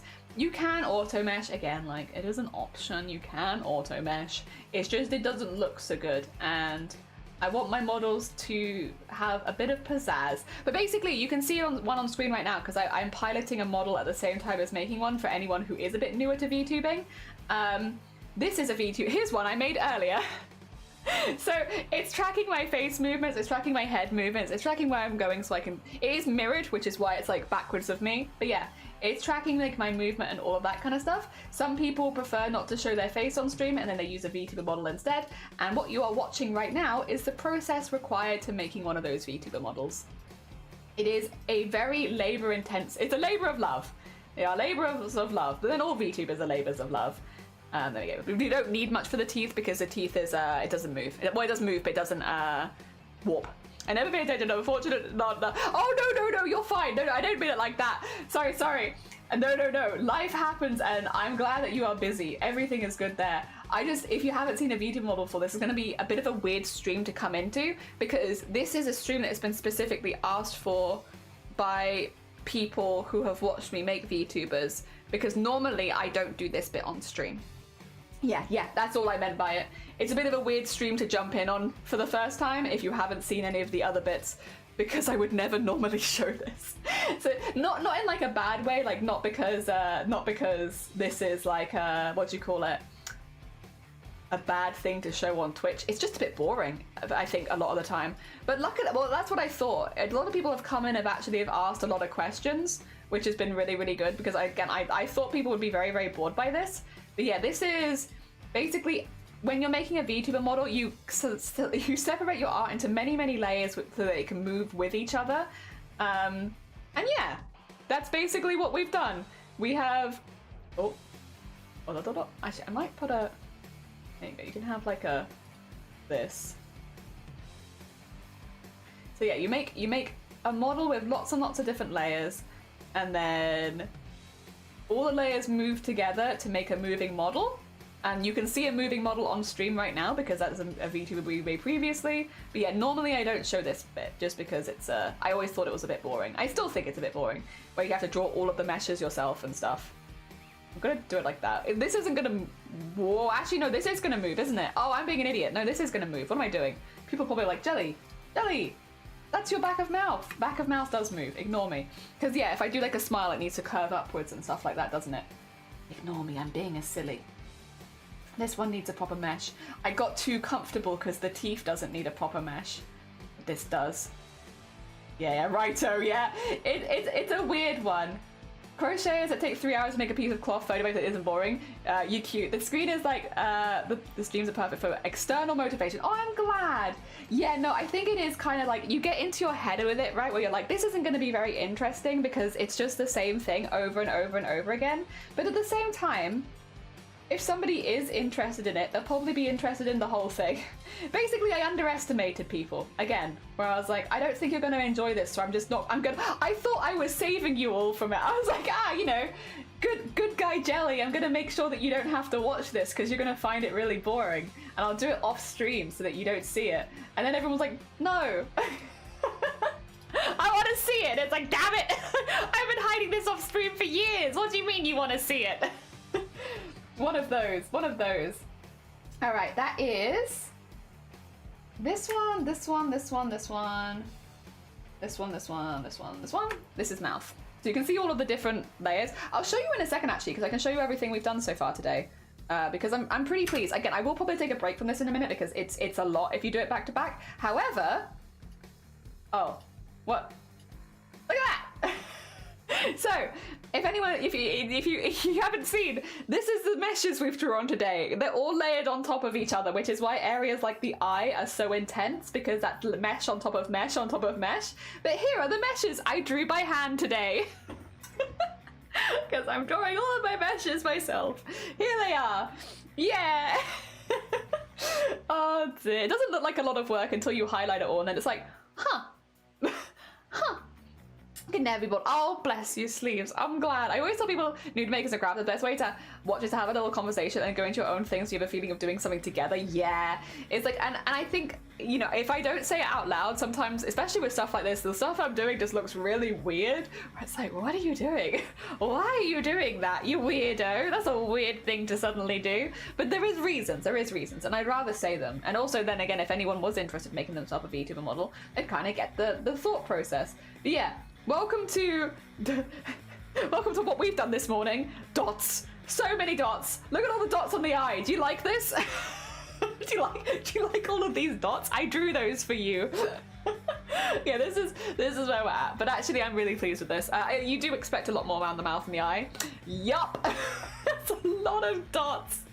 Yeah, I think for the dots today, I'm probably going to stop stream there and just have like a little break off the stream. Because the other thing is, the interface is very light here, so it's like, staring at it for too long I feel like is a bit So, and we've done 4 hours, which I'm pretty pleased with. Again, I really struggle to sit down and make myself do this because it's important. It's an important part of it, but like also it's not exactly exciting. It is the same thing over and over again. Actually explaining why I'm doing certain things while live has made it a little bit more entertaining for me as well. Because otherwise I'm just sat in silence like, Oh, thank you for the hydrate true chromatic. But for an extra stream, we've done pretty good. That being said, stream is not over because we haven't been able to do a Discord art share for a few days now because of because we've been playing games and stuff like that. So I would like, oh, thank you for the save as well. You're damn right. Let me go.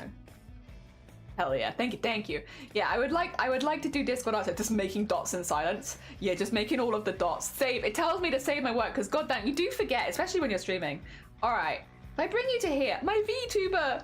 No! My little friend! Where have they gone? Come back to me, VTuber! There you are. come back to me. Oh dear, go in the corner over there. Go sit in the corner. There you go. We'll look at the art together. Hell yeah. My little screen friend. There you are. Yay! We can look at it together. We don't have to. There you go. A good button, yeah. Honestly, very important because I forget so quickly. Actually, maybe I'll put you over here. No, because then you're just going to look at me. I don't want to sort your settings out as well. I might put you on top of the bubbles though. There you go. That's better. All right. If you're new here, at the end of stream, we'd like to have a look through the Discord and see all of the art that the people in the community are making. We also sometimes have like other things shown on stream, like so Crip has just popped here. It unfortunately doesn't have a background, so it's a little hard to see on Discord dark mode, but I'll give it my best shot.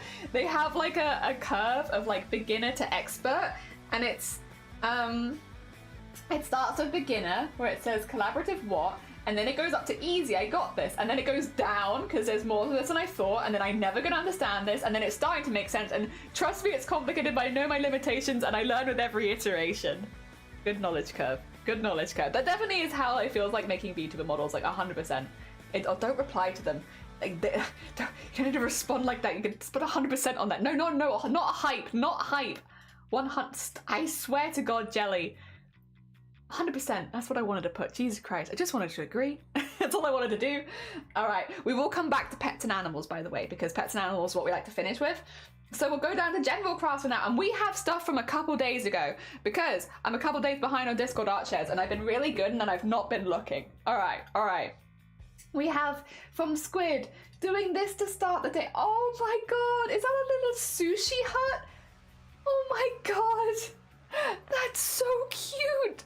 Oh my God, with the little parcel and the top. My God, I'm imagining that's really, really small, right? I'm gonna imagine that that's tiny.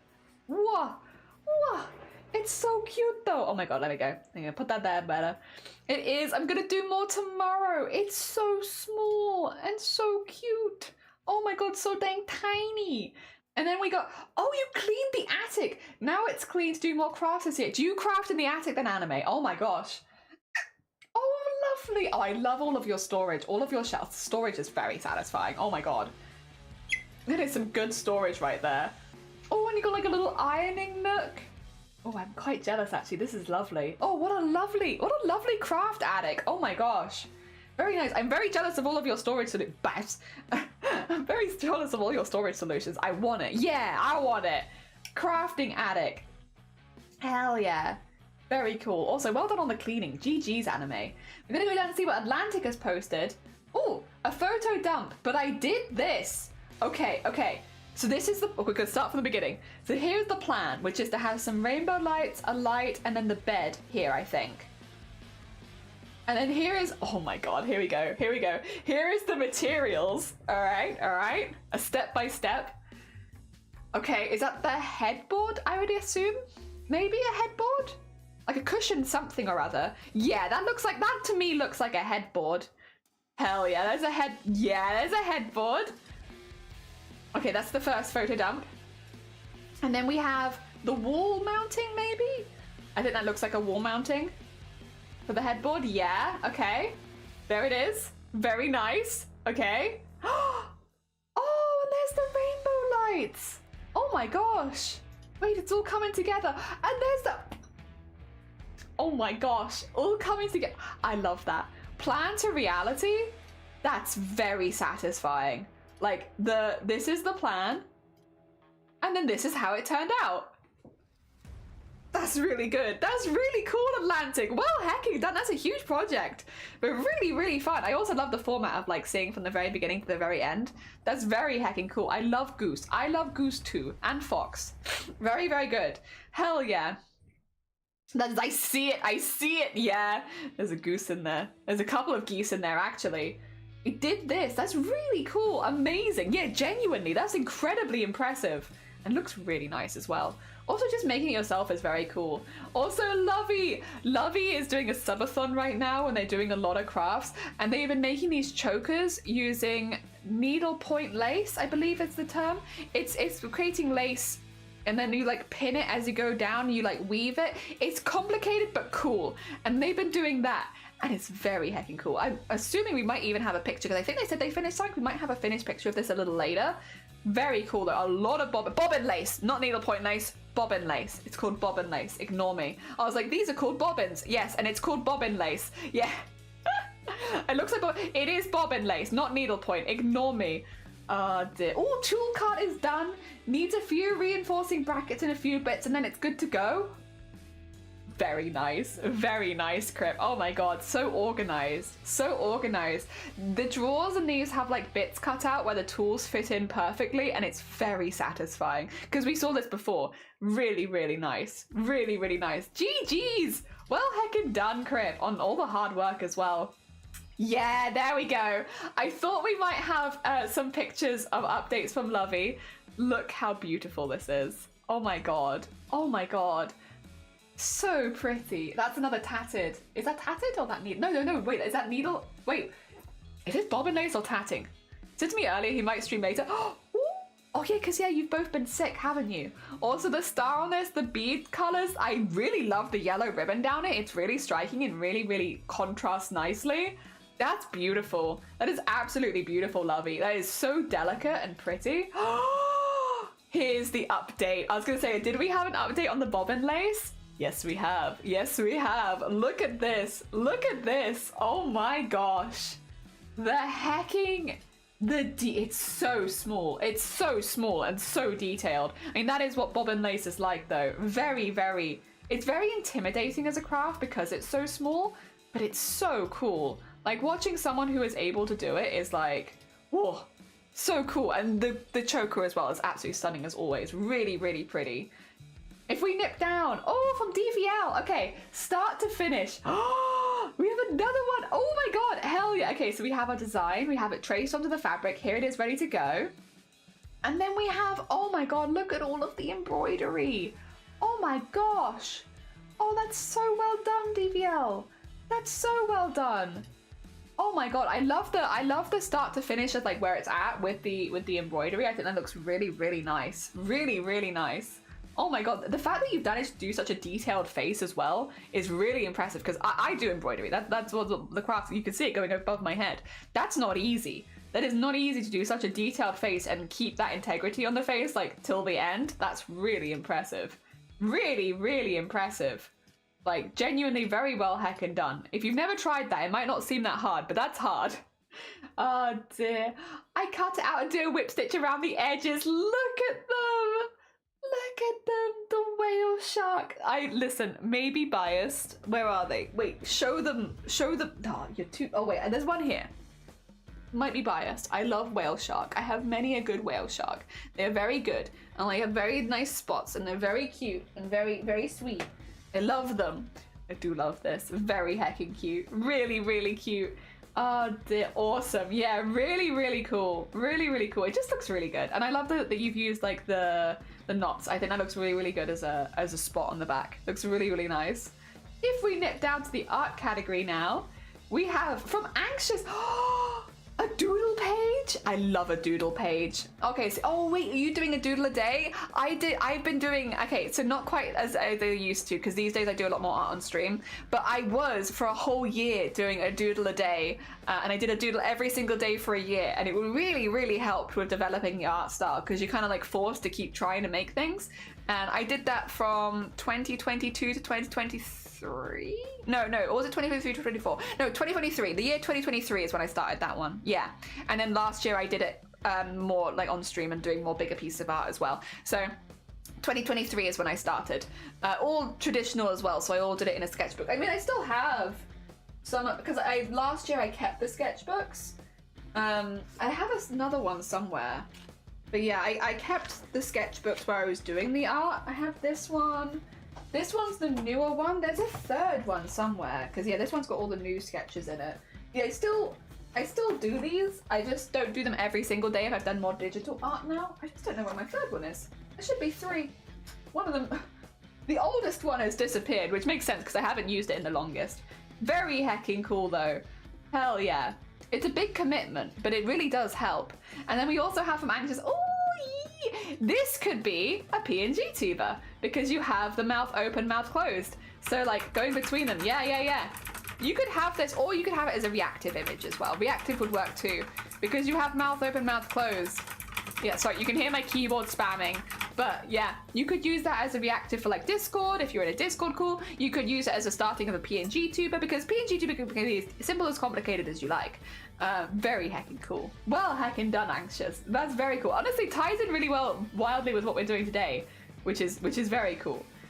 Also, this is from Catastrophic Emma. Here is the pendants I was curing. Oh my gosh. Okay, we have some pendants. Are you ready? We have many to go through, so you have to pick a favorite. It's how it goes. If someone does like a big art drop like this with all like pendants, pick your favorite. All right. I do like the colors of that one a lot. I do, and I think having the half and half looks really, really nice. Ooh, see, I'm a sucker for gold. So gold being in there, I do like that. I do like that a lot. Okay, these are gonna be, this is the first 2. Oh, okay, no, I like that one. Okay, new leader at the moment because it's got like rainbows inside of it, and I will be sold by that. Oh, those are so pretty though. Oh, as a set, that's not very fair. Oh, the green is very pretty. I have got a soft spot for greens. Greens and like blues I love a lot in jewelry and gems. Oh, those are stunning. Oh, that one is really beautiful. The little blue in there really works well. That's very smart. That looks really, really nice. Oh, you've done that one as a set as well. Oh, lovely. Hell yeah, very nice. I love like the almost like crushed rainbow inside of them. Oh, that one's even more rainbowy. That's the most rainbowy. Oh, wait, no, this one's my new favorite because I like the half blue and the half gold. That's really pretty. I really like that one. And I like that it's based on black as well. Oh, and in the box, they do look very professional and very pretty in boxes. Everything looks pretty and professional in a box. Oh, those are stunning as well. Those ones, though, okay, I think we're going into the lighter ones, right? I think this might be my favorite individual, but if I was getting someone as a gift, it'd probably go more like that. I'd probably go like a little bit lighter, generally. Yeah. Just, I think like the iridescent in it's really pretty, and I think most people would like that. But like for me personally, I think that's my favorite so far. I really like that one. That's gorgeous. Right near the end as well.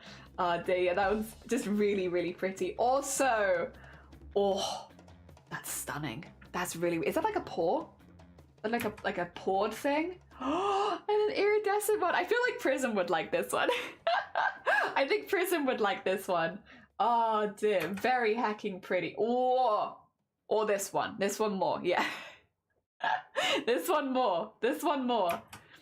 Oh dear. Oh, that's beautiful. Oh, the wire wrapping on that, stunning. Oh, I love that. I love the color of wire you've picked for that one as well. I feel like that looks really good with it. That matches those tones really, really well.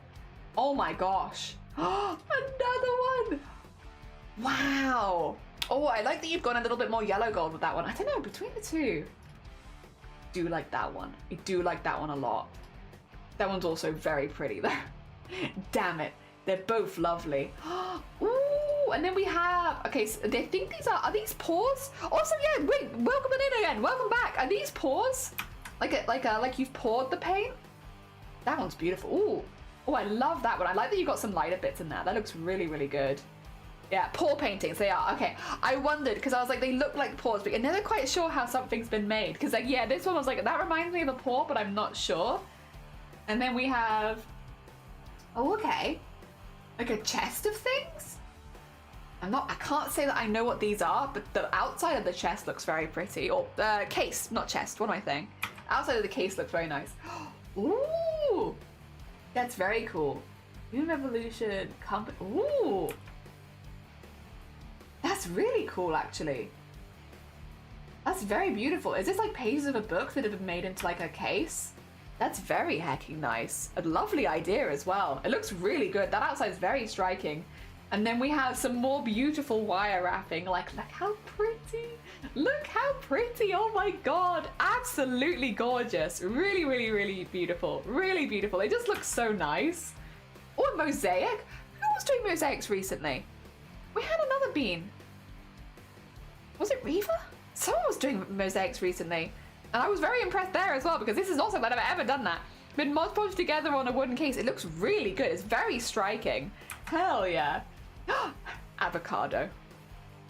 I don't know if it's meant to be an avocado, but I like it. I do like it. I do like avocado though. I like that very much. Good. Good. Ooh. Ooh, okay. Oh, that's a little different. I actually love that as a set. Like, same colors. It's a square avocado. It does look like a square Minecraft avocado. I like that you use the same colors, but they're completely different shapes. That's very aesthetically pleasing, especially for people like me that like asymmetry. I like asymmetry. I like asymmetry in my clothing, and I like asymmetry in my outfits. That, having them be the same color so it's clearly a set, but having the two different ones, I like that a lot, and that's also beautiful. Another beautifully wire-wrapped piece. Ooh! Ooh, very pretty. Cypress! Good morning, welcome on in. I hope you're doing well. Happy New Year! we're having a little look through some arts and crafts at the moment because I've not been able to do art yet. Also, thank you so much, Catastrophe, for sharing all of those. It was lovely to look through them. Really, really nice. Also, I've just realized I should probably... We've been making meshes for a model. I'm just going to close the model behind the scenes because it's going to be just taking up stuff. Last pattern of 2024 on a phone case mock-up. Saki, that's beautiful. Beautiful. Oh my gosh. That looks so fancy schmancy. Oh my god, the hacking photography is once again just out of this world. Really gorgeous. Your product pictures are always stunning, but that is absolutely stunning. Oh my god, that's beautiful. 2 jellies. Yeah, we got 2 of us right now because I've been bigging VTubers today, so I have like an example on stream so that anyone who's a bit newer to VTubing has a base idea of kind of what we're aiming for. I have lean on this one. Look at this. And I can lean backwards too and be like, ugh. Oh dear. Hacking beautiful. Hacking beautiful, Sack, as always. And again, like the product picture is so beautiful. Like it's so stunning. It just looks so good every time. Oh dear. Super positive. Good morning. We've just been going through all of the art. I think we did go through. Did we go through something else earlier? Maybe not. I can't remember. It's been a minute. But yeah, also did the speed run after my last big piece. Was still buzzing and needed to paint, but didn't want to start anything big. 2 seasons, only 4.5 hours? What the heck, Roscoe? What the heck?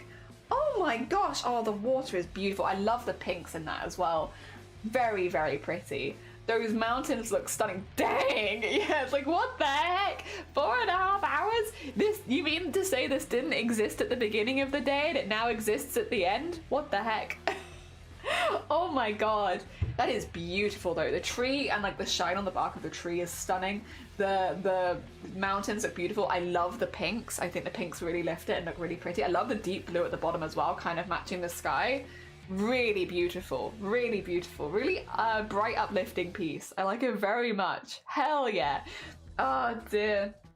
Yeah, we're just having a little look at everyone's art at the moment because we are going to be finishing stream. This is just a short stream. We're just doing a little extra weekend stream because we don't normally stream on the weekends. But yeah, we're having a look at this. Also getting 3 color palettes every week. The post online. Oh, beautiful. Hecking beautiful, Saki. Color palettes part 1. Honestly, good on you as well. Also, spoilers. Oh, I'm gonna beautiful, because like a lot of people, like myself, I struggle with color palettes a lot, and I love referencing things like this. Very hecking nice of you to do it. Very nice of you to do it, and they look really good as well. Hell yeah. Really, really nice. Also, from Cyprus, they're in the heart. They're so cute. I love them. I love as well. What time period is this? Like where you have like, the flapper dresses. They look really, really good. Really, really good. Ah, what was the time period? It's like 1920s, 30s, around then. Oh my god. Good morning. Yes. Good morning, Zolodare. Good morning. 20s. I think 20s. Yeah, that is sometime around there. I can't remember 20s or 30s, but it looks really good with the big beads and also like the flapper style. Yeah. 1920s. Okay, it is 20s. Thank you for history checking me. Naz, good morning. Time says it kept me away from stream, but I wish you. Oh, happy Christmas, happy New Year. No, thank you. I appreciate it, Naz. I hope you have a lovely New Year. I hope 2025 has lots of lovely stuff in store for you. Hell yeah. There's still it's only just become the New Year. We can still do all the happy New Year stuff. I've been doing it all day anyway. I think this is really nice. I love it framed in the heart. I think it's really, really cute. I love as well little details like one tail going up and the other one going down and curling around. I think that looks really clever and it looks really good. I think it balances them nicely as well. Hell yeah, very hecking nice, and the colors are beautiful too. And they're just generally very hecking cute, Cyprus. They're just generally adorable and I love them. Oh dear. Bugsy Malone gun, yeah! Yeah! Oh dear. If we nip down to knitting, oh, a little guy? Just a little guy? Oh my god, look at him. This is done by Sleeves. Look at the little feet. Oh my god. They're so cute. The two I know the date. Oh, so you made it for them? Oh, that's really sweet. That sounds like a gift piece of art for a couple. Hell yeah. Hell yeah. Oh my god. Also, this is adorable sleeves. Oh my god, they are just a little guy. Look at their little feetses. Look at their little hands. Look at their little nose. They are adorable. They got such a good vibe. Can't lie, been awful. Miss my sister so much. First, I'll be, oh bless her, bless you. You instantly cheer me up. I'm glad. I'm sorry. I think a lot of us have been through that. This is a thing. Holidays is not always a good time. It's why I often will say, like, if you're celebrating Christmas, I hope you're having a good Christmas. If you're not, I hope you have a nice day off, because it's not always the easiest time of year, whether maybe you don't celebrate for religious reasons, or maybe it's like a hard first Christmas. I get that. I think a lot of us have had that. Happy New Year though. Now that I can wish you, because I can wish that 2025 is a better year. Oh dear. Adorable. I admire fiber artists. I am not one of them. I've only got into this sort of stuff more recently myself, and I still admire it. It's a lot of hacking work, but they're so cute. They're so cute. Feetsies. Feetsies is the technical term for small feet. Yep. Tiny feetsies. Look at them. They're so cute. They're so cute. Adorable feetsies. Oh my god, they need wings and back spikes. Oh, they're gonna be so dangerous. They're gonna be. Oh, whoa, Teresa, you made it! Oh my god, you made the burger as well. Wait, your burger looks so good. Oh, your lettuce looks so good as well. Oh my god, Teresa, GG's. That's a good-looking burger. 2 seconds. You want to see? You want to see? Look at this. So this is a coaster set that we made last December as well, where each layer of the burger is a coaster for your drinks. And look how good Teresa's coaster set looks. Oh my gosh, look at that. Ah, it's so good. They've done such a good job on it. Oh my god. Teresa, GG's. Very big GG's. That is so good. Beading on a phone. Ah, thank you. Also, Maz. Let's go. When I fully retire soon, I'll hopefully be him. Oh, bless you. No, there is never any pressure to, Naz. Honestly, if you want to chill and just have like a nice lurk, you're more than welcome to. Thank you so much. That's very heckin' kind of you, but no pressure. We're here for freeze. Speaking of feetsies, we're here for freezies. We're here for good times and arts. I'm learning, I know. A feetsies, very technical term. This is really impressive. Also, thank you. Yeah, we've been working on another model, because this one was one we made in a week. Also, what? Happy New Year. I hope that the new year is treating you well so far. This one, VTuber model we made in like a week quickly. I'm making a more complicated one at the moment for somebody else. Also, all these layers look so good, Teresa. Like, that tomato looks fantastic. That's so well done. Oh my gosh. GG's, Teresa. GG's. I know you said you were going to buy it, but oh my god, you did it. You did it. And that's amazing. That's fantastic. Well, heckin' done. Also, thank you. Yeah, new hair. But it was actually my old haircut. I'm just really happy to be back. I'm in a regular heartbeat now. Dog said, want someone to talk to. I said, no, I want to go home to game. Yeah, that's fair. We have those days. Obviously, look after yourself, and I hope that you feel better soon. Because, yeah, if doctor says, and doctor is doctor, I am just silly streamlabs lady. Does burger have bunsies? It does. Look at that big old bun. Look at that big old bun. It's gone well so far, other than a teeny bit. Oh, bless. Everyone's been sick at the beginning of the year this year. I hope you, feel better soon. It's like a lot of people I know, like outside of streaming, have started the new year also being ill. Glenn!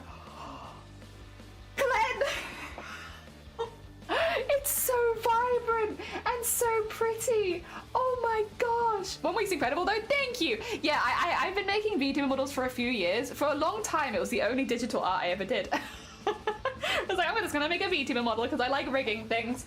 But yeah, Glenn. Oh my god. That's gorgeous. Those colors are so pretty. And that it's so neat, as expected of Clen. Clen do be a professional. They're very, very good. I look forward to seeing the purple added, but everything that you've done so far looks fantastic. That's a shawl, I think so. Yeah, rainbow shawl, just missing the purple. Like, look how beautiful this is. Like, look at the tension. It's so perfect. Oh my gosh. It is absolutely gorgeous. Absolutely gorgeous, Clen. Really, really impressive. Ah, dear. Yeah, beautiful. Really beautiful. I love the details on the edges as well, like at the higher end looks really nice. I love the detail down the middle. It's so pretty. So pretty. Oh my gosh. Jealous of whoever's getting that shawl is what I am this year. Oh, there we go. Better pick. I added 2 more rounds. I also added 2 more rounds on the onion because it looked too small. I'm glad that it's not. We both did it. We were like, I'm adding an extra round. Look at this. Oh my god, so these are all coasters you can use. The only one you can't use as a coaster is a top bun because it's stuffed. Everything else is flat enough that you can use it for like a drinks coaster for your mugs and such. And so it's a really cute like coaster set. Oh, Naz, you don't have to do this. Very sweet of you though. Thank you so much for gifting us up to Zolodare. Zolodare, I hope you enjoy the emotes. Thank you so much. It's very heckin' sweet of you. Made it into Disney Blade. You made it in time. Yeah. We've all been like, oh, it's very good. It's very well done. I also added 2 rounds to the onions to make it bigger. So yeah. Me too. Also, the shawl looks like it's halfway between crochet and lace. It is beautiful. Yeah. Thank you so much, Naz. That's very heckin' sweet of you. Thank you. Just generally incredible stuff. I must get the burger again though. It's very important. There you are. Really, really nice. God, people have been knitting and crocheting like a lot. All right, let's nip down to woodwork. This is for cosplay, but I'm posting it here because I don't have stuff to post here often. Finished my pendant for my Rena Season 2 cosplay. It's silver. Okay, lost wax cast from a resin 3D print I designed. The charms are brought and the silver. Oh my god, and a silver. I love how dragony they look. That's really cool. So what Amazonia's done is they've 3D printed the shape they needed, turned it into a wax cast, and then used it for actually making, oh my god, out of metal. That's so good. That's so impressive. Oh my gosh. And they look very dragony. Those casts look really, really good underneath. Oh my god. This shirt is awesome. I love this one. Yeah! It was a Christmas present. I got jumpers. I did do orange and red, but me too. We're like same brain. Ah dear. Hell yeah. Oh dear, that's gorgeous. That's incredibly impressive as well. It's like such a small piece of a costume, but when you find out all the work that goes into it and like what makes it so impressive, I mean, it is just like 10 times more impressive after hearing about it. That is incredibly impressive, Amazonia. Really, really cool. Yeah, just awesome, honestly. Awesome stuff. If we nip down to photography now, we have wait a minute. The sky at Anxious's place looks really similar to the sky that Roscoe painted. Am I clutching at straws here? Like the pink into the blue? Like it feels similar. That's beautiful, by the way. Absolutely gorgeous. The fact that they're also both reflecting water, and that's the weird coincidence, but yeah, really, really beautiful. That is a nice picture. Yes, the lake is so still. You get such a good reflection on it from all of the trees and everything. Even with them being so wiry or so perfectly reflected, it's beautiful. That picture would win you something. Yeah, that is a nice picture. It's a small world with only one sky. Yeah, just one sky everywhere. Oh dear, a few thousand years of that and it's still awesome. Yeah. Oh my god. That is beautiful. So there's other pictures as well. I'm just getting... God. These are such good photos, Anxious. My lord. These are beautiful, yeah.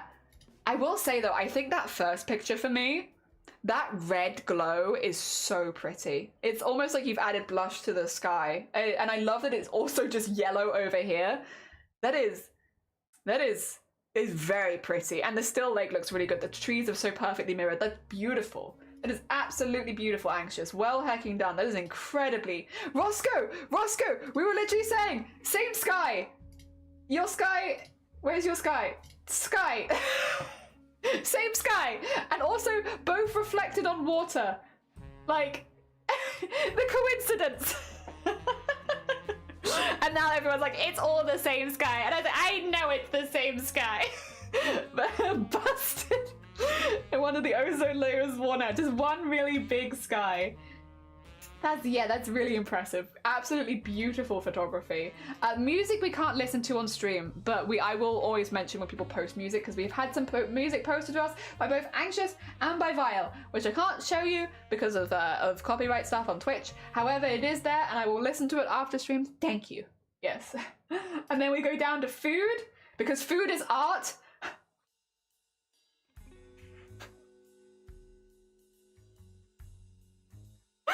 I I love them.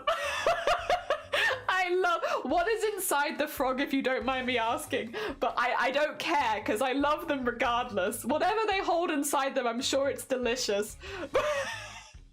What isn't, unless it's like just a bread, maybe. It's a delicious toad loaf. It actually looks really good cooked though. Oh my god, you're very smart. I'd say it looks better cooked. Like, you've done a really good job of judging it, like, expanding in the oven. That's a really, really well done loaf. GG's, honestly. It's scary how good that looks. Yeah, you've done a really, really good job. Like, that is expanded perfectly to fit the silhouette of a toad. It's Biggie's heart. There is another frog's legs like eat. Yeah, one of the earliest memories from Judy's School was watching a cartoon that had a guy that painted the sky in it. Oh my god. That's a lovely one. I thought it was a real frog. It's a really, really good toad loaf. Which is such a specific skill to have. But my god, Queena, do you make a good toad loaf? That's a great toad loaf. And like, yeah, like here it almost looks like it's a little bit too long and skinny. Like for a toad, like it looks a little bit too elongated. But then as soon as it's cooked, it's like, no, that's a toad right there. That's a good toad. That's a 10 out of 10 toad. God, the judgment on like the thing expanding. Yeah, that's amazing. That is so impressive, Queen. I need a frog though. I don't think there is a toad emote, but I can give you a frog emote. Hell yeah, that's really good. Oh, so we will knit back to general because I think another thing has been posted by a tiny hand-felted mitten to hang on the tree. Oh my god, the tiny candy cane on it. That's so small. Oh my god, so small, so precious. That's adorable, Nyor. I bake and cook a lot, but my dough is boring. Yeah, oh yeah, I would just make like a small roll normally. Yeah. A new version of Toad in the hole. I wish I'd taken some pictures of them on a better background before I consumed. I get it. I'm the same with any food I make. I'm like, I wish I'd taken a picture of this. I tell chat I can cook. No one's gonna believe me though, because I always eat it before I can take a picture of it. Toad in the hole is close I get to baking. Oh my god, that is so cute, by the way, Nyor. This tiny mitten with a tiny candy cane on it is mwah, chef's kiss. Adorable, small, and incredibly neat. Hell yeah. Just beautiful, beautiful, and adorable. Very cute. All right, it is time. It is time. The time we all wait for. We love Discord art share. We love seeing all of the art. But I think a community favorite from the Discord art share is having a little look at all of the pets. And we have been blessed. Squirrel, thank you for posting your blessed soft bean. Look at them. Oh my god. They look so concerned. That's such a good like kind of face. Like, oh my god. Why do they look so concerned? I don't know if I've ever seen a dog look so concerned specifically. Like, what are you doing? What are you doing over there? I make good corn fritters. Hell yeah, delicious. I'm okay with pots and pans. I'm getting better at roasting. Yeah, I'm the same. I prefer cooking. I was asleep. What do you want? Look at the big stretch though. Oh my god, big rolly stretch. Oh, so cute. They got such fluffy ears as well. Aww. They get in scritches. Very cute. Big flop. Oh god, their ears look like cushions. They're so fluffy. Oh my god. Oh, look at the flop. Look how flat they are. Look how they sploot. Oh my god. So cute. You're just sleeping. I think you're right. I think they're asleep. I think they were asleep. Oh my god. New Year's Eve friend. They are such a good friend. Oh my god. Hell yeah. Would 10 out of 10 would pet for New Year's. Would give them all the New Year's pets. They're so sleepy. They're so sleepy and so comfortable. Oh my god. Thank you for sharing. Thank you for sharing your cute sleepy bean for New Year's. Thank you. I love this picture though. I don't know if I've ever seen a dog look quite so concerned. They're just like, like what? What do you want? It's New Year's, leave me alone. Already thick as thieves. Oh, little void guinea pig. Oh my gosh, look, oh, they're so cute. They're so cute. The little eyes, oh my god, they are adorable. I love the little spot there as well. The little spot there and a little spot there, little spot void. Heading off to lunch. No, it was lovely to see you, Roscoe. Thank you for sharing your art as always. It's lovely to see it. Have a lovely rest of your weekend. Oh my god, they're so cute. And the little feetsies as well. Adorable, adorable. Thank you for the blessings of cuteness. They're very cute. There they are, Felix. Oh my gosh, so cute. They are so cute. Just a little void bean. Hell yeah, look at them already cuddling. Look at them already knowing how to cuddle. I'm very much a void pig. They're so cute, already cuddling in. They know what to do. They get on chest, they snuggle. Very adorable. Oh my gosh.